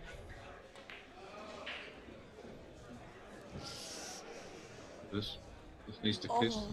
Wow. I think he's just about okay.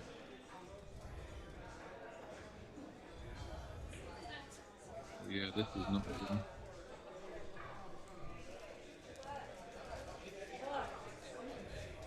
He's going to be shooting this left-handed. He's have a safety Playing shot. safe, yeah.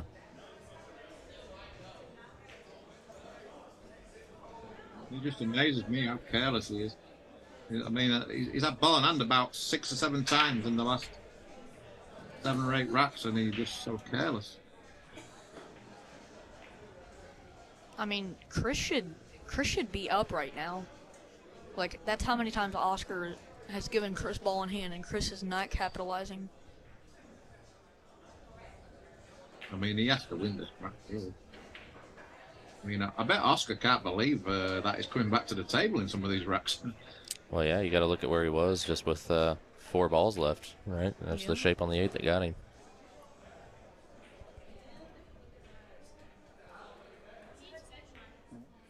Oscar's played this pretty Not well. bad. No. He's left it, though. I mean, he's left it, but, I mean, he doesn't have to take it. Yeah, it could have been a lot worse. Especially with what's happened. It's probably 50-50, whether he makes it.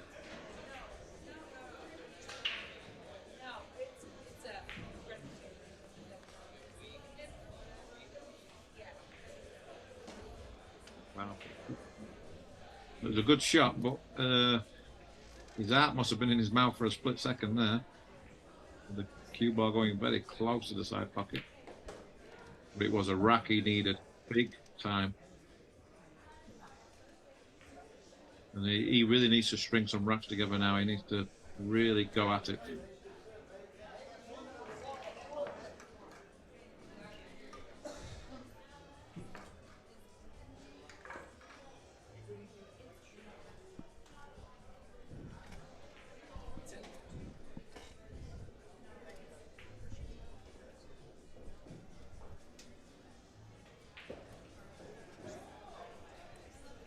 So what are your thoughts, Darren, with the Moscone this year in regards to Federer on Team USA? With regards to Federer, I mean, I don't agree with it, but that's just me, because he's already played for Europe. Sure. Secondly, because he's not a citizen. So they've opened a can of worms now, because if you've got a green card holder, then you can just switch over and play for America, like myself, Thorsten Oman, Mika Himinen, Roberto Gomez, Jason Shaw. I mean, we have the option to play for America. Sure. No, I mean, you got to be a little bit careful with it. I mean, if he was a citizen, and yeah, I mean, obviously, I understand his situation with Russia and everything.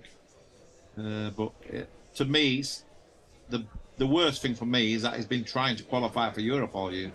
Sure. Yeah. He's been gaining all his ranking points for Team Europe until like the last 2 tournaments. They decided to make the announcement. So I think it was a bit unfair on the American players who have been traveling around the world, let's say. Yeah. to try and qualify. So someone like Billy's missed out because Billy was the next guy in the rankings. Right. So, but it is what it is. I mean, I've nothing against Fedor. He's a good guy. Sure. I just don't like how they went about it. I think it was wrong. But for America, I mean, obviously it's great, isn't it? Because obviously you've got one of the best players in the world. So, and for the tournament itself going forward, it's definitely a plus. Yeah, I think I would agree with all that. So yeah, I mean, regards beating Europe in London is very, very difficult. But I mean, they've done it before, so you never know. Sure. He played safe there.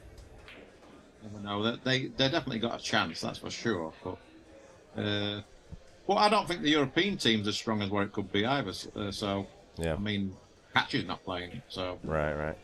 Yeah, I think I did see betting odds, obviously. Yeah, betting odds were still in favor of Europe. A little heavy. Oh yeah, I mean Europe. I mean, obviously they're so strong. There's a lot of great players missing out. Sure. But yeah, I mean, obviously, like you said, race to fives. If you get off to a good start, and obviously your big guys play their game, then anything can happen. The European teams are so strong. Like they could build like a B team and still, like More like 3 or 4 teams, really. yeah. I mean, to compete, sure. I mean, yeah. I mean, to compete, yeah. I mean, the strength in depth's unbelievable. But yeah, I mean, there's a lot. But yeah, it's just getting stronger and stronger. Europe is just coming out the woodwork, really. You could probably grab 5 players from Poland and play in the Moscone Cup. Well, they definitely compete, that's for sure. But you could say the same when the British team, let's say, Sure. 6, 7, 8 years ago. Yeah. When there was like myself, Carl Boyes, Chris Mellin, Jason Shaw, Mark Gray, Imran Majid. I've seen Chris Melling playing a lot of, like the, I don't know what exactly it's called. It's with the red and the yellows. English pool, English Yeah. 8 ball. Yeah, that's the main game in the UK besides snooker. But there isn't a lot of money in the game, so that's why we all switched over to American pool. But Chris is one of those what he just loves playing at any cue spot. I've always loved watching Chris play. He's got the longest backstroke you've ever seen in your life. Yeah. Yeah, I sat and watched one of his matches at Derby City a few years back when he was in. And Yeah. unbelievably nice guy as well. To talk with him for a little bit. He pulls that. I mean, he pulls it back so. He's like. Yeah. I mean, when he's playing well, it's great, but when he's not playing well, there is a lot of decel, you know what I mean? Sure. But he's great to watch. He's a shot maker. Yeah, he's a walking highlight reel half the time. Yeah. He plays for the crowd. Yeah. He makes the most ridiculous shots. Or he'll make the most ridiculous shots and miss like the easiest shot. Yeah. Just the way he is, you know what I mean? That's why he's not consistent. But he's just a shot maker. He's just great to watch. I mean, that was a bit of a strange shot there. I think he's landed a bit funny here, right? Yeah, it looks a little funny. I'd rather play inside English, just kill it. Very touchy. You might even, you don't want to be going into the 5 ball unless he really needs to.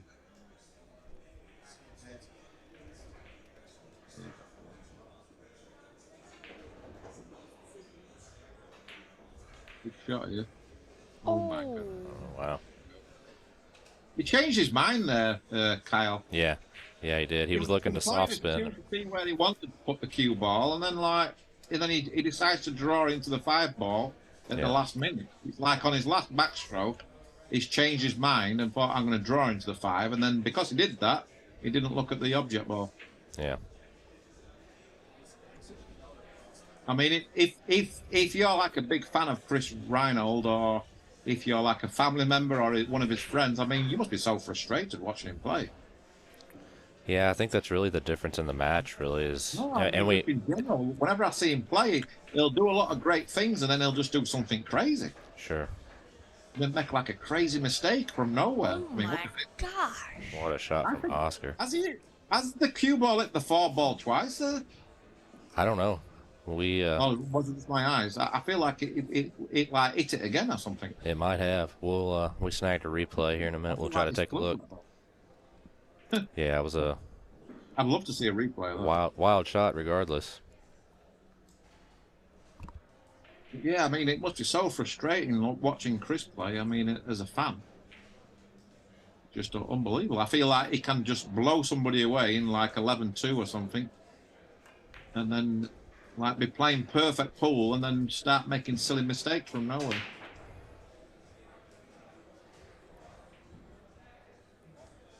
Yeah, I remember that year he played in the Moscone. He played really, really well in this particular match, and then he missed like the straight in 5 ball or a straight in 6 ball, I think it was.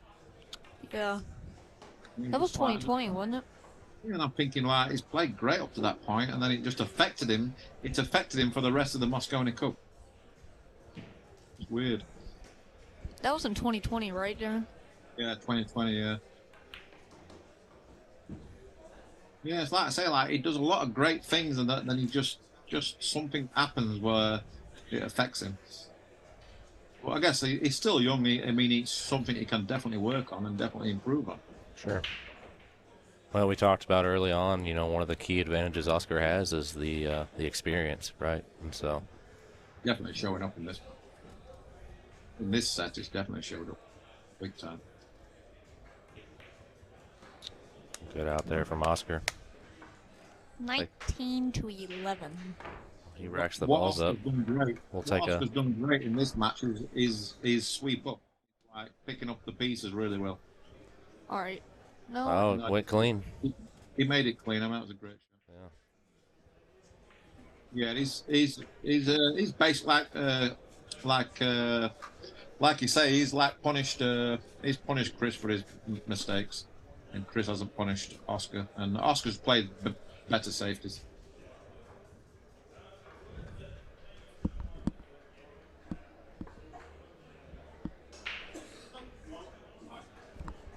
Yeah, Oscar's one of those guys where he's always going to give you 7 out of 10. He's going to be tough to beat, you know what I mean? You scrape him off the carpet. Yeah, definitely a very consistent player. Let's see what Oscar can do on this break. He's scratched a lot.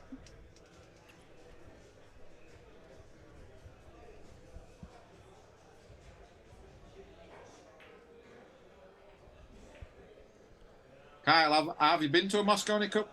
I haven't. It is on my bucket list to attend one on both continents. Yeah. We actually, my wife is a player. Yeah, I'd love to. My wife plays as well. We actually had plans of going, and then ended up growing our family by one, and had to stick around. So we plan to make it out. I really want to go to London as well. Just the experience of it, I think, would be fantastic. I think next year, because next year Shane Bamboni will be inducted to the Hall of Fame. Yeah. So I think they're going to have it in Las Vegas during the Moscone Cup.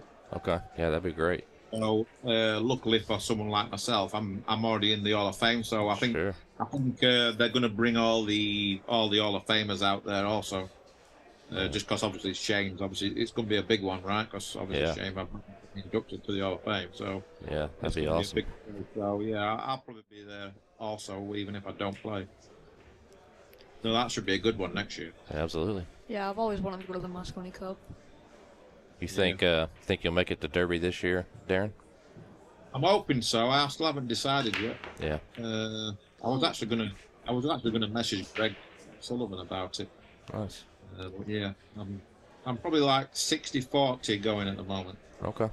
I think we've got Greg watching the stream. Hopefully he's listening, and he's supposed to come up tomorrow. I'll put a bug in his ear. He needs to make that happen.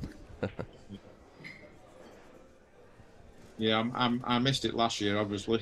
Yeah. Yeah, the year before I should have really won the one pocket. I was sick. Yeah, I remember that actually. You had a great run. I was like in the final 3, and I'm the only guy with a life left. Yeah. Ooh, he soaked himself. Fedor and Josh Roberts. and I lost to I think I lost to Josh Roberts, and then I had a chance again to get the bye, and I didn't get it. So yeah, I ended up losing to Fedor then. Yeah, that I don't know. It's one of the unique things about it, of course, but it can be so brutal the way that tournament comes down to the end sometimes. Oh yeah, those buys are massive. Yeah, you need some luck, and for some reason I never get a walkover. You know, like the buy what you get. Yeah, yeah, I didn't get lucky with those things, but yeah. Get a bye into the finals. Yeah, I know there's some players over the years I've been so lucky with them. You know, that's the way it is. Good attempt Not there. a great attempt. Very close. Well, this is a tricky shot here for Chris, just because of where the free ball is. Where if the free ball's down table, it'd be natural to make this 2-ball. So I'm not even sure if he's even going to attack this. He's going to stop the cue ball where the 2 is. Just kill the cue ball right there. That's a touchy little shot there to top up next to the 3. Well, I think he's actually quit on the shot, but it's turned out perfect. Oh, you think so? There's no way he's played it that way, but it has turned out great. Yeah, so he needs every little bit of luck he can get right now. Sure. Or help. Yeah, it's slightly pulled out of that shot, but it's turned out good.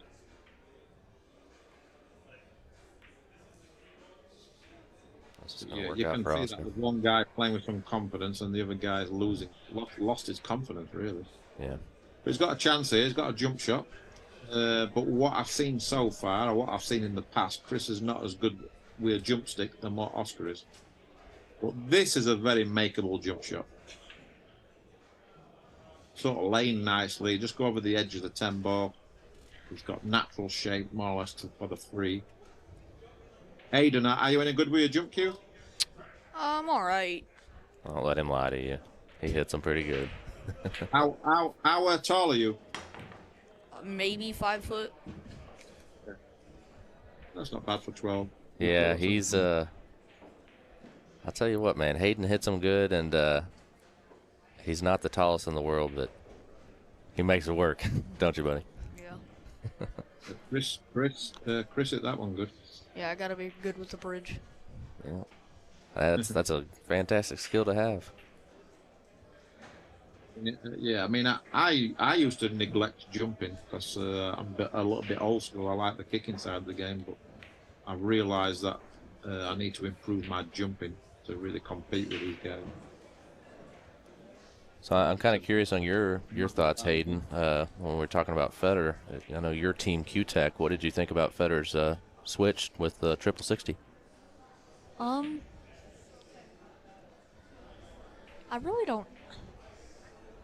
don't really know anything about. I've never heard of it. I Sure. knew about Viking, but I've Yeah. never heard of 60. I was very surprised. Yeah. I wasn't. I mean, I was surprised that he left Q-Tech, but I wasn't as surprised as he joined them. I thought he would join a bigger, like, Perry or something. All about money, pal, isn't it? If they're getting paid good money, Yeah. to be with them. I think Jason's going to the same company also. Oh, really? Wow. Yeah, and it's I think I'm completely speaking on my own here. I'm not. This isn't any inside information at all, but I think it's a sometimes mix of money and opportunity too, right? Like he's got a chance to kind of build something new and exciting, and he's young and wants to take that on. More power to him. Saw a lot of players switching. Didn't Max Lechner left Predator, I think? Yeah, and then Francisco. Yep. Yeah, there's quite a few people been leaving. But I think Predator had too many players. Yeah, they have quite like a bit. 500. It feels like it's 500. It got to the stage where they had like too many players. It was getting silly, really. But the good thing is that the Q companies are doing really well. So obviously they're giving players more money. So it's good. So there's actually players what's getting paid now. Yeah, that's fantastic. And you switched to Tiger, is that right, Darren? Yeah, I've been with Tiger. Yeah, that's awesome. That was a good move from me. And the good thing with Tiger is that they're very underrated, but also they don't really sponsor professional players. So sure. Yeah, it was a good opportunity, really. Yeah, I've Yeah, like actually, Predator's got like what 10, 20 of the best players in the world. So right. I mean, they've got. you just yeah. Let's say 10 years ago, I was probably one of the main guys at Predator, and I used to get a lot of attention. Where now you just obviously got Joshua Pillar, Carlo Biardo, all these guys. Yeah. So I just felt as if it was the right time for me to move on, really. Yeah, like you said, all the movement really just comes down to one thing. It's, more building and excitement in the game. So, All these carbon fiber shots changed everything. That's where the money is, the carbon fiber. yeah. It's a good break, but I don't think he's made a ball.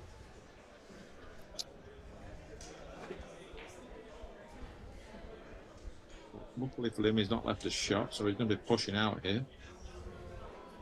Where do you push here, Hayden? It's a good question. You can't push into a jump because it's too easy. The ball's sitting over the hole. Well, I mean, tricky here, though. He's in a tricky situation. Especially with a one ball and two ball being close together. I kind of like maybe push into the rail closest to the 5. Yeah, that's not bad, but it's an easy safe behind the two ball if you let him see the one. Yeah, I think the way the balls lay, I may be looking to tie something up, maybe just pushing the 6 over by the 3-9. Take your kick shot behind the 8. Tricky one, isn't it? He's in a tough spot here, but I wonder if he can get the cue ball somewhere where the 9 is. I don't know. I just don't like him letting him see too much of this one ball. Wow, what's he doing here? This is no good. Oh, he's tried tying the 5 up against the 8 as well. But he's going to be locked up here. That shot makes no sense. He's going to be in trouble here. He should be anyway. He's going to take away the side rail kick. So I mean, Oscar locked himself up there.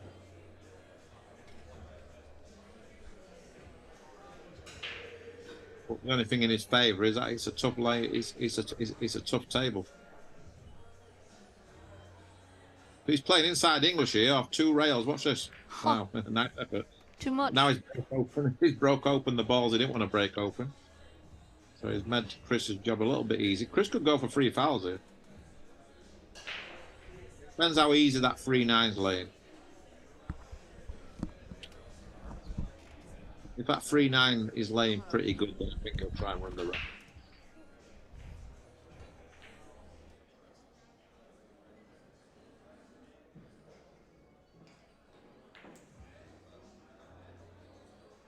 Guessing the 4 passes the 8.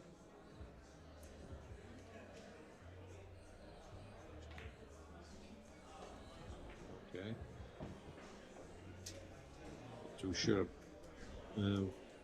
why he drew back to the side rail there. I guess he's just going to draw straight back here. This looks a bit tricky.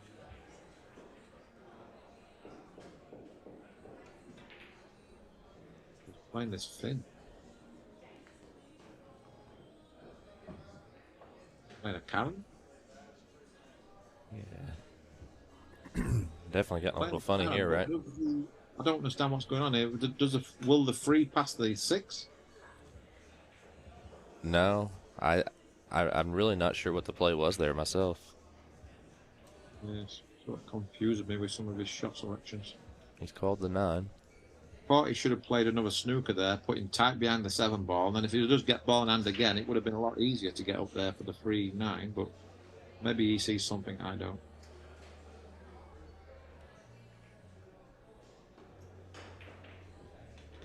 Alright, so I'm guessing the 3 passes the 6. I don't think it does. Oh, it doesn't. Wow. Yeah, I'm confused. So he's going to try and get the cue ball behind the 6 here. Go far. Oh, he's double kissed it. Double kiss. He's in trouble. I just feel like his brain's all foggy or something. He's just he's in a bit of a fog. Which has happened to us all. He's just not thinking straight.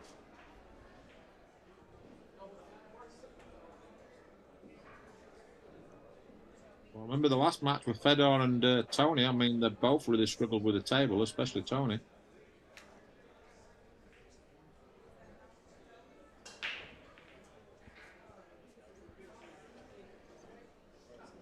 Has there been any other money games on the table since then, Kyle? No, nothing big. I mean, there's always something going on usually. I think trying to remember it. To be honest, I've actually had to be. Been traveling since the match with Federer and Tony. You have? Yeah, I have another business I run and been out in the California area a little bit working with some guys. But yeah, I think there's we have a couple players in town here, like the Louis DeMarcos and stuff that I've get games scheduled and play. But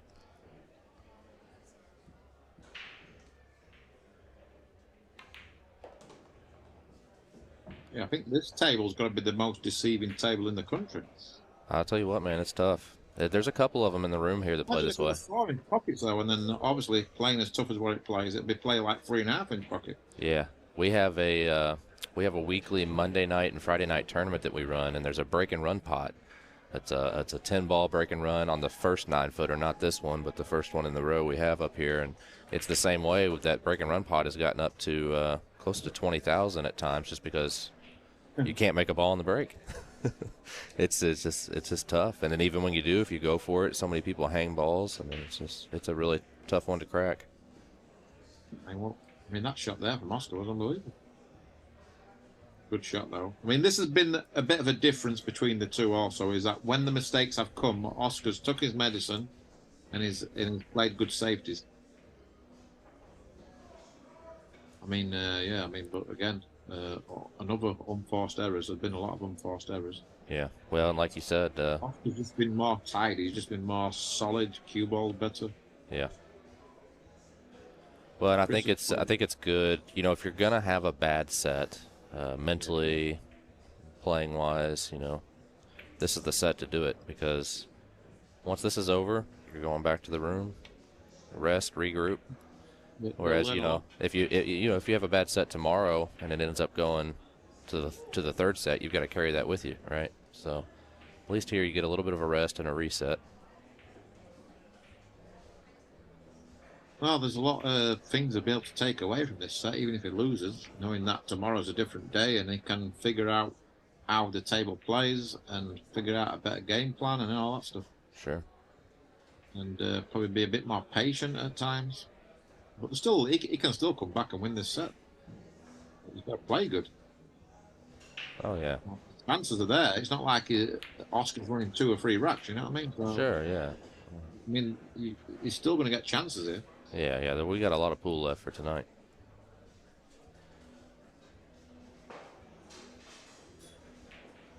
Yeah, I just feel like at the moment Chris is like looking for excuses. That's my gut feeling.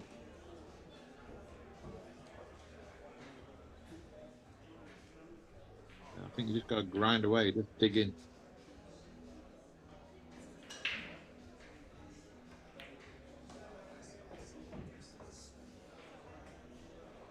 Oscar just doing what he does, just playing nice and solid.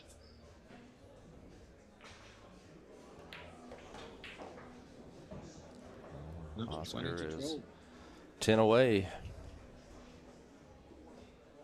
Yeah, he's won 16 of the last 20 racks. Yeah, pretty strong. Like you said, it's not. It's really not been one-sided as far as table time. So. I mean, Oscar must have scratched on the break about 6 times. Probably more. 20 racks. Yeah, he's definitely scratched on the break 6-7 times. Yeah, that's pretty wild. He's only been punished once of those racks. I mean, it's they're big swings. You know what I mean? Like just if you take 2 games off of Oscar and put two games on Chris, I mean, it's still game on. Oh, absolutely. So yeah, I mean, the match is a lot closer than what the score is.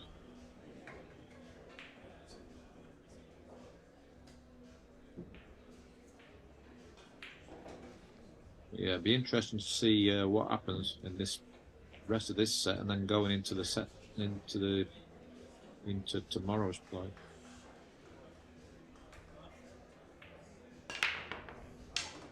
There. There it It's is again. unbelievable. Yeah. And usually, I've never seen him break this bad, to be honest. I've never seen him lose the cue ball. Sorry, I've Yeah. never seen Yeah. him lose the cue ball to the side pockets like he has done in this match. And I've known the guy for a good 15 years. So I've always looked at Oscar as one of the better breakers in the game. But I think there's only maybe 3 breaks where he's controlled the cue ball in the whole set. Yeah. I mean, I didn't see. Yeah, like I said, a lot of time was spent practicing the break by both of these players, and I didn't see even warming up anything like that. You know. But once you lose your break, you lose it. I mean, Sure. unless you're Ken Boney, you can recover very quickly. But most guys, once they lose their break, then it's very difficult to get it back. I've always felt too like getting a good break and getting a good rhythm down with that is such a big boost just to your overall play. And if you look at what the score line is with Oscar breaking poorly, what would it be if he actually had a good break going? Yeah, no, I mean, but it hasn't cost him though. That's what I'm saying. The break hasn't cost him. Yeah. I mean, he'll know himself. I think he can't believe he's leading 20-12 with how bad he's broke in this match. But Chris just hasn't punished him, and he hasn't punished him again. Look, I mean, it's unbelievable. Yeah. I just don't get it. I just really I don't understand it, because he had a wide open table, and his cue ball is just not where it should be, and now he's having to leave. He's having to make shots like this.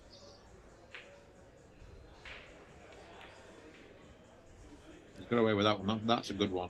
Yeah. Hit that ball well. And he's still not out here. He's still got some work to do. Yeah, once you start chasing that cue ball, it's a tough game. I say to everyone, if you control the cue ball, it's an easy game. Once you start losing that cue ball, it's brutal.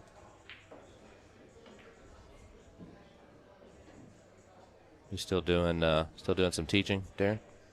Yeah, I do a lot of teaching. Good. Yeah, I'm a better teacher than player these days. I've watched a lot of your content online. I've always enjoyed it.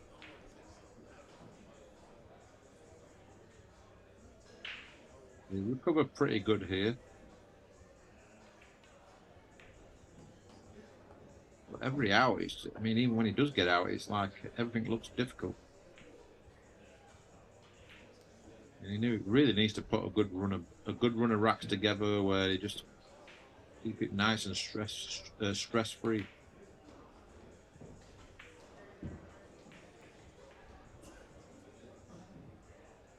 Because he's a very talented player. Oh, for sure. Should be doing a lot better in the game than what he is. And I'm guessing I think he's an hard-working player, right? I think he practices a lot. I know he does a lot of teaching. I'm not a big fan of that, though. At his age, I don't think he should be traveling the country doing teaching. I mean, doing the odd lessons is okay, because obviously you got to make some money. But Sure. Pretty sure that if he traveled around America playing tournaments, he'd make a lot more money than he would doing teaching. Yeah, he's as far as the hard work goes, he's definitely put a lot of time in on this table. He actually arrived a day earlier than Oscar and was here, the entire night by himself playing. And I would say it may even be like a 2-to-1 as far as amount of time spent on the table between Chris and Oscar. Definitely. But Oscar's like old school, isn't he? He's got the experience. He knows how much you need. That's a good break. He knows how much he's got to practice and all this and what works for him. Everyone's different. But Sure. I mean, I can see Chris at 25 years old, he should be on the table all day. Sure. I mean, I was the same at 25. I would imagine most professionals are the same, but I'm not too sure about this teaching. Like he does a lot of teaching, traveling, doing a lot of teaching at 25 years old. I mean, it depends what you want to get from the game, I guess. But Sure. if you want to be a top-tier professional pool player, I don't think that's the way forward.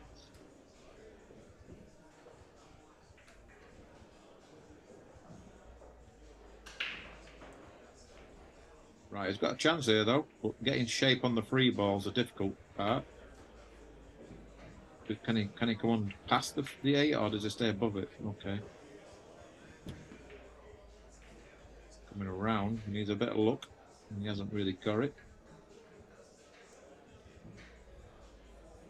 Well, again, I'd like him to take a bit more care with his safety. So obviously he is looking to come behind the 9. But for me, he didn't. Kyle there, I don't understand why he's putting the 3 to the side rail. Right. Like, he could have hit that 3 a lot thinner and made sure the 3 didn't even go near the side rail. Well, he really had a lot of ways to do it. He could have even hit it thicker and gone, 3 back out to the 4 ball or something. Yeah, I mean, there's a lot of options there. But on that safety there, he didn't even look at the other options. I mean, there was other options because he got the 7 and the 8 close together. He could have used those, and he could have just got the cue ball down to this short rail and the 3 up table towards the 5. He had a lot of blockers there, but he sort of played the first shot. He played the first shot he see. Sure. I mean, it might work out good. He might get away with it, but he's left Oscar a shot one. He shouldn't believe in him, especially in a situation like this. He's losing the match. You need to be a lot tighter with your safety against these top players.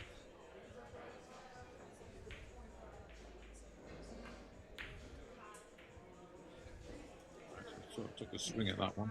But again, a lot of good things can happen when you let somebody see the ball. Sure. So Chris will be thinking things are not going his way, things are going against him, but is also allowing it to happen also. Like there again, just sort of like swung his arm at that shot. There was no real thought into it. Sort of a hit and hope sort of shot. And yes. So yeah, I can't help but feel just watching the approach and mannerisms and speed of, it's like things are going wrong is one thing, but when you let them kind of continue to take you in the wrong direction, versus figuring out a way to kind of turn the tide. You don't want to just keep doing the things that are taking you in that direction. Yeah, you have to feel like everything's going against you, but in reality, you're thinking, well, but you're self-inflicting a lot of it also. Sure. I've done it myself. I mean, I would imagine every player's done it at some point, but some people do it more than. And that's been the big difference in this match, is that Oscar's been really steady. He's done all the little things good. He's done all the basics good, which is the most important part of any game or any player. Is make sure you do the basics and give every shot 110%.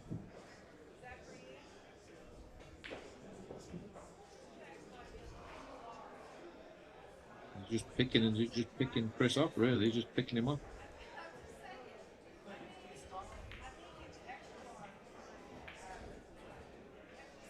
One of the interesting dynamics in this match too. Oscar is actually one of the ones that taught Chris a lot. They've worked together a lot over the years.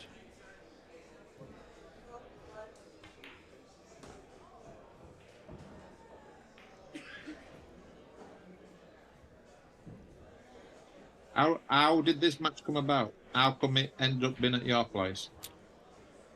So, Chris had made a post at some point. I can't remember the time frame, but basically, set an open invitation that he was looking to play and called out anybody that wasn't, Shane or Feder, pretty much filler. And so I think that a couple people started talking, and I can't remember who reached out to who first, but one way or another they decided to play. Chris says he's seen enough on this one, so it's going to be 21-13. But one way or another, these two decided to play, and Oscar, of course, wanted to play at Hard Times, which Chris didn't want to, and then Chris wanted to play in New Orleans, which Oscar didn't want to. So, it's like, where do you go from there? And this was neutral territory. I had talked with Chris formerly. There was another match we almost had scheduled with Chris, but ended up falling through. So I think he maybe suggested to come out here. Of course, we were more than happy to make it happen. Mm-hmm. Yeah, well, that's really like, if you're not familiar with Rail Yard, we're a newer pool room. We've only been open about a year and a half now. And that's really our goal. So we're in Louisville, Kentucky. We're about 20 minutes from where the Derby City Classic happens, if you've ever made it out there. And being in Louisville, we're kind of a central hub for everything on the eastern side of the United States, right? So there's a lot of big industries here, like UPS and FedEx, and then just a lot of the bigger kind of corporate things for that reason, because it's so centrally located. And we think we're really well positioned for people to have easy travel, and we've got what I think is a pretty good room. So hopefully you can make it out sometime. Oh yeah, I'll definitely be there. At some point. Yeah, it's a shame because whenever we've always played the Derby cities, I mean, there wasn't really anything too close by to go and Yeah. play. Yeah, and that was one of the kind of motivations for starting. All the traditional pool rooms, that were kind of just, 10 or so 9-footers, and that was pretty much it. Snack bar. Those had all, like a lot of places, kind of closed down over the years, and all we had left were bars that had pool tables, right? So there was just nowhere really good to play, and we saw the opportunity here, and it's been a lot of fun, being able to kind of try to rebuild this side of the game. Yeah, I remember like back in the old days, I used to go to a few places what just had bar tables in Sure. Louisville. Yeah. Yeah, that was actually, this place was a Jillian's, which was a big, like, Oh yeah. Dave and Buster's type chain or whatever. Back in the day, they had some pool tables, and then when we took it over, they had 16 bar tables. It was a place called Diamond Billiards at that time. Yeah, So we added quite a few more, added the 9-footers, did a full renovation, and like I said, it's been a lot of fun. yeah, so everyone going to the Derby, you know where to go. Absolutely. Yeah, actually, Derby City was a big hit for us. Of course, we had our inaugural mini Derby tournament the week before was really busy, but when Derby had their scheduling trouble this past year, which I think is going to go a lot smoother this year. I've got to talk to Chad a little bit about that, but they had all the tables were so tied up from being behind that we actually had a ton of people over here during the entire week of Derby because there was nowhere else to play. Couldn't get a table. Uh-huh.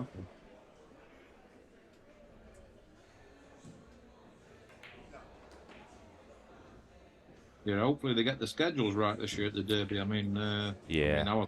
last year, but I mean this year, sorry, but I mean that 9-ball was going till like 11, 12 o'clock the next day. That was crazy. Yeah, it was pretty wild. And I know they're switching, but so they had switched to 4 1/4 last year, which was a big part of the problem. They've gone back to 4 1/2 this year, and I mean, this is just my own opinion. I don't know anything specific, but I think they'd love to get back to 4 1/4. But it's really comes down to the one pocket and the banks. How do you kind of keep those tournaments moving with the tighter pockets? They had a couple. Well, I've always said that the Derby is 1 day short. Yeah. So why not add the extra day? Sure. We're all there for like $2,000 or $3,000 anyway. So what's an extra day? Right. I mean, if they can do that with the venue and everything. I've always felt it's always been a day short, the Derby City Classic. Yeah. Oh man, it's an all-out marathon, that's for sure. Well, I mean, you're there for 10, 11 days anyway, right? Right. Well, one extra day it makes no difference to the players, but it makes a difference to the schedule.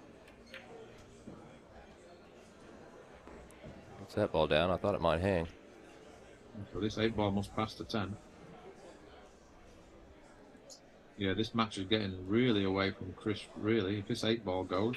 It's really tight. Yes, it goes, but it's obviously tight. So this is open up a 9-game lead, which is unbelievable, really.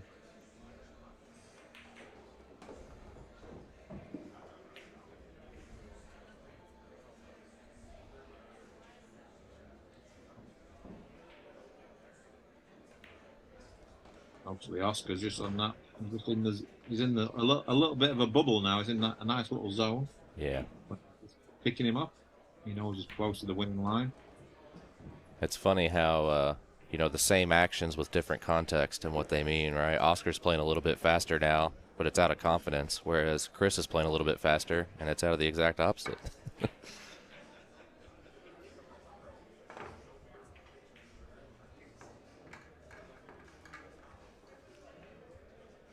Yeah, 20. Is it 22-30? Yes.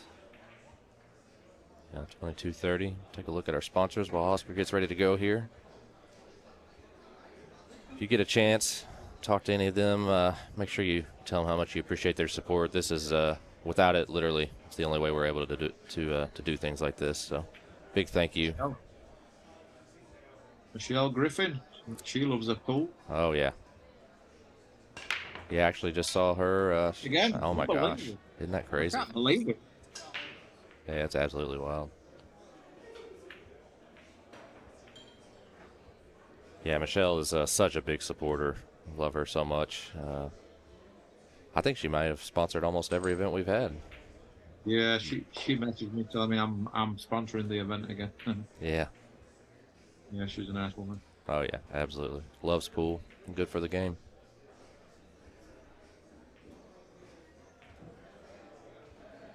It's unbelievable how many times Oscar's scratching the side pocket. I've never seen him do that before. Yeah, I was with this tournament that's going on. I stepped away. I think I missed a good portion of the first half of this match, and when I came in and you and Hayden were talking about the scratches, and I'm kind of thinking, okay, yeah, I'm sure he scratched a few times, whatever. Was sitting here watching it for the last last half of the rack. You're right. I mean, it is really wild. If he'd have been scratching like this and it was on, let's say, a 4.5-inch pocket table, he'd definitely be losing this match. Oh yeah, for sure.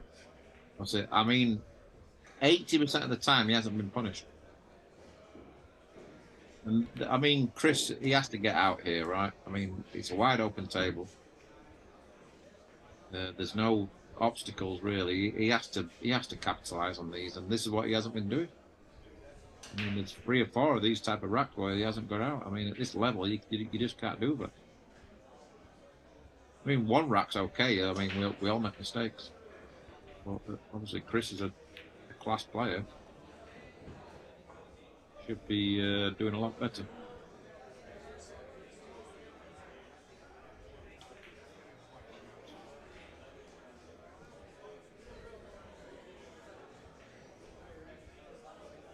Even is he hasn't got on the free ball the way he would like, but I think he's just about okay. Yeah, I think he can just punch over.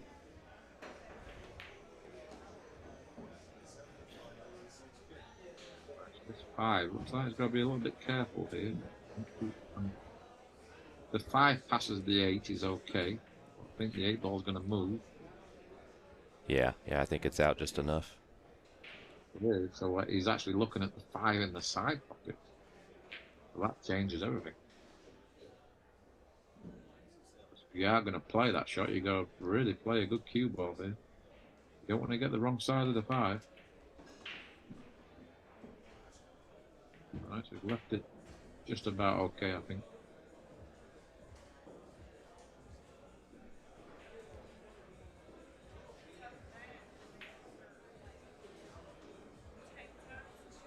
He's left it a little bit thinner than what he would like. Well, this is a very touchy-feely shot because he's got to slow roll the ball into the side pocket.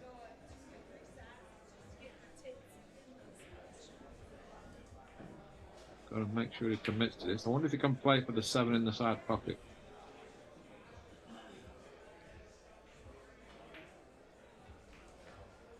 He's made it. Good shot.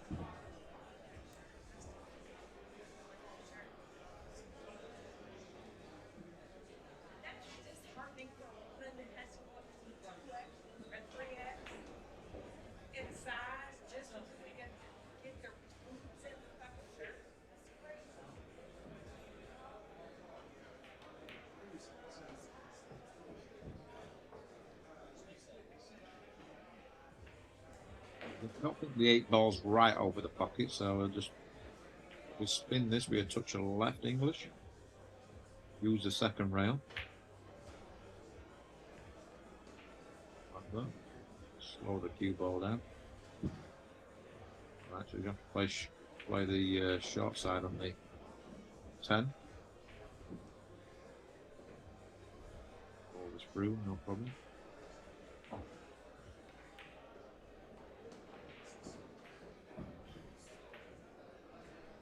Make it 22-14.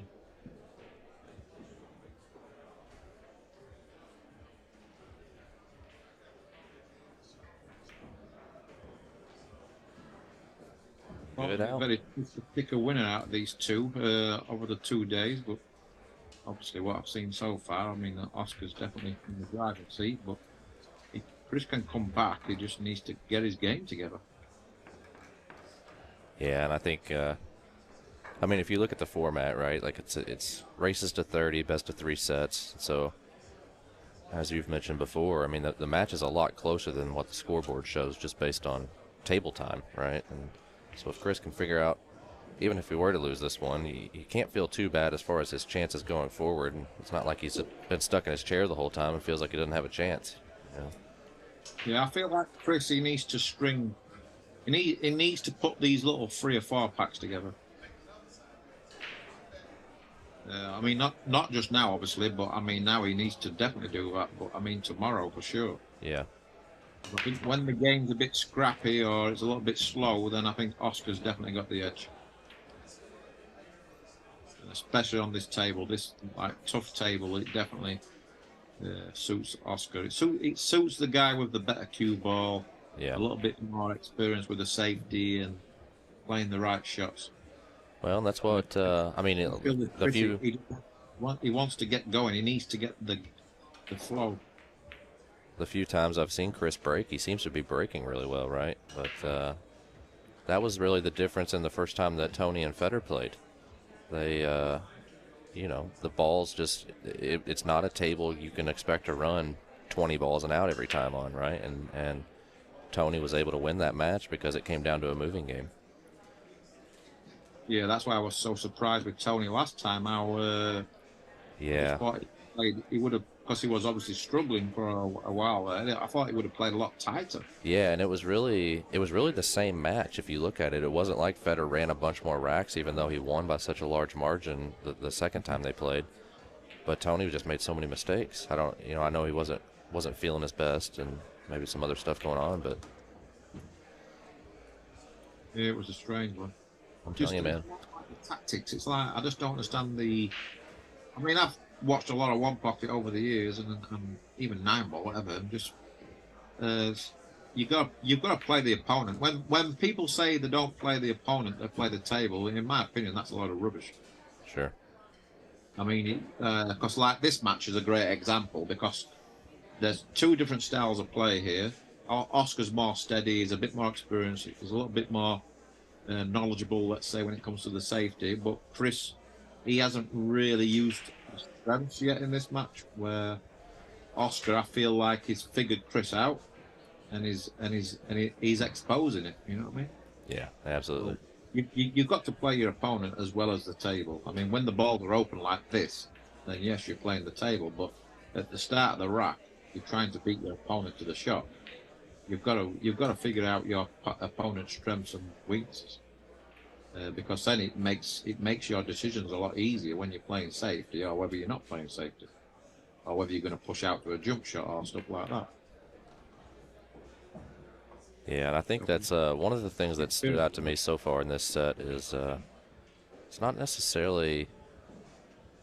I mean, I don't think it's a game-changing, a set-changing factor, but some of the times that Chris has elected to play safe have really surprised me. Yeah, because people say to me all the time, if you put like a great shooter on a tight table, then he's got a big advantage. And I've always disagreed. I says, no, the guy with the best all-round game and the best cue ball control has got an advantage on a tighter table. Yeah. This is going to create more chances for himself. His cue ball's obviously better, so he don't have to worry about making the balls. Where if you're playing a shot maker who's quite wild with the cue ball on a tough table, and eventually the table's going to wear him down. Yeah, absolutely. All it takes is one shot that you thought went in. Oh, I've seen it. I mean, I've played loads and loads and loads of matches in the Philippines on really tough equipment, and the guys with the best cue ball are the guys what win more times than not. And you see it over here. I mean, over in America. I mean, there's a lot of tough tables. I used to play a lot of games at Pool Sharks in Las Vegas. I mean, that table was brutal. Yeah. The guys with the best cue ball is the guys what really win most. That's why Dennis was so good. Right. Like Dennis Arcolo and Alex Pagaline. That's why they're 2 of the best money players of all time because their cue ball's so good.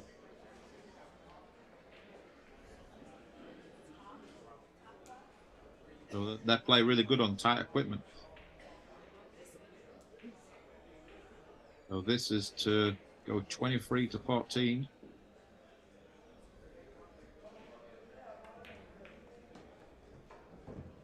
A little bit further down than he would have liked on the 10 ball, but no problem.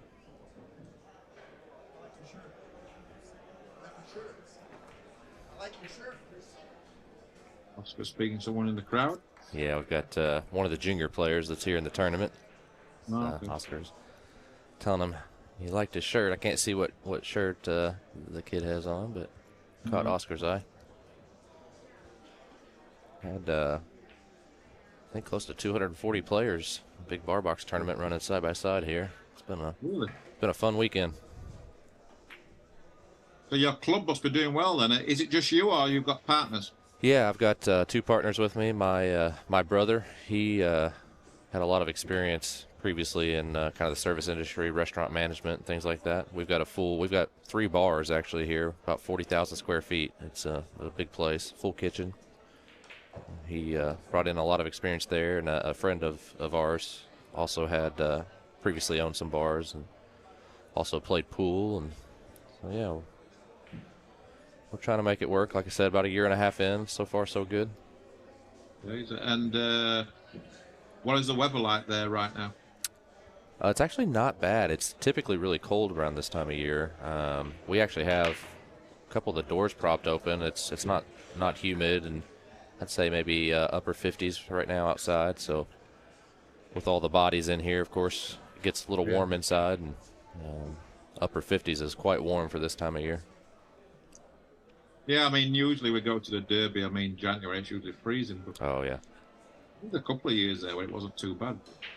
I feel like somehow it always snows at Derby. It could be like 70 degrees when you get there, and one of the days it's going to snow. Oscar lost the cue ball again, nearly scratched. I mean, I'm amazed how much he's lost the cue ball in this match. I think he's only hit maybe 3 breaks where the cue balls stayed in the middle of the table or come back in a straight line. Yeah, and I don't know if he did that 3 times over the 2 days he was here practicing. You know, it's crazy how it changes. Really good safety shot there. He's got a 2-rail kick here. Top right English. Probably knees to it about this just before the second diamond on the long rail pocket. Don't think the one goes in the side pocket. Maybe it does. So he'll probably call the one in the side pocket just in case. But he really wants to catch the 1 ball half ball here, and then the cue ball come back tracking towards where it is now. Wow, what a shot there. Did he call ball. I'm hoping he called it. He sure didn't. Okay, But, so he didn't call it. Oscar says, have at it, my friend. Well, Oscar's putting him back in, so I don't understand why he wouldn't call that, really, because he could have easily made that and the cue ball roll another 2 feet, and he would have a shot on the free. So I think when you're playing call shot, you might as well call something just in case. Sure. Right? So here's going to play 2 rails, but I think the 7 ball is going to be a big ball here. I'm guessing he's going to play 2 rails, so he's going to try and make it. Open is called this one. Yeah. He needs to get lucky here. I think he has. That's a big roll right there. No way he played it that way. Got a bit of luck. He needed it, and he probably deserved it. He's not had loads of luck.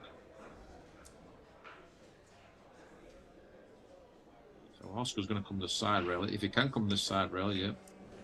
It's underneath the free ball. He might make it in the side, but get the cue ball back behind the 10 and the 8. Don't kiss the 8 and scratch, which you nearly did. I think he's left a window here. It's not an easy shot, especially when you're losing 23 to 14. But the 5 will help him here, Kyle. Yeah. If he makes the free ball, just bump the 5. So he can put a little bit of a stroke on the free here. Don't need to baby it in.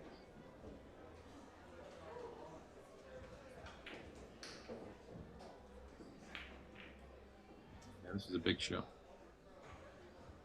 Because you feel like if he's going to come back, it needs to start now.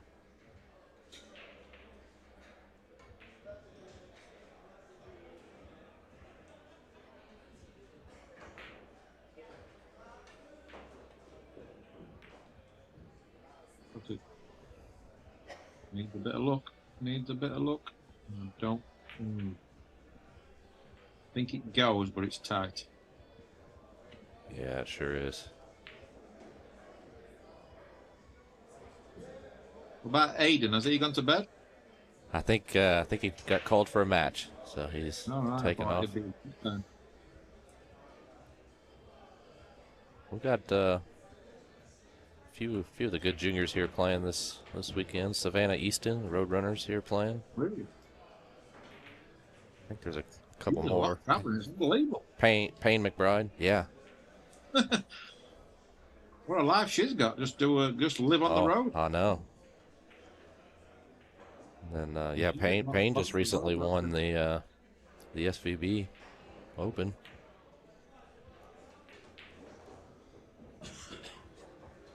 Oh yeah. Got D Atkins is here. He works with a lot of the juniors in the Ohio area. It's about 4 hours or so from here, so a lot of them tend to travel out this way when we have bigger events. Yeah, I've been out there a few times, and a lot of people say he does a lot of work out there. Yeah, he's just a great guy for the game, developing young Americans. Yeah.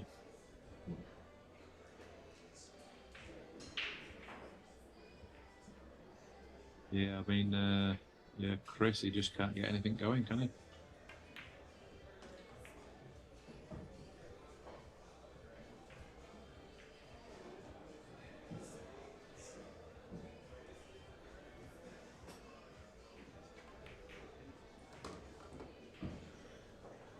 Yeah, I think Chris, if he goes on to lose this set, will probably feel like he's done 12 rounds with Mike Tyson. But we're in Louisville, so you have to say Muhammad Ali. Muhammad Ali, yeah. I actually went to the Muhammad Ali Center a couple of years ago, and then I went to his gravestone. Oh, nice. Yeah, it's good. Yeah, so I've been to a few of these iconic people what's passed away, like these great legends like Muhammad Ali, Bruce Lee, and Elvis Presley.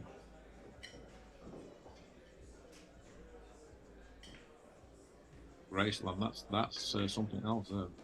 Wow, look at this. A little funny here. Yeah, He's great. playing for them. Graceland is one I haven't seen myself. I'd like to sometime. Yeah, that's really. Yeah, he was playing for the 10 in the opposite corner pocket. Yeah.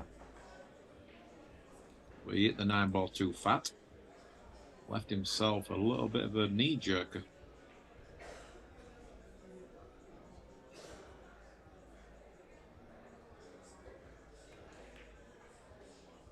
Yeah. Wow. Could be a big Amazing. turn. Pool is an amazing game. This could be the old turning point right here. A little bit of help and light, what Chris needs. Let's see if he can capitalize. Yeah, it's amazing. Like, if Chris would have missed that 10-ball and left the 10-ball there for Hosker, I guarantee you he would have made that 10-ball. Right. Plus, he left himself a little tricky situation, what he shouldn't have been in. It becomes a lot more difficult. Look at this. Didn't even get close to making it. Didn't even get close, Kyle. Yeah. Like he's sort of, I won't say he's give up, but it just doesn't look like he's got much left. Yeah, this rack's not over. It's definitely left a lot of work for Oscar. I'm not sure if you even go for this.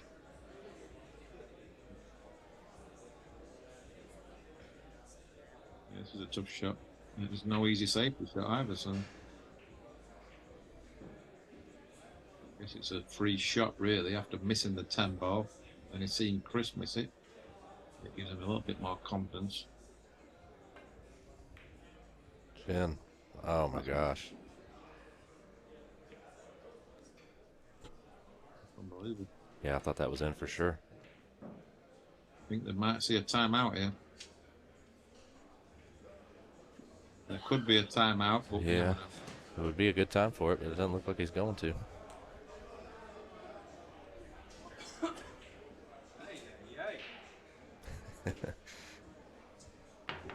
Chris says, ay, ay, ay.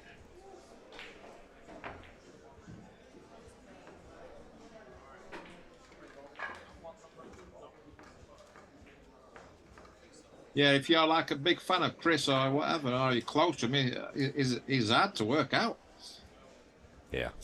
'Cause I feel like he can just blow somebody away, or he can just be, I don't know, just, I don't think he knows what he's doing himself sometimes.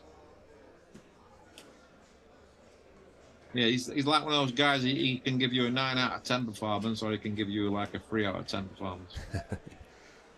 I know that feeling myself. But also mentally, you know what I mean? It's just where someone like Oscar, you know he's going to give you 7 out of 10 all the time. Yeah, yeah. Oh, yeah, I mean, Chris has got a lot to work on, but I mean, there's definitely a game there where I think he could do a lot of damage in the game. Not too sure why he's put the cue ball bang in the middle like that. I mean, that's pretty dangerous. Yeah, and he's really been breaking so well. Very weak. It was a weak break also. Yeah. I think sometimes when your opponent's breaking so bad, it sort of affects your own break also. Yeah. That just shows like the weakness. When you're breaking bad, that means you're not feeling good. You're not timing the ball good. Because the break really is about timing as well. Right. And he's pushed out here to a situation. I don't know. He's just nothing shot really. He's left Oscar the 1 ball. I know the 2 balls tied up. So it'll be interesting to see what he does here. There's no benefit in trying to make this ball. The safety's not easy, so I would imagine he'll put him back in. They've got to be careful that he don't break open the 2 and the 8 ball when he puts him back in. I would imagine that Chris is going to kick off the top rail here if he can get past the 3 ball. He might kick at the 1 ball and try and get the cue ball behind the 2 and the 8. Yeah, he's called it down in the bottom right. Yeah, so he's going to kick at the ball.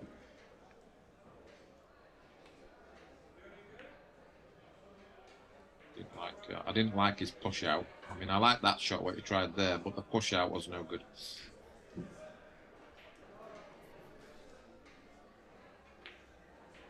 So Oscar to try and make the ball and try and get the cue ball somewhere near the top rail. Can he miss? I wonder if he can just miss the 3 ball. It's too dangerous to try and break open the 2 and the 8. Yeah, he probably just try and get the cue ball somewhere where he's standing now, really, so he can play good safety. So I don't think he can break these balls open. Overcut the ball. Maybe he played to overcut it. He might have played to overcut that ball. Yeah, he might not have tried to make that, Kyle. Yeah, that's kind of what I was thinking after seeing the path of the cue ball. Unless surely he wasn't trying to cannon the 7 into those balls and develop anything. So. He's left Chris in a tough spot. He might have just played 1 rail.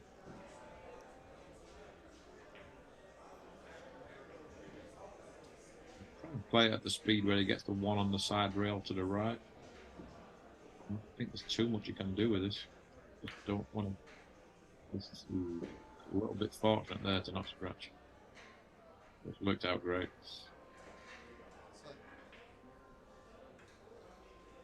Oscar's called the side pocket, so he's going to kick at this just before the side pocket. A lot of right English. Hopefully, if he makes it, he's not. I don't think it's going to hurt him. He's played it perfect. Yeah, great shot there. Played it perfect, and yeah, they'll be happy with that. He's been a bit unlucky that the 1 ball's so close to the pocket, but the only way he can really hit this ball is coming off the top rail.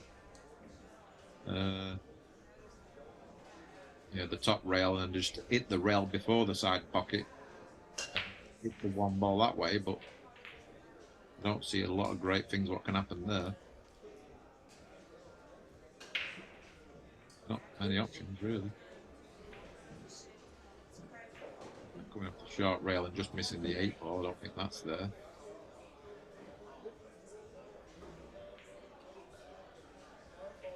Yeah, this is any shot he's got. I think just do you play it slow and just lay onto the 1? Yeah. Well, I was thinking, well, if he makes the 1 ball, the cue ball is going to naturally come towards the 10. Well, I'm thinking, well, what's the benefit of that? I'm thinking he could have slow rolled that shot and just laid on top of the one ball. Yeah. So it would have been very difficult, even if he leaves him a shot on the one, to get to the two. Yeah, that's a good point. I didn't really understand the speed of that shot. So here, Oscar should put the cue ball roughly where the 9 ball is, and then you can just punch him behind the 7 and 8, and hopefully the 2 comes round the back of the 4. Or he could play the bank on the 2 ball. Or he could get to the top rail and then just play thin off the 2 and bring the cue ball down table. Like this. Is it this too hard? Wow. Way too hard. Yeah, that would have been a bad shot if he left the cue ball on the top rail there. It would have been a lot easier to get the snooker. I was playing the bank.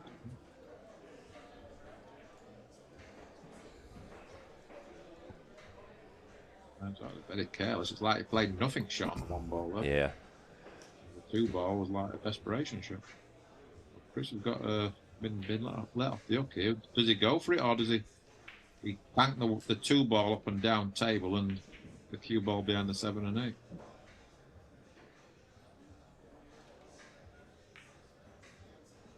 Oh, he's going that way. Worked out good. That's a good shot. Yeah, Chris is in a situation here where I'm not sure what he's going to play. His head's a bit scrambled, but he's played that one good. Well, Oscar will be going for the jump cue here, just because he's really good with it. It probably is the right shot if you're good, if you're half decent with the jump cue. Yeah.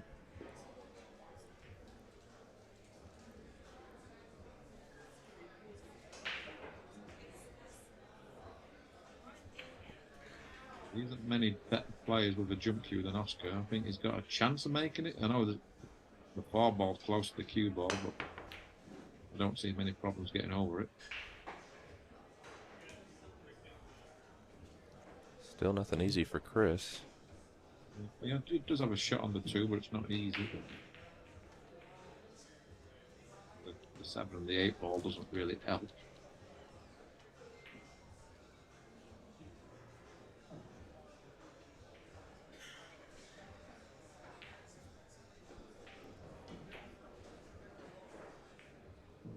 I think he can make it and punch off the side rail. Geese up the shot on the 3. Don't see an easy safety shot.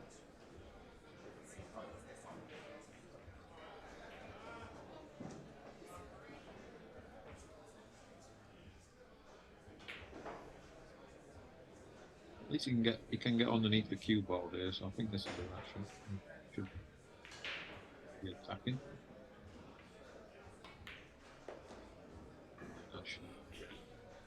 It's a good stroke there. Yeah, he's good at those type of shots.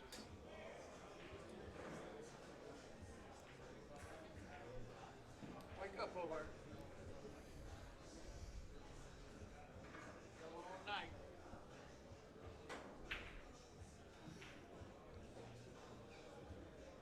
Got to be careful with that 7-8 or shaping the 4 to the 5.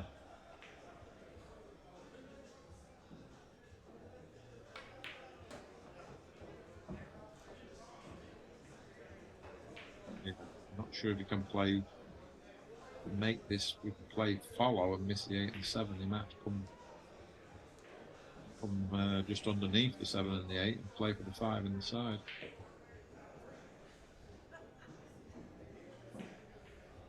Playing low right English. What's the side possibly? Awful, miss the 8.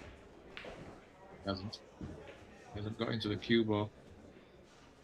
He let up on the stroke there, Kyle. Yeah, and then where he's pushed the 7 has made this a lot trickier.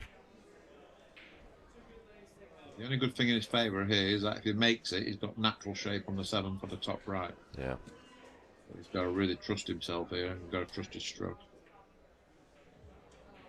So all he's got to do is make it, just put a nice easy stroke on it.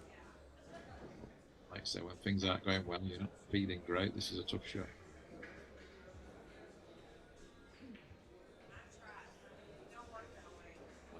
he's one of those players what he don't like slow rolling balls, so I'm thinking he might actually try and power this in.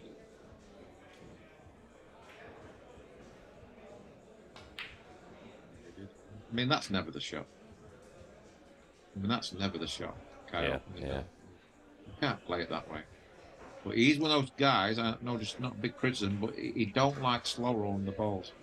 So there you just got to slow roll the ball in and play for the 7 in the top right hand pocket. Plus, even if he misses the 5 ball, he might get lucky and leave it safe because the cue ball will be on the right hand side, sort of halfway between the pocket and the 7. And if he misses the 5 full, he's going to leave it safe. But that shot he played there, I mean, that's a shot you play in an exhibition. Right. Oscar's got quite fun. He's actually double kissed the cue ball there, I think. Yeah, it kind of came off funny. I feel like he double kissed the cue ball. I think I thought Chris got a little fortunate where the 5 ball froze. If it was off the rail a little bit, Oscar has a pretty easy 2-way bank at it. Had to go all out on the safety. And like you said, it kind of came off a little funny. The wrong side of the 5, is it the wrong side of the 5? Yeah.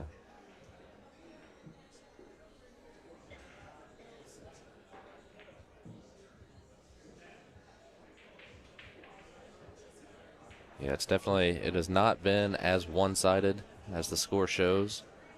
But one thing that has been one-sided has been recovery from errors.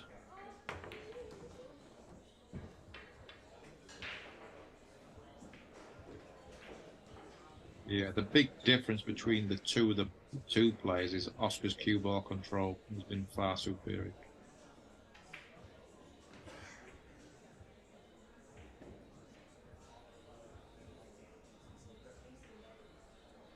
And especially for this table, your shot selection's got to be really good. You've got to really, really play the table. Yeah.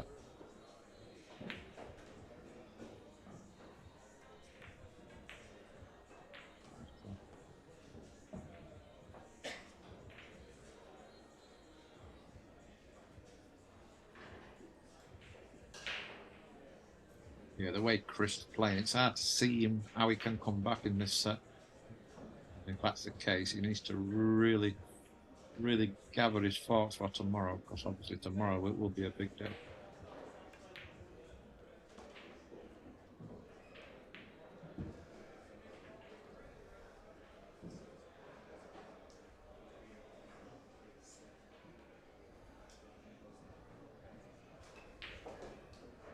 I feel like that last rack just sort of like the final straw, really.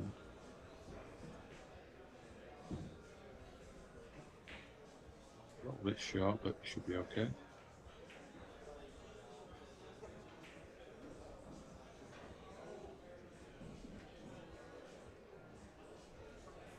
Interesting. Great touch of luck.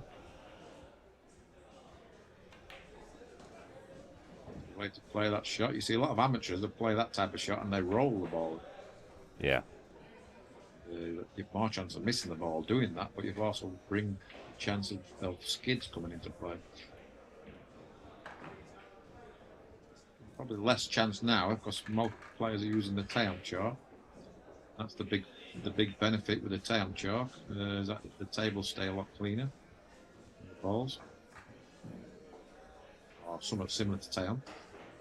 I think there's a few companies making chalk very similar to Taeyong now. Yeah. Yeah, I've noticed there's been a few newer things come out here recently. I think that's...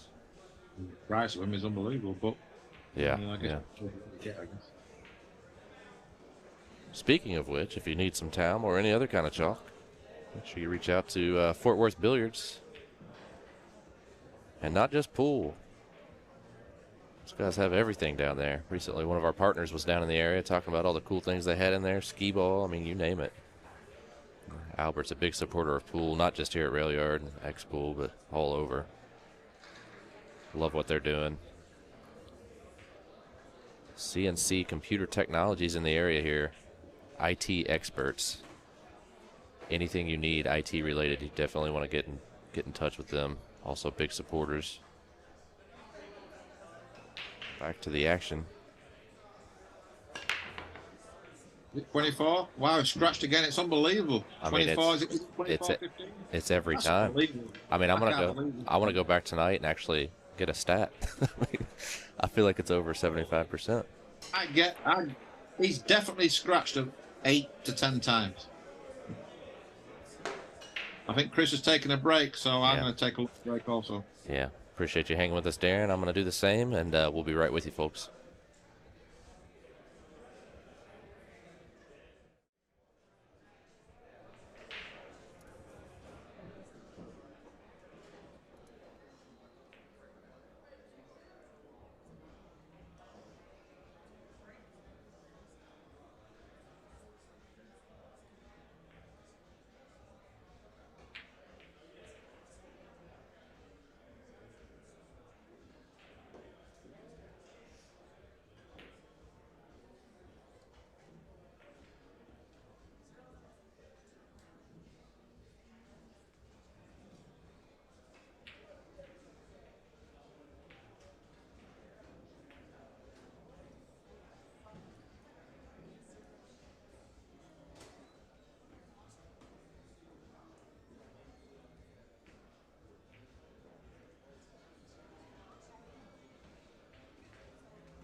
Right, so we're back. I think it's 24-15. Chris got ball in hand. See what he can do.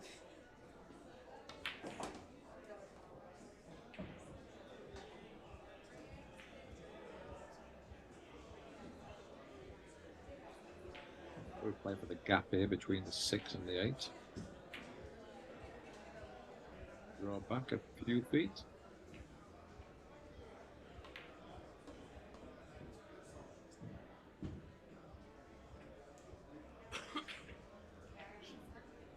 So here you should draw around the back of the 10.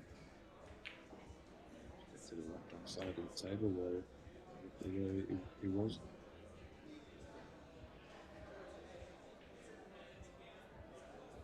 Plays a bit. Forward. Forward.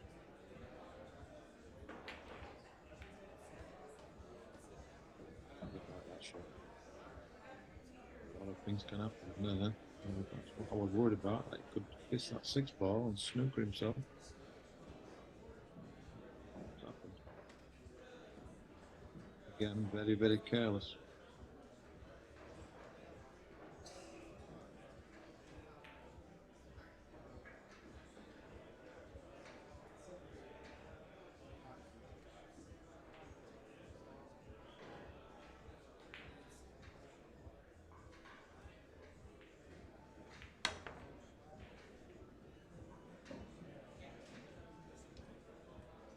Yeah, I think the score is 24-15. Looking like now it's going to be 25-15. Chris is in a lot of trouble. He's had so many chances. I mean, Oscar must have scratched on the break 10 times. And I think out of those 10 times he has scratched, he's only been punished maybe once or twice. Fortunately, at most levels, never mind a pro level, I mean, that's not going to get the job done. A big regroup tomorrow for Chris. He does go on to lose this set.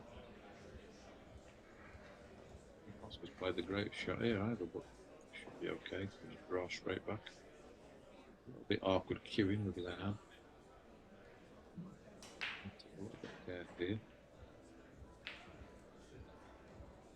You stay down.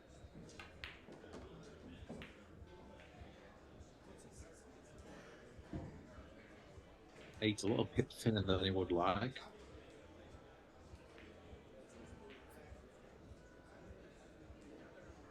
Take care of his work here. Got to be a little bit. Got to bear down on this 8 ball.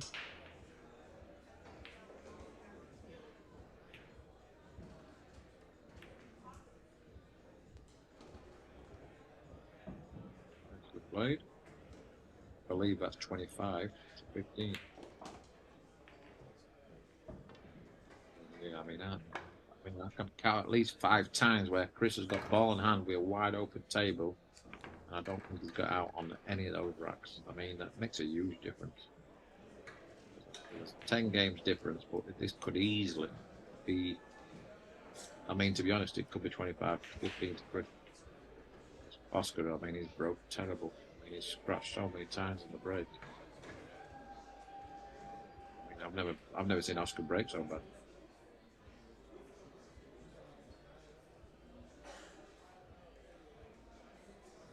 He's only going to gain confidence. You know, you're not getting punished. I think he would start breaking a lot better. It hasn't been the case. Should change the break or try and change something with a break anyway. Even if you break from the side rail, at least you take out the scratch.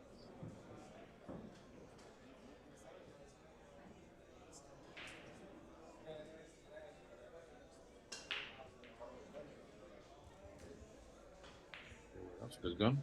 He's taking a timeout.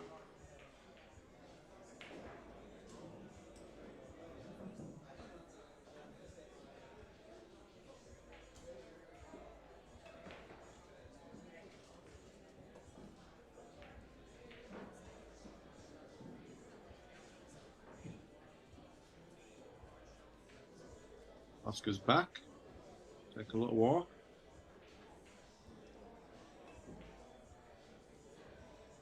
We're sticking to the same break, same spot. Wow, he's made one. Wow, that's the best break so far. Yeah, you can see he's very happy about that. But that's the best break, is it, so far? I mean, he has probably 2 or 3 others also, but I mean, obviously, it feels like he's, yeah, I mean, out of 24 breaks, sorry, 26 breaks, he's probably hit 6 good ones and 20 bad ones. So that was a really good one. Doesn't have an open shot. You can see the one ball, but very tough shot to try and make it. I'm guessing he's going to be playing safe here. Just decided to split those balls. Be happy with that. I don't think Chris can see the edge of the one. That means he's going to kick at this onto the short rail. And kick the one ball down table towards a 9 and a 10. He's called it in the corner just in case, but not really trying to make this ball.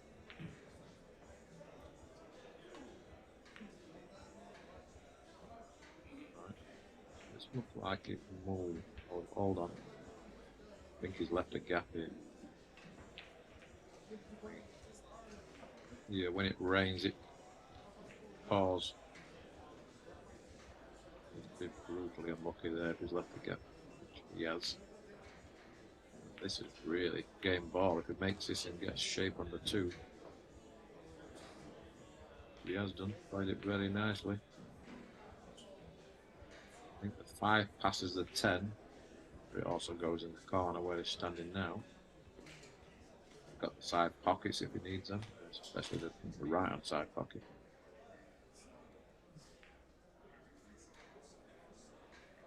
Going looking for his extension. Or the extended bridge.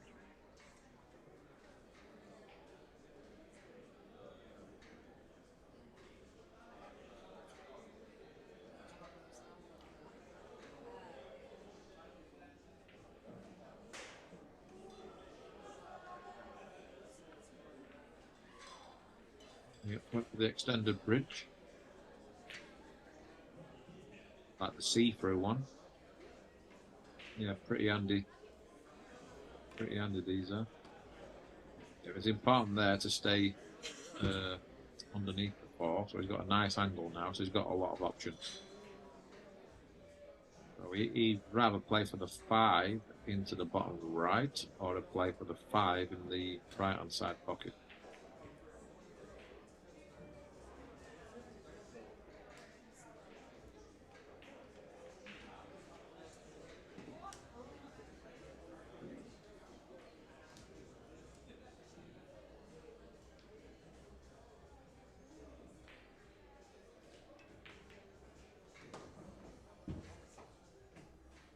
He's landed a little bit short here on the 5.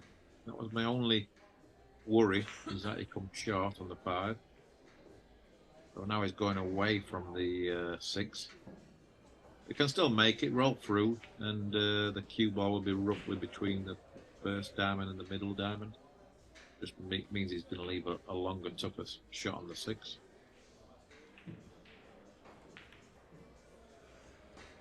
Ooh, hold on, hold on.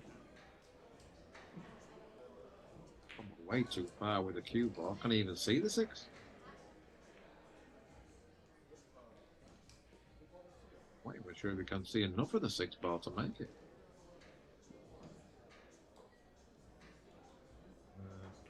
Our score has disappeared. The score, I think, is 25.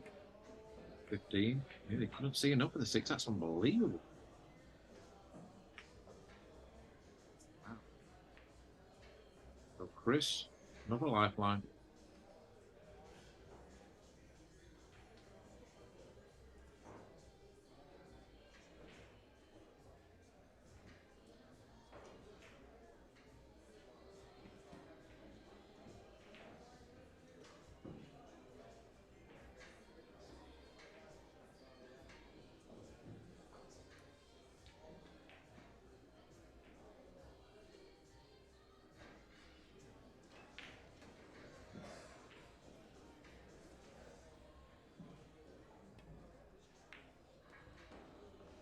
Sure.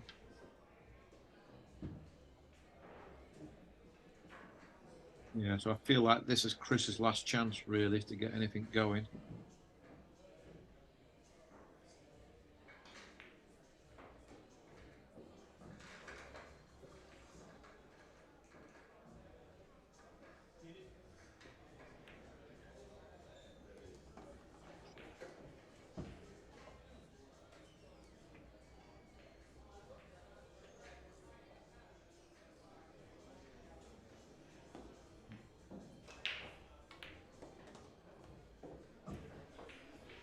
short, but it should be okay.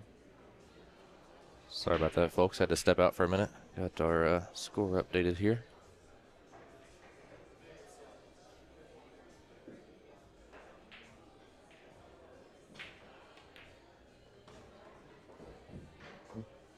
$16-25. 25-16. I mean, it's definitely getting into do or die territory for Chris here. Needs to make something happen.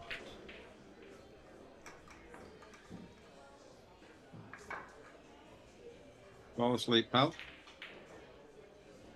Fall asleep, is that what you said? But did you fall asleep? Oh, man, I wish I did. It's been a long, long day. Step up to the bar and take care of something real quick.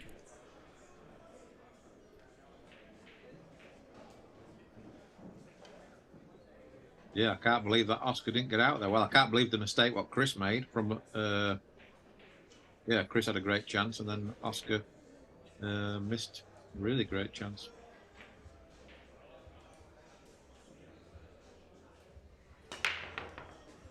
That's a good break. Yeah, really good. Unfortunate One of the kiss. best break. A brutal kiss. And yeah,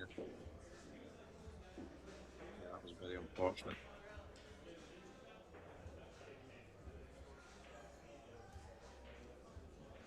And we're kind of reaching that hour, too, where funny things can happen, right? These guys have been playing for 6 hours at this point, not including the time they were here before that.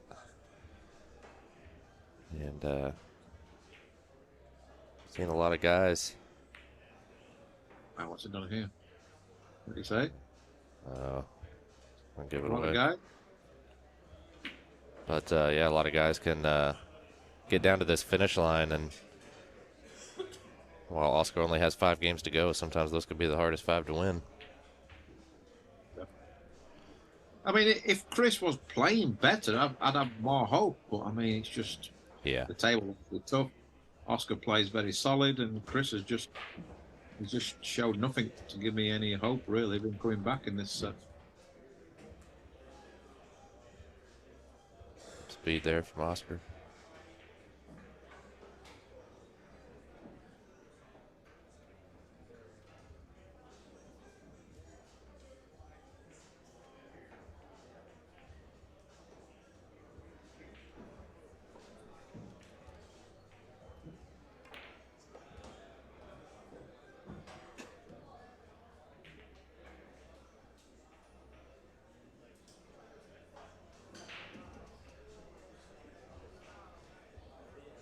You want to hang around after we get through the match. I'm going to try to have a check-in with both players, get their thoughts on day one. It'll be up to them. They're still in the middle of a very important match for both of them, so I don't want to keep them here any later than they want to be, anything like that. But if they'd like to get in the booth and talk, we'll definitely do that. And then, of course, once it's all over, we'll be sure to talk to both of them. A little post-game interview. Another good chance here for Oscar to regain his 10-rack lead. Yeah, Chris has just made too many silly errors, too many easy mistakes. You can't allow an easy mistake. Just giving Oscar too many easy racks.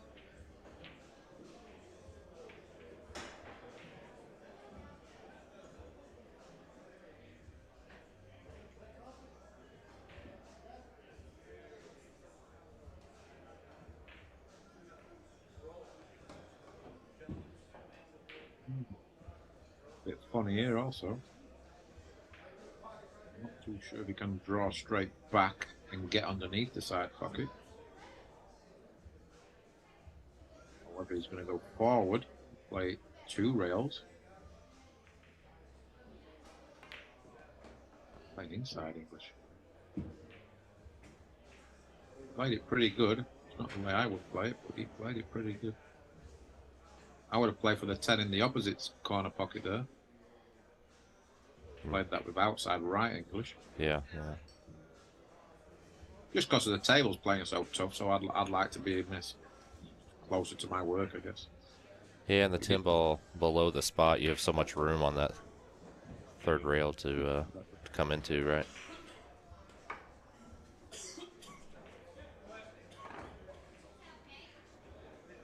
(26-16). Oscar Dominguez 4 games away from claiming set number 1. This is a best of 3, so if Oscar was to win tomorrow, we're starting back tomorrow at 2 p.m. Eastern. That'll be the end, but if Chris is able to pull away the win, we'll have a third tiebreaker set immediately following.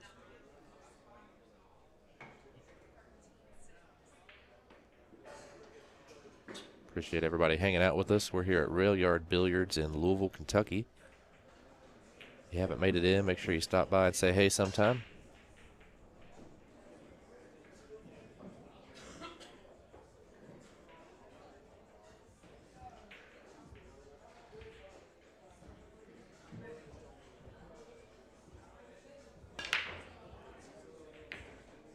Sort of like gave up a little bit on the break there. That's why he's not made one. Lost the cue ball a little bit. He was going forward. But he didn't accelerate through the cue ball there like he usually does.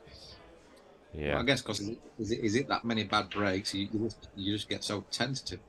Yeah, definitely trying to control what he can there. Came through a little bit flatter than he wanted to as well.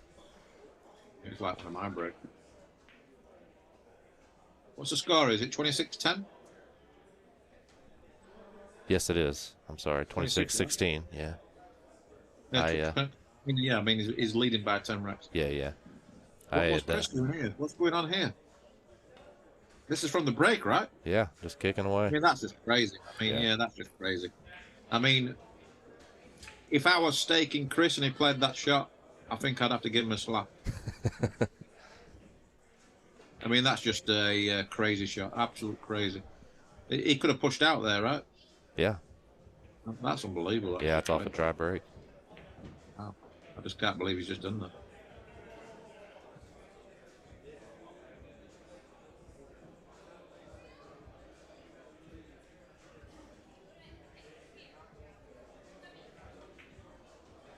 Yeah, that's like a give-up stroke for me, is that?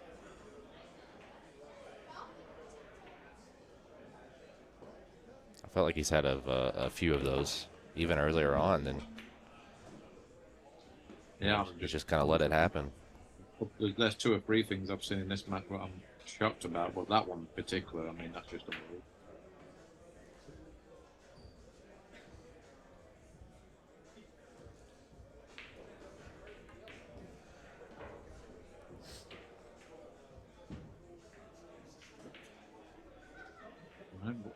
Tricky little shot here. I'm guessing he can just play a lot of left English and then it should come above the 5. But if you're playing on a really slick table here, you'd have to sort of just play below center and just hit the ball a bit more. There you go. Yeah, he left that a little bit thinner than he wanted. He was trying to use the natural angle for the 4 to get on the 5, and that's why he's too far. But on a normal pocket table, that probably would have gone in still. Not on this one.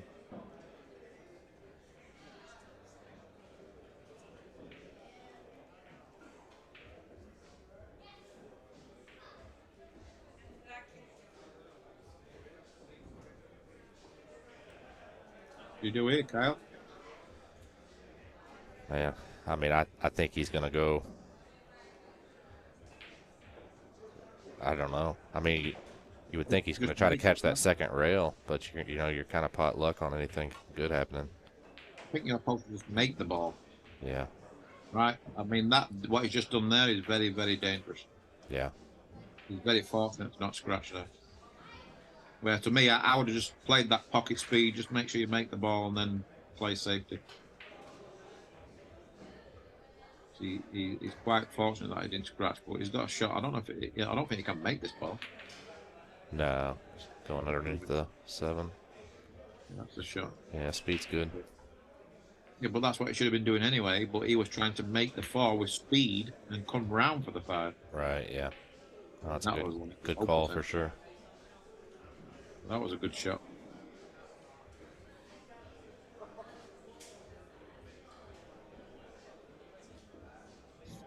He's got a rather. He's jumping. Wow. It was quite close to the 7 ball here. He's going to jump over a 7. Wow. But he can yeah. go with a 1 kick. It's a pretty straightforward 1 real kick, but he's going to jump it and try and make it in the corner. He's one of the best in the world at jumping, so I'm not questioning his shot selection here. Wow. How'd he hit it? Made it? Oh, yeah. Well, that's the shot of the match right there. I mean, that's unbelievable. What a shot. Yeah, what a great jump shot that is. Well, I mean, what a weapon to have, though. I mean, if you're really a top-tier jump player like Oscar is, I mean, that's a huge. Because there's only maybe probably 10, 20 players, professionals anyway, what would play that shot. Or, I mean, make it anyway.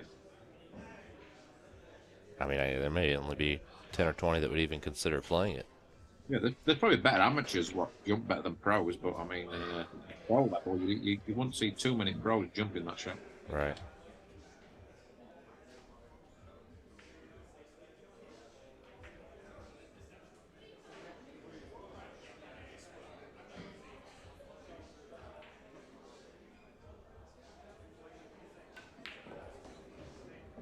Nice stroke. Well, that doesn't look much, but that was one of his better strokes. Yeah. Just nice. He just went through the cue ball very nicely. Nice, perfect speed and everything. His timing and tempo was really good. Yeah, he sees the finish line also now. He knows that something crazy's got to happen for him to not lose, for him to not win this set now. Oh, yeah, absolutely. And Chris has obviously played a few shots where that gives you even more confidence when you see your opponent playing shots what you're not supposed to play. But unfortunately for Oscar, he's got to do it all again tomorrow from scratch. Right. Tomorrow's another day. Chris might come out firing tomorrow. And we all know he's capable of doing that.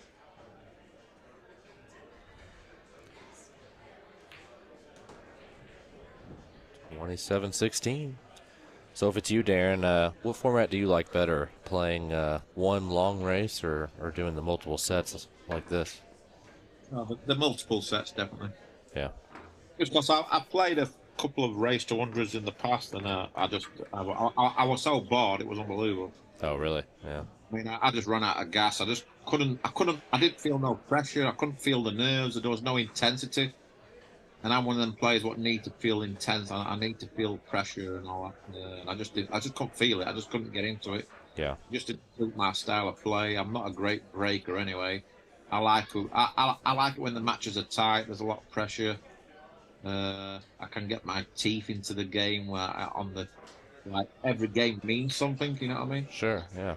Race to 100. I'll miss a ball and I like the next thing it's like 20-10 or something. Yeah. I don't know, the 23, 21 or whatever, and then you make a mistake, you feel like you're not really getting punished for it. Right. Or vice versa. It's like it's just weird. It's just after like day 2, you're thinking, Jesus, this is unbelievable. Yeah, I think it's definitely a different mindset for sure between the two. I'm not saying for some people they love it, like people like Shane, they love it. But I think if you're a great breaker of the balls, then obviously a race to 100 is going to suit you. Yeah. Because you can get a lot of momentum, you can run 6-7 racks. But yeah, I mean, for me personally, I think races to 21, races to 25, best of 3 sets or 5 sets is perfect. Because you can reset if you have a bad set. And you're always interested. There's always like a turning point. Where the problem with the long races is that 80% of the matches, you know someone's going to win by 20 racks or 30 racks. Right, yeah. If you have like a bad 5 hours or a bad 6 hours, then you're going to be 10 racks down. Yeah, well, that's a fair point. Very difficult to come back from that. So at least with this set format, like Chris, for example, he's had a bad day, but at least he knows tomorrow he can come back and start fresh. Yep. So tomorrow it's going to be his chance to redeem himself and show us what he's got, basically. And Oscar's obviously got the cushion now, knowing that he's guaranteed a third set. So yeah, I mean the set format for me is definitely the best because it keeps your focus better. I think there's more pressure, but the best player should still win. Yeah, I've always kind of wondered that. It seems like most of these bigger challenge matches tend to go with the longer races versus sets, especially in rotation. And I don't know. I think I tend to agree with you where I'd rather be able to focus on kind of one thing at a time versus this. You play a big race, it just kind of seems like a fake number. It's like, like you said, you miss this ball, you miss this rack. Who cares? There's 87 more to play. Yeah,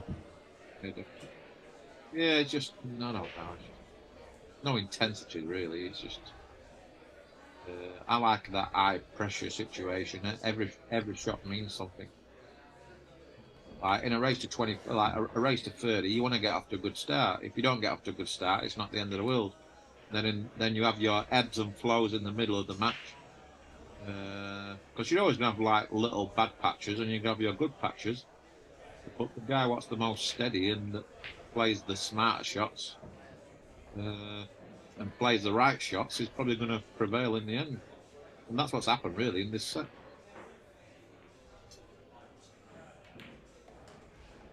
Uh, Patience, you've got to be patient also. I mean, with these race to 100, just like you said, they're just never ending. Even race to 75 as well, really.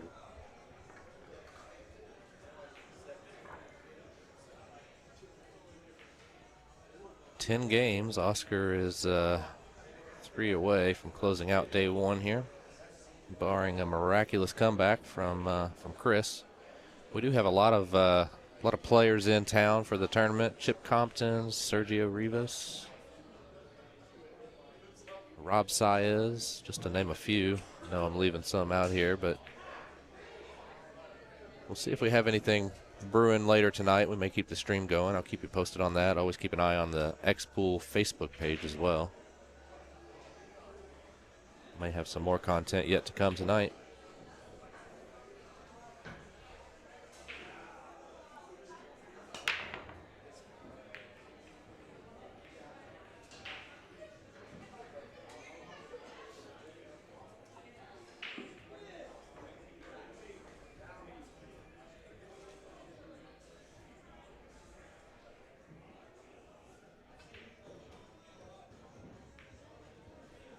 Is it 27-17?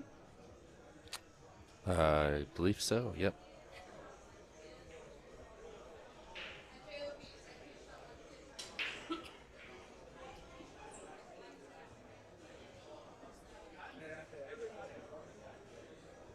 Nice shot here from Oscar.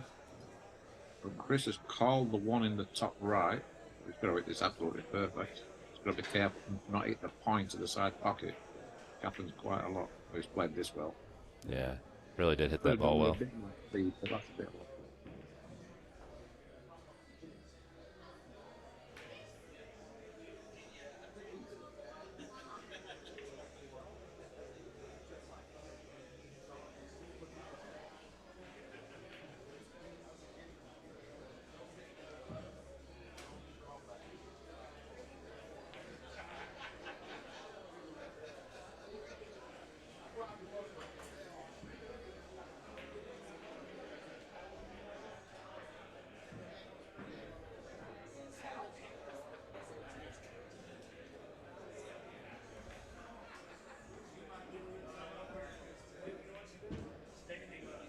A bit short here. It's not going to be easy to get on the free now. We can see if we can make the 2 and leave the cue ball between the 5 and 8. If there's a gap there. Starting to get a little bit louder here in the pool room as we get later in the evening. Draw it with inside English. It's a shot a lot tougher, but the rewards are better if you can execute it. Yeah, very good there. Happy with that. So the key to this rack's going to be the 4 to the 5.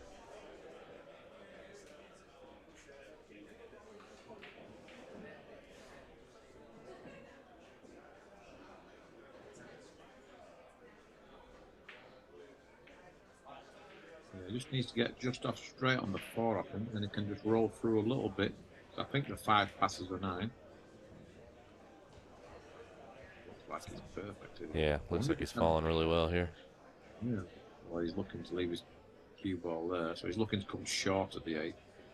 But it looks like to me that the natural angle, maybe not, that it could make the 4 and bump into the 8. Yeah, I think even just slightly overcut the 4 definitely gets you there.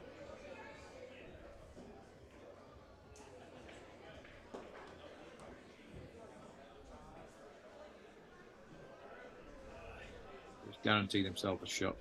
It's not guaranteed to get shape on the 6 here, so he needs to be careful.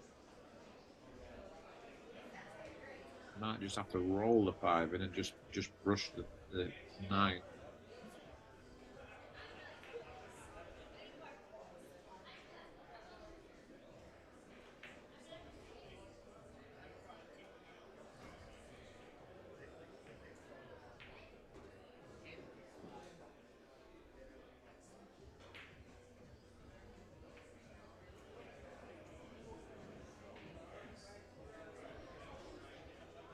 Well, this will be a touch of left English just to run through the 9. Is he on this 6? I think maybe just.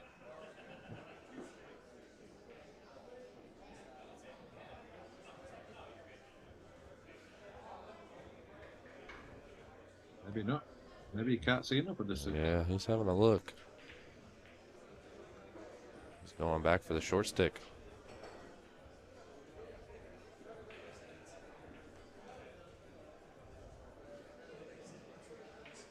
Might have just gone over the edge of the 8, so it might not be as difficult as what.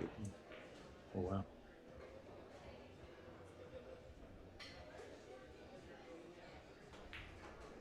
Lifeline for Chris here.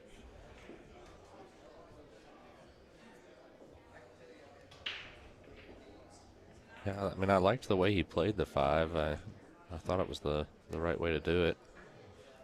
I don't know if he could have maybe softened the touch just a little.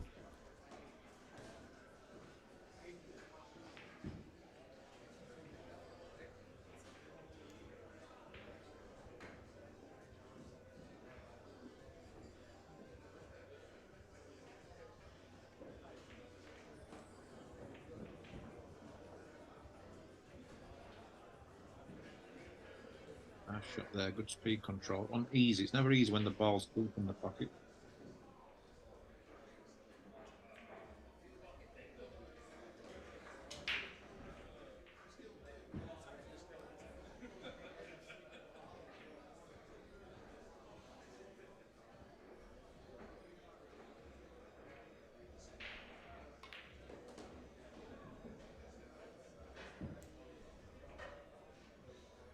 At least he's got 1 back, so this will put him on 18. So from here, he needs to win 12-2. Yeah, so tough.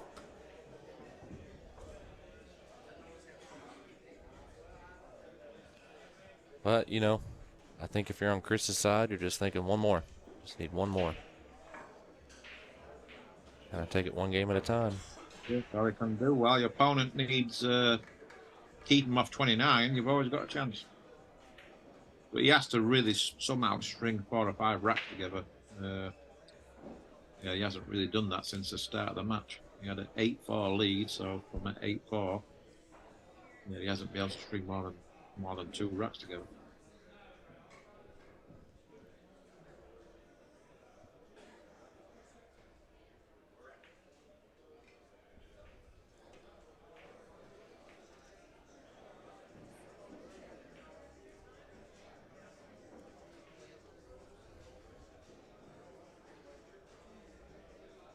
Give him a good break.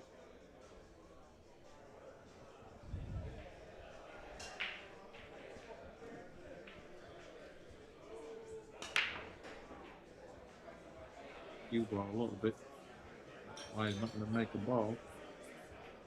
But he hasn't left a shot. No value in jumping this ball because the natural shape's not there for the 2. Push out's not easy with the 1 ball being so close to the pocket. We might actually push out to a jump shot. Let's say put the cue ball to the left-hand side pocket, and maybe jump over the 10. Or tie up the 3 against the 6. Leave the pin cut on the 1.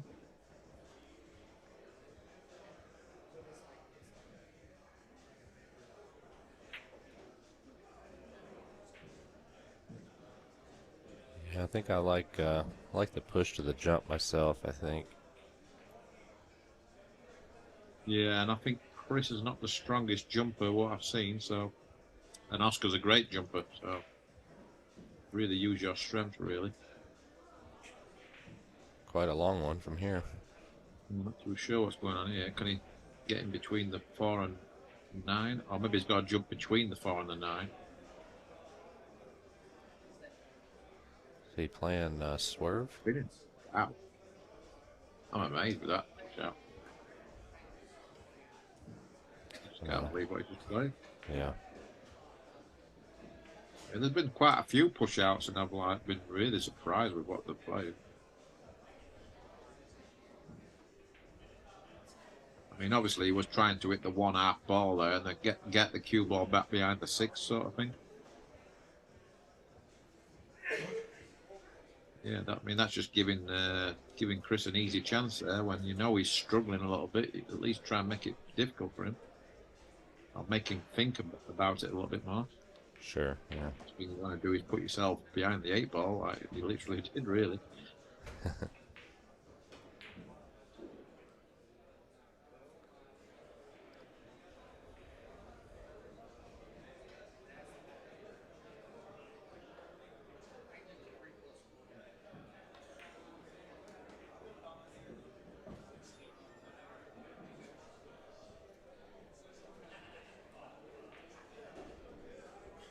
Chris won the last rack, so let's see if we can get this one as well. Get a bit of momentum going. You just never know, do you? Oh no, definitely not in this game. Especially Oscar's had really good chances in the last 2 racks. Well, especially the previous rack. But I mean, you start losing a few racks you shouldn't do, and then Chris gets a bit of. Like, Chris has nothing to lose really now. He's sort of just got to let his arm go and just see what happens.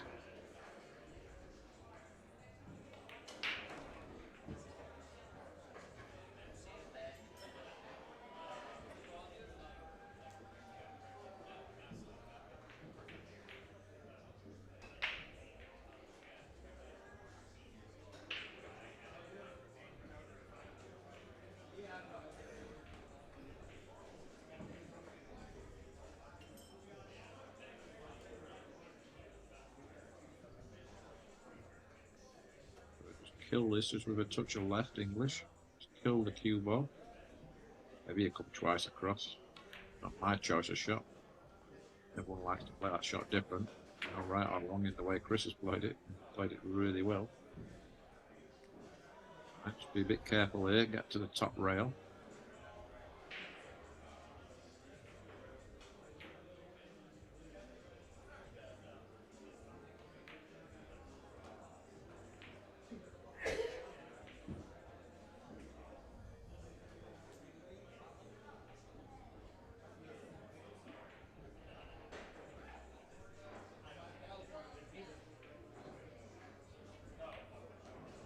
Left English here.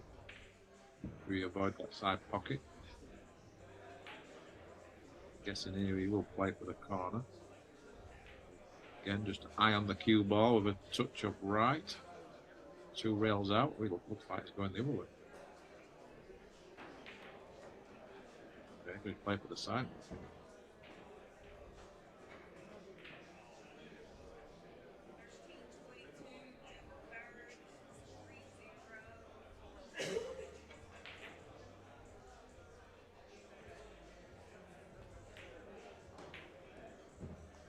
All right. One at a time.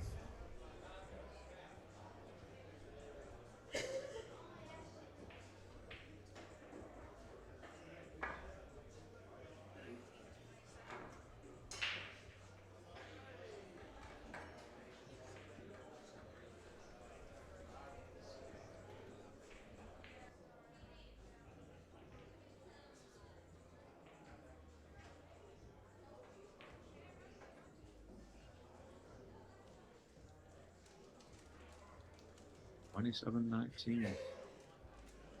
He's won the 2 in a row, right? He's won. So well, I think he needs to get to like 22, 23 without. Yeah, if you can just work in little segments, get another 2 or 3 racks on the board, get Oscar thinking about it. Oh yeah, for sure.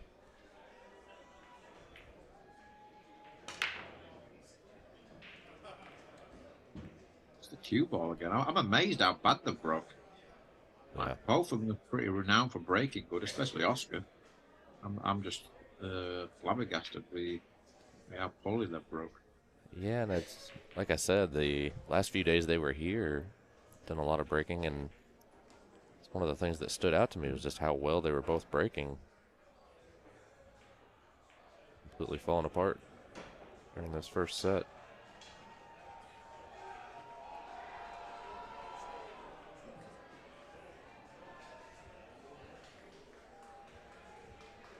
Got a big University of Louisville football game going here, so might hear a little bit of noise in the background.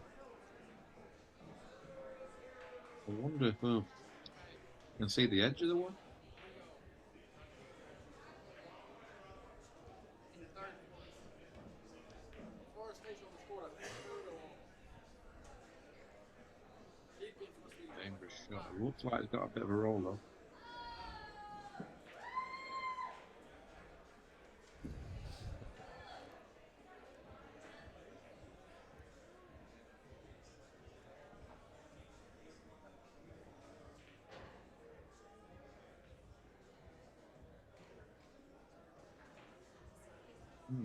A tricky situation, Oscar here.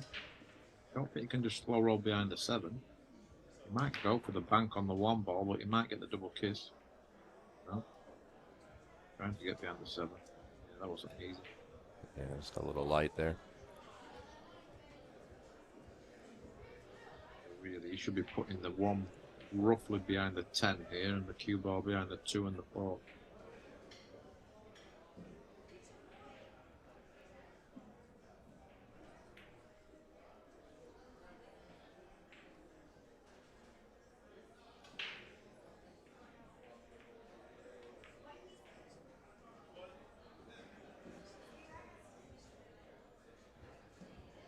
I think he's got there. Yeah, I think he just got there.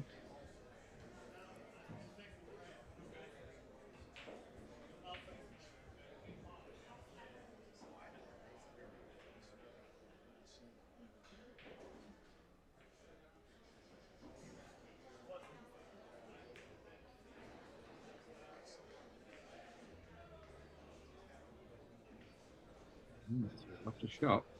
He's got natural angle to come round for the 2 in the same pocket. 2 also does go in the opposite pocket, but then he's going to kiss the 4, so we don't really want to do that.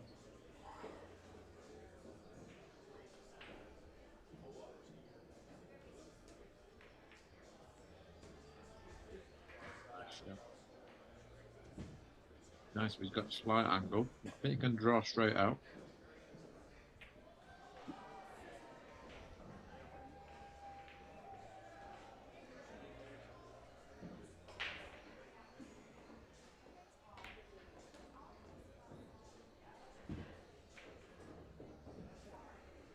A little bit too far. Needs to be a little bit careful here.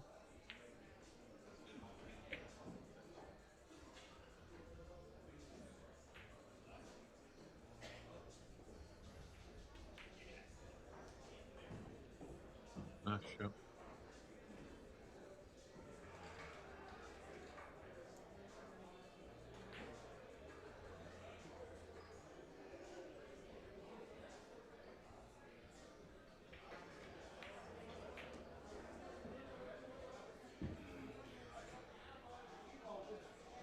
Another good chance here to get another rack on the ball.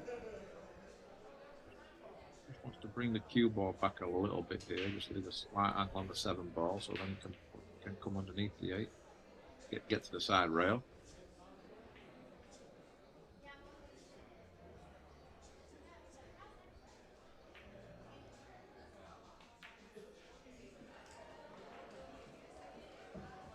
Get straight on the 7 ball.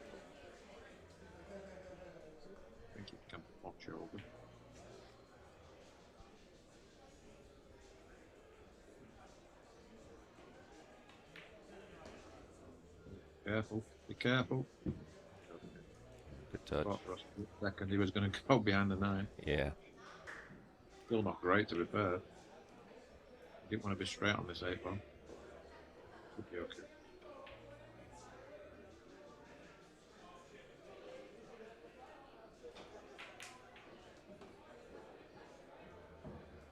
Okay, so guessing he drew back for the side pocket, but it's turned out pretty good.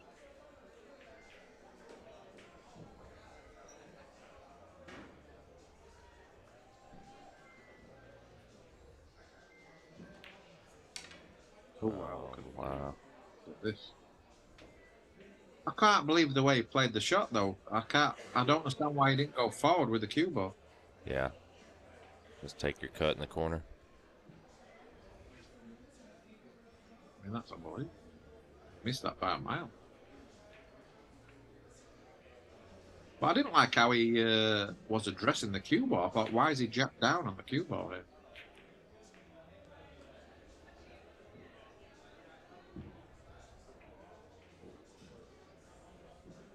Yeah, a nice little gift here for Hosker. To make sure he finishes 10-ball off. I do think this is the final nail in the coffin for this set. Just to make this 10-ball. That was Chris's chance there to make a little run, you know what I mean? Just Oh, put a yeah. little run to put some pressure on Hosker. Yeah, he had 1-2. Gets out there, that's 3, and he's breaking.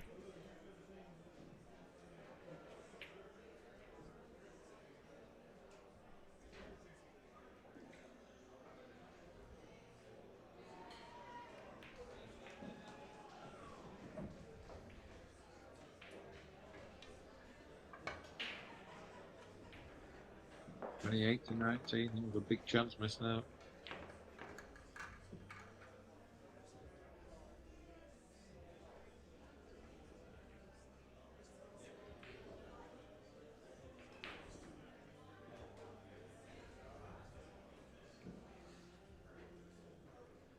Once again, just want to give a huge shout out to our sponsors making this event happen: CNC Computer Technologies, Blue Mill Software Developments, as well as Michelle Griffin, Fort Worth Billiard Supply. We stream support also from Windows Open, Diamond Billiards Products, Railbirds, our in-house pro shop, and Dunsky Dungeon.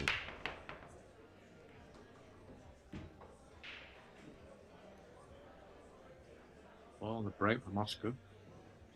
Lost the cue ball a little bit, but sounded better. Very thin cut on the 1 ball, so it's not easy, and not easy to get shape on the 2. Safety's pretty easy, straight up and down. The 1 ball in between the 5 and the 4. The cue ball towards the top right. Looks like he's going for the cut shot. Oh, he's splitting it. Didn't like that shot. I mean, that shot's okay if you get behind the 9, but it's not easy to do that. I think he had a good safety there to get the 1 between the 5 and the 4. He had a lot of blockers. But we played a very conservative safety. Let Chris see the 1 ball. He's doing this really thin. Oh, he's gone for the bank. Can't believe he's gone for the bank there, but yeah, I thought he did that really thin and come underneath the 2. Fortunate on the leave for it to get back to the top rail. I think Oscar can play this quite finish and bring the 1 ball down toward the 10 and the 4 and the cue ball to the right side of the table. I'm pretty sure he can do that. He's called it in the corner pocket. Spin it in. Rail first. Where the cue ball's going now, he might scratch. Oh, wow. He might get lucky though. Well, the only thing in his favour here is that it's not easy to get on the 2 ball.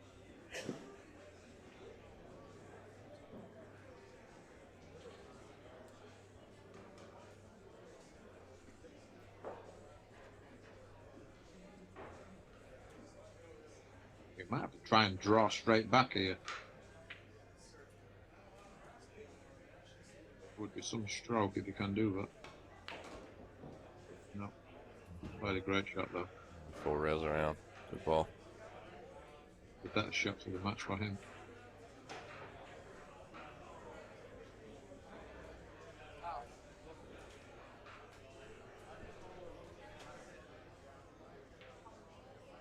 Draw straight back here between the 4 and the 7. No. The other way. Maybe we couldn't do that. Just got word, if you were listening in earlier, to our commentary expert, Mr. Hayden Ernst. He's suffered a hill defeat against Sergio Rivas. Good player. He is a good player. Well fought. Played it even? No, it's a handicap tournament. I'm not sure what the race would be there. I think somewhere in the neighborhood of 12-7 maybe.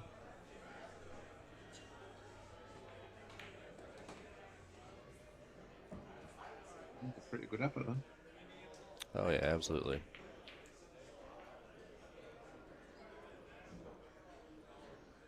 Well, at least Chris is not giving up. That's good.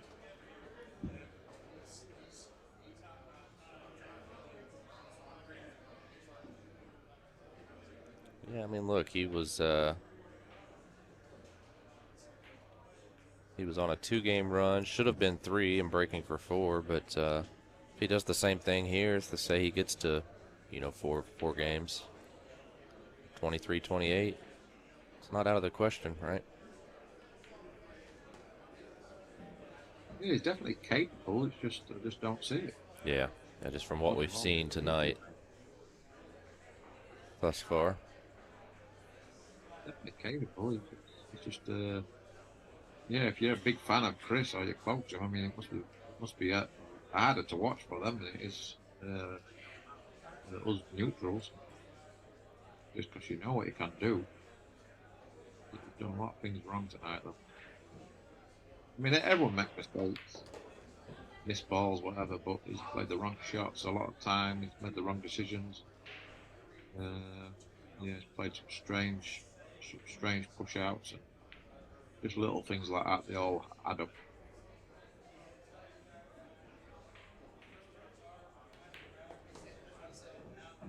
I mean, if he does lose his set, he needs to really think about his game plan tomorrow.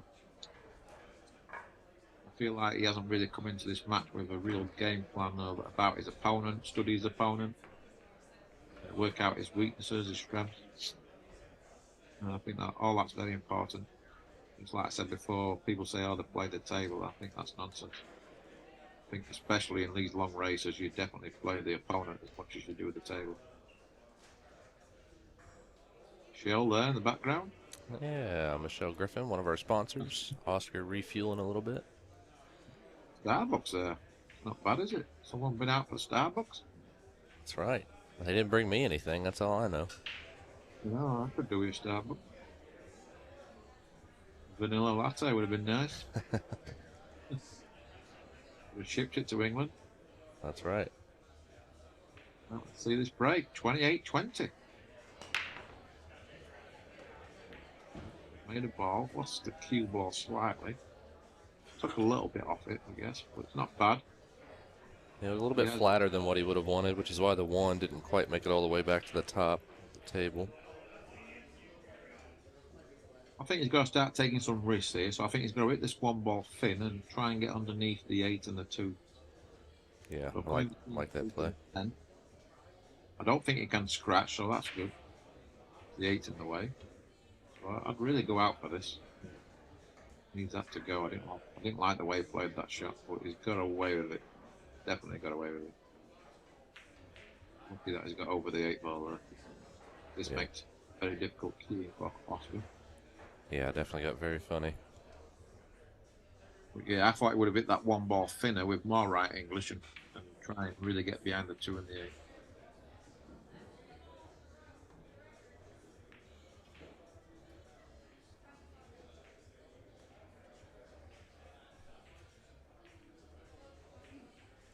Oscar's unhappy with that.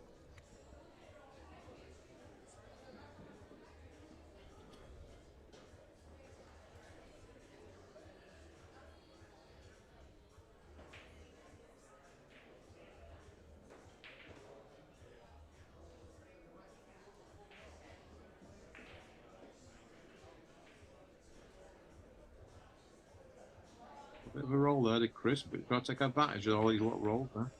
Yeah. That's what he needs. One at a time.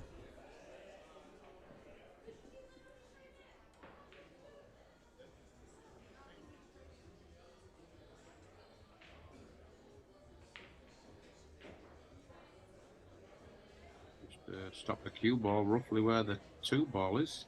Play the 3 in the top. Looks like he's drawing the cue ball here.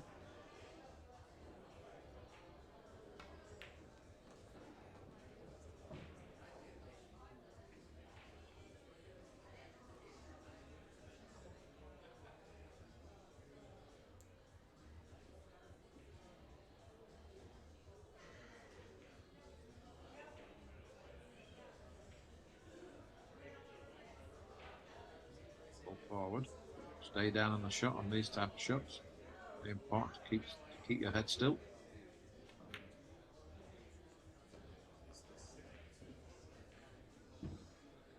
Oh yeah, I'm just wondering what if Chris would have won that rack he should have won, and let's say it was 27-21 and win this rack 27-22. They're asking the question. I think he needs to get to 25 really to really put the heat on Oscar. But got to keep Oscar off the hill.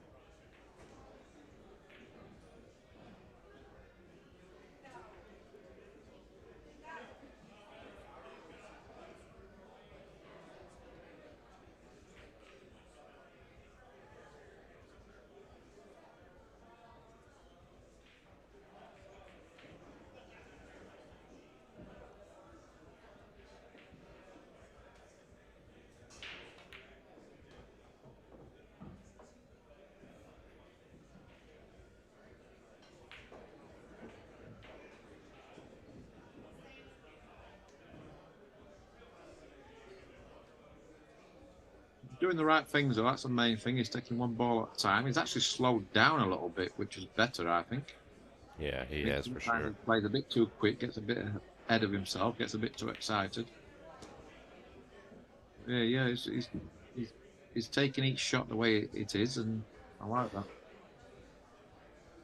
Yeah, it seems like as the middle of the match started to turn further and further away, his speed just kept increasing and eventually got to a point he just kicked at a ball off a dry break. And this is definitely more of a winning pace, I feel like, here.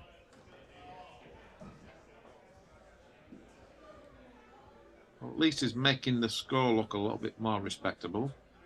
Every rack he gets on the board. That's going to be a consolation if he loses tomorrow, but there's nothing worse than getting like battered. Sure.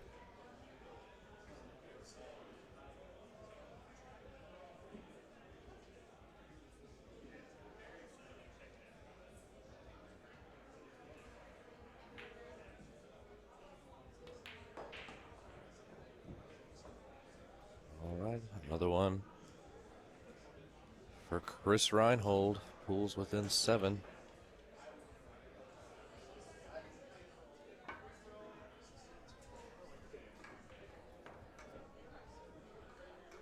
Yeah, I'm going to have to leave it. Kyle, I'm just going to take a restroom break, so I'm going to let you take over for 5 minutes. Yeah, have at it.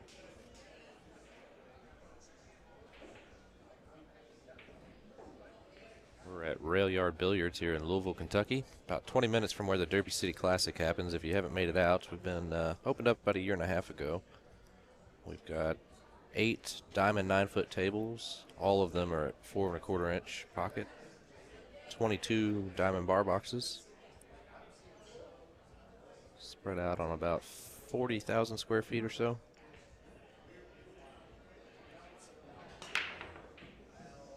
Meanwhile, not a bad break from Chris. Unfortunately, the balls on the side just hung out, and it looks like this 2-7 may be wired.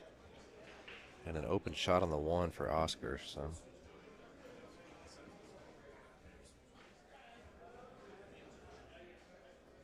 good chance to get to the hill here, and it looks like Oscar's going to take a quick break. So we're going to do the same here. We'll be right back with you. Stay tuned.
Oscar's back at the table.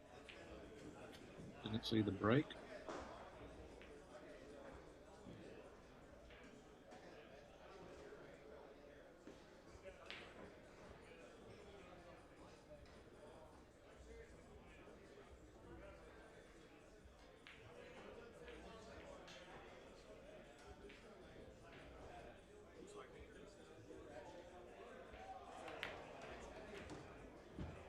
Nice back shot.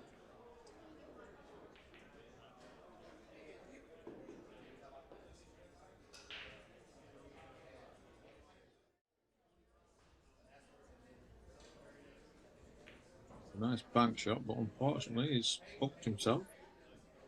We're going for the short stick.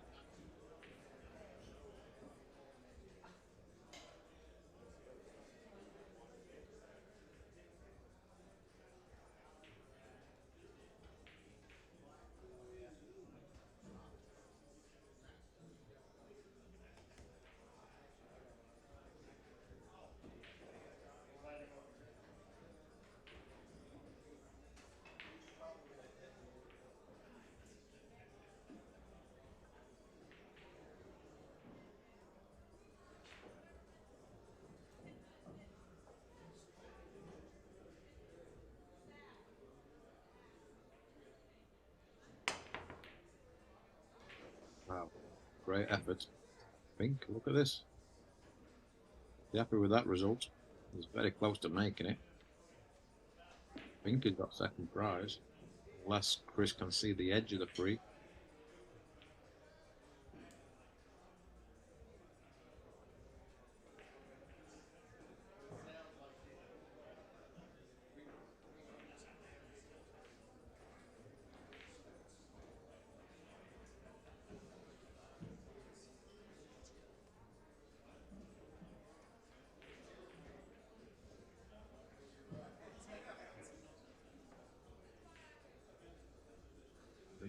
Maybe you can see a piece of the free.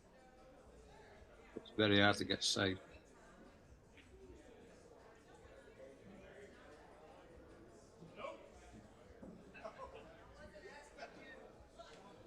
Chris is quite an hard guy to read.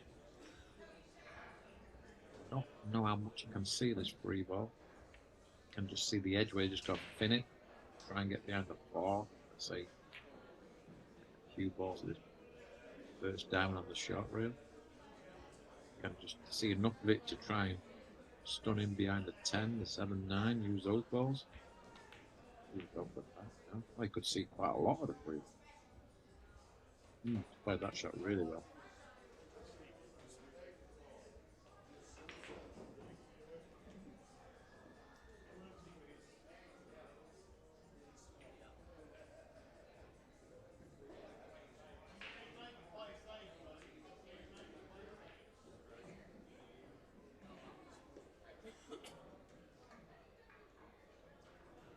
We've got two real kick here.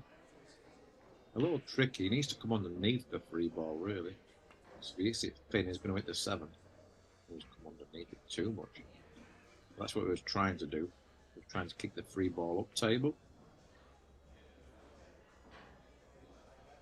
Got underneath it too much and gave up ball in hand. Well, like I said before, if you can keep Oscar off, keep him off the hill, you just never know. Still a lot of work to do here. I'm not sure if that 7 ball goes in the side pocket.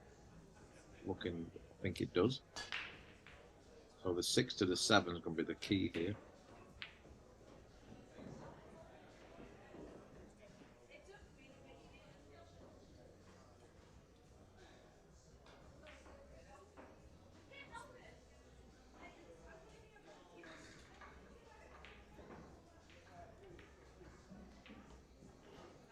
Not too far, that's nice.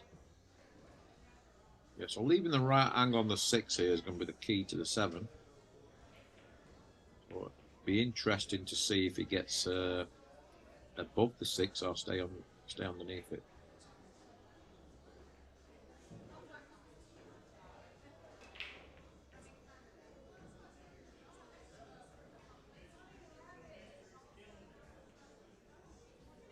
Yeah, he's got multiple options here to get from the 6 to the 7. even if he just lands off straight on the 6, he can go forward 2 rails, 3 rails, sorry. If he gets above the 6, he can come off through. Go off the side rail and then back across. That's no good. It's the last place you want to be. Yeah. Queuing over the 6 slightly, so he isn't going to be able to do much with a cue ball. Plus, he's got to make this 5 ball now. Made this missable.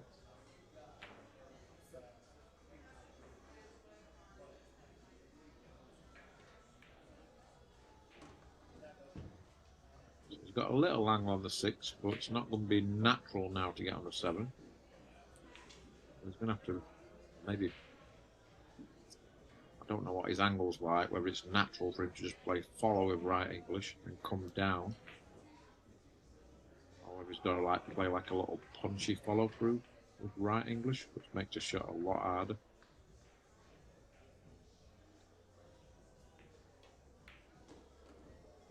So he's okay. On this table, because it's a bit worn in, playing a little bit wet, you can play that shot quite easy. If that was a brand new table, like next week at the Moscone Cup, it'd be very hard to play that shot.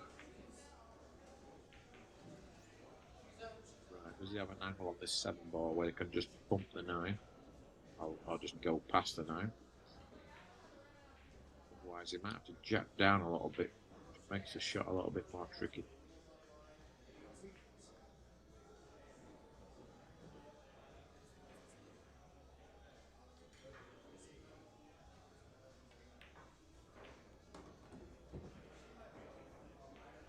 Shot there.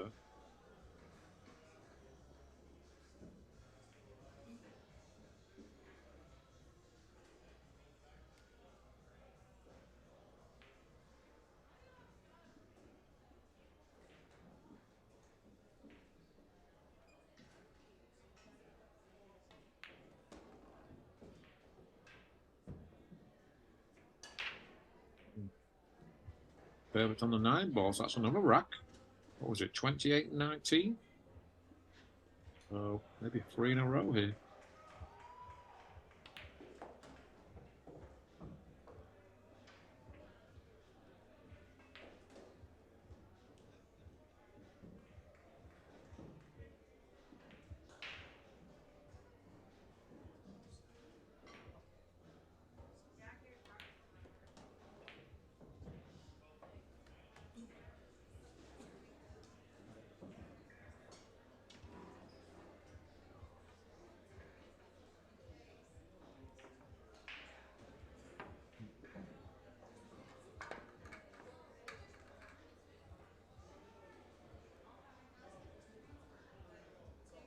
$28, $22.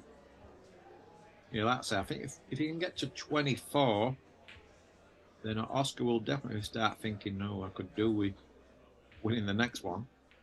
If Chris can somehow get to 25, 28, 25, then it's definitely game on. So the next 2 or 3 racks are quite big now. Yeah, that 10-game lead's been cut down to 6.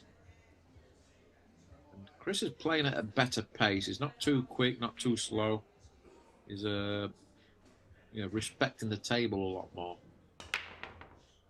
And a good break. One of his better breaks, for sure. And he's got a shot. A little unlucky because he's jacked over the 8 ball. The 1 is close to the rail. And it's the 2 balls not in a good position. He does have a shot, but not an easy one. So he can spin the one in with a better right English. Going to come off the side rail, off to the top short rail. Then off the side rail and then come round, just try and miss the 5. So we need to spin this in just with a touch of right English. Just come above the 5 would be nice. Yeah, so we need to get to the left-hand side of the table, but this is a very tough shot, especially when you jack down slightly, playing with right English, and the ball's close to the rail. It's very easy to miss this fat. He's hit it perfect. But he's hit too good, too hard.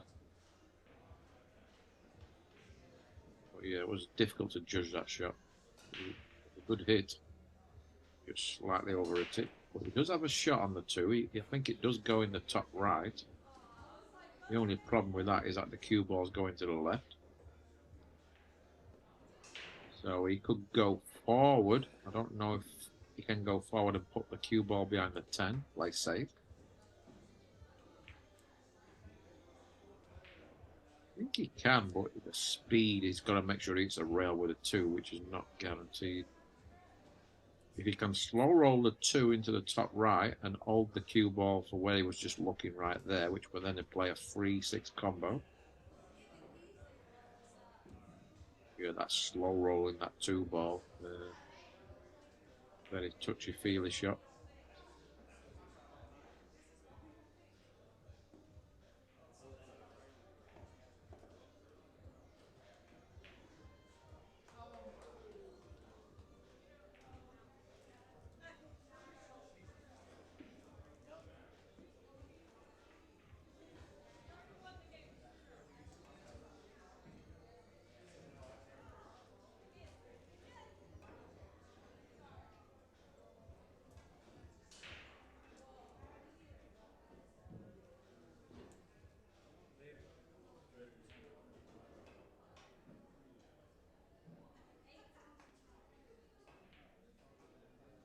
Tough decision. Tough decision.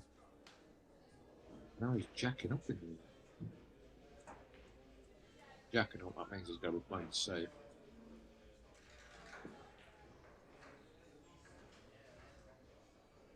I think if he got any real doubts, and I think he has to go for it.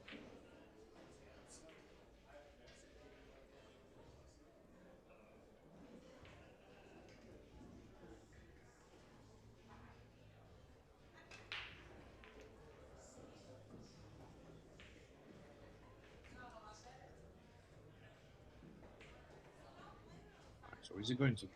Maybe it goes in the top left. No? Oh, wow, I don't like this. That was pretty terrible, but he sort of got away with it. Does cut in the top left. I'm not too sure about the cue ball.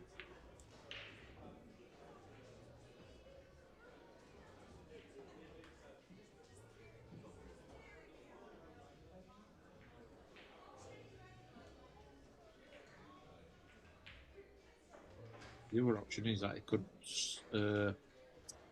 punch the 2, get the 2 underneath the 10. Looks like he's going to go for this.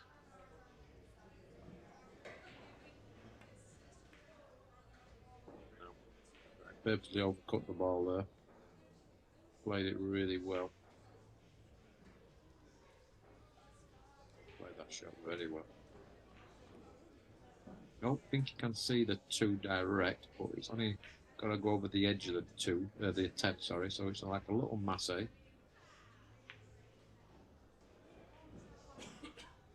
Can he hit enough of the left-hand side of the 2 to get separation? I'll play more of a masse shot and hit the 2 on the right-hand side, get the separation that way, just split the balls. Did look at the 1 or 2 real kick. Jump the ball.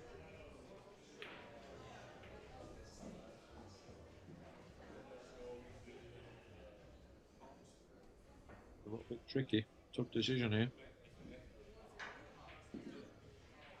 Going for his jump cue. Yep, going for the jump cue. He's only got to go over the edge of the 2. I don't think he can see enough of the left-hand side of the 2 to spin the cue ball round. Plus, there's a lot of traffic. I'm not too sure what he's going to do if he finds the jump shot. Maybe go for a bank, but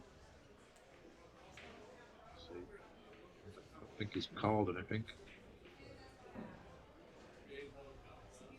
Got a lot of elevation here, which I don't think he needs. So he definitely needs to work on his jumping. What I've seen in this match anyway, so definitely a weak part of his game. I don't even know when he played there, I don't think he called anything. Left Oscar a great opportunity here to get on the hill.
So big rack for Oscar here.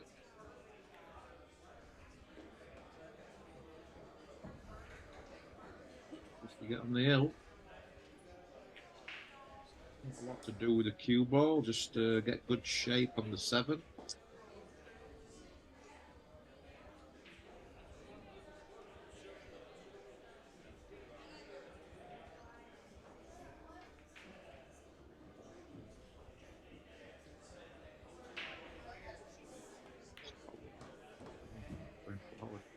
He had more angle there than I thought. I thought he could just kill the cue ball there, like a soft draw. I think he's come a little bit short here. Right, so he's got to come round here. It's meant life a little bit more difficult than what he would like. He has to be a little bit careful here. Guaranteed to make the ball, but he wants to get really good shape on the 7, make life as easy as possible. Played this really well. Hunter really placed it much better with his hand. Where the punch off the rail. Gate in the bottom right hand corner.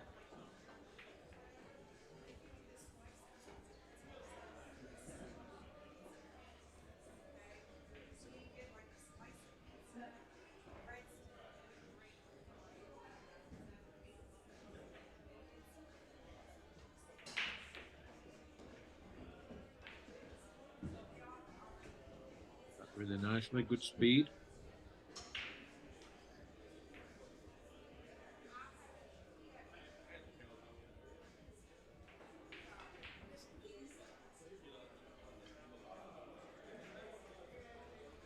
Regroup there. I don't know if something distracted him or I didn't feel comfortable on the shot. Done the right thing. Yeah, somebody walked right through, answered a phone call, it looks like, right in front of him. All right, Oscar to the hill.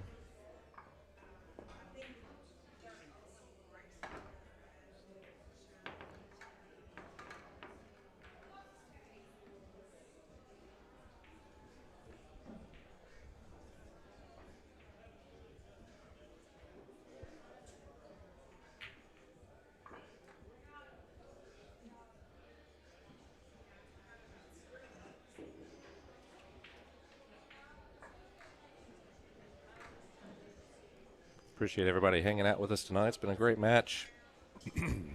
So we're going to try to get Oscar and Chris in the booth after this. If they feel like talking about their thoughts on the day. Tune back in tomorrow, 2 o'clock Eastern, is when we break off for set number 2. And if third set's needed, it'll be immediately following. I'll leave the interviews to you, Kyle. Yeah, I know it's getting late there, Darren. Or not getting late, it is late. Yep. Appreciate you hanging out with us tonight. All good. Always a pleasure to have you. Yeah, I can't believe we've been playing 7 hours. Oh, I know. It is crazy. It doesn't feel like 7 hours, so that's good. Yeah.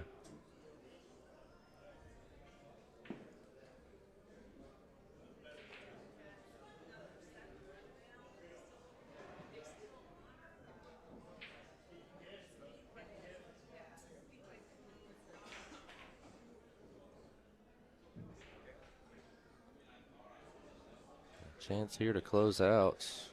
Just a couple tricky things to navigate here early on.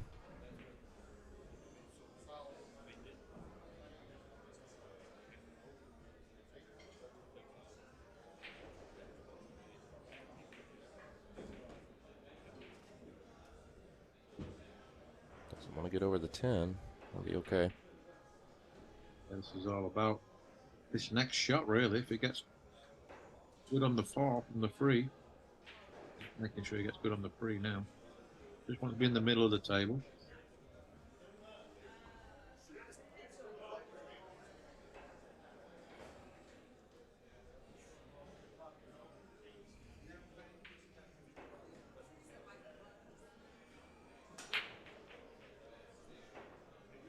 He would have liked a little bit more angle on the 2. I think he's okay just to make it, just naturally come out to just through the table. How do you come across the table? Yeah, I think just didn't like the 10-ball garden. Yeah, I guess he wanted an easier shot on the play the thin cut to the opposite corner. I have to force this one forward 2 rails, I believe.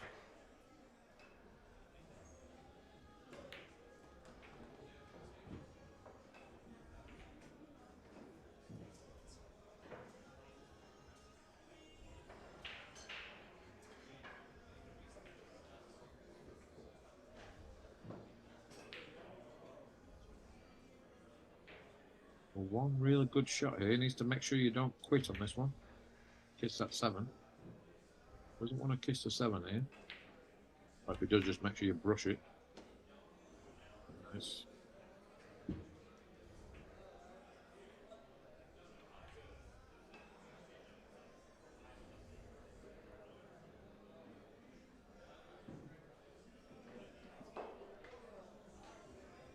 Punch round here, coming between the 7 and the 8. Rails.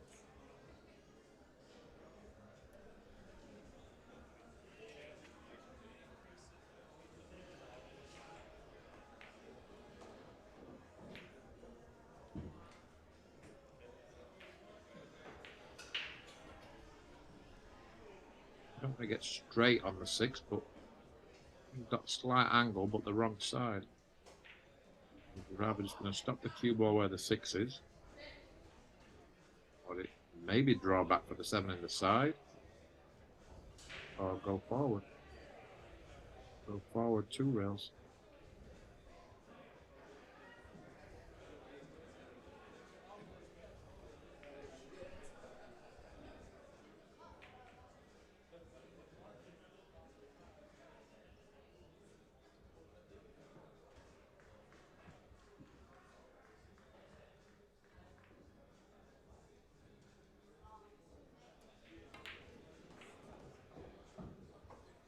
Rounded more angle than I thought. Still a little bit short though.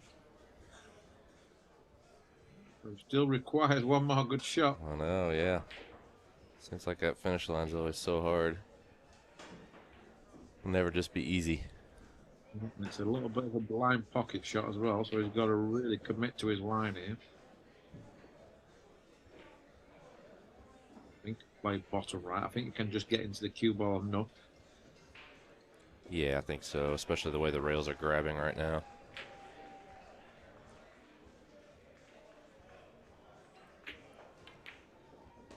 Nice. Shot. Didn't want to be on the rail, though. Still a bit of work to do.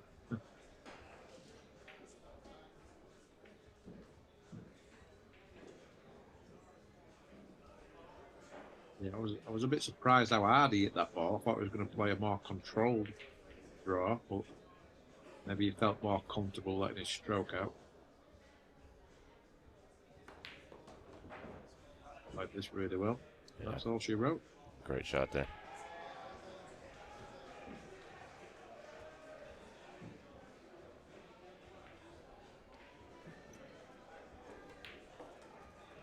All right.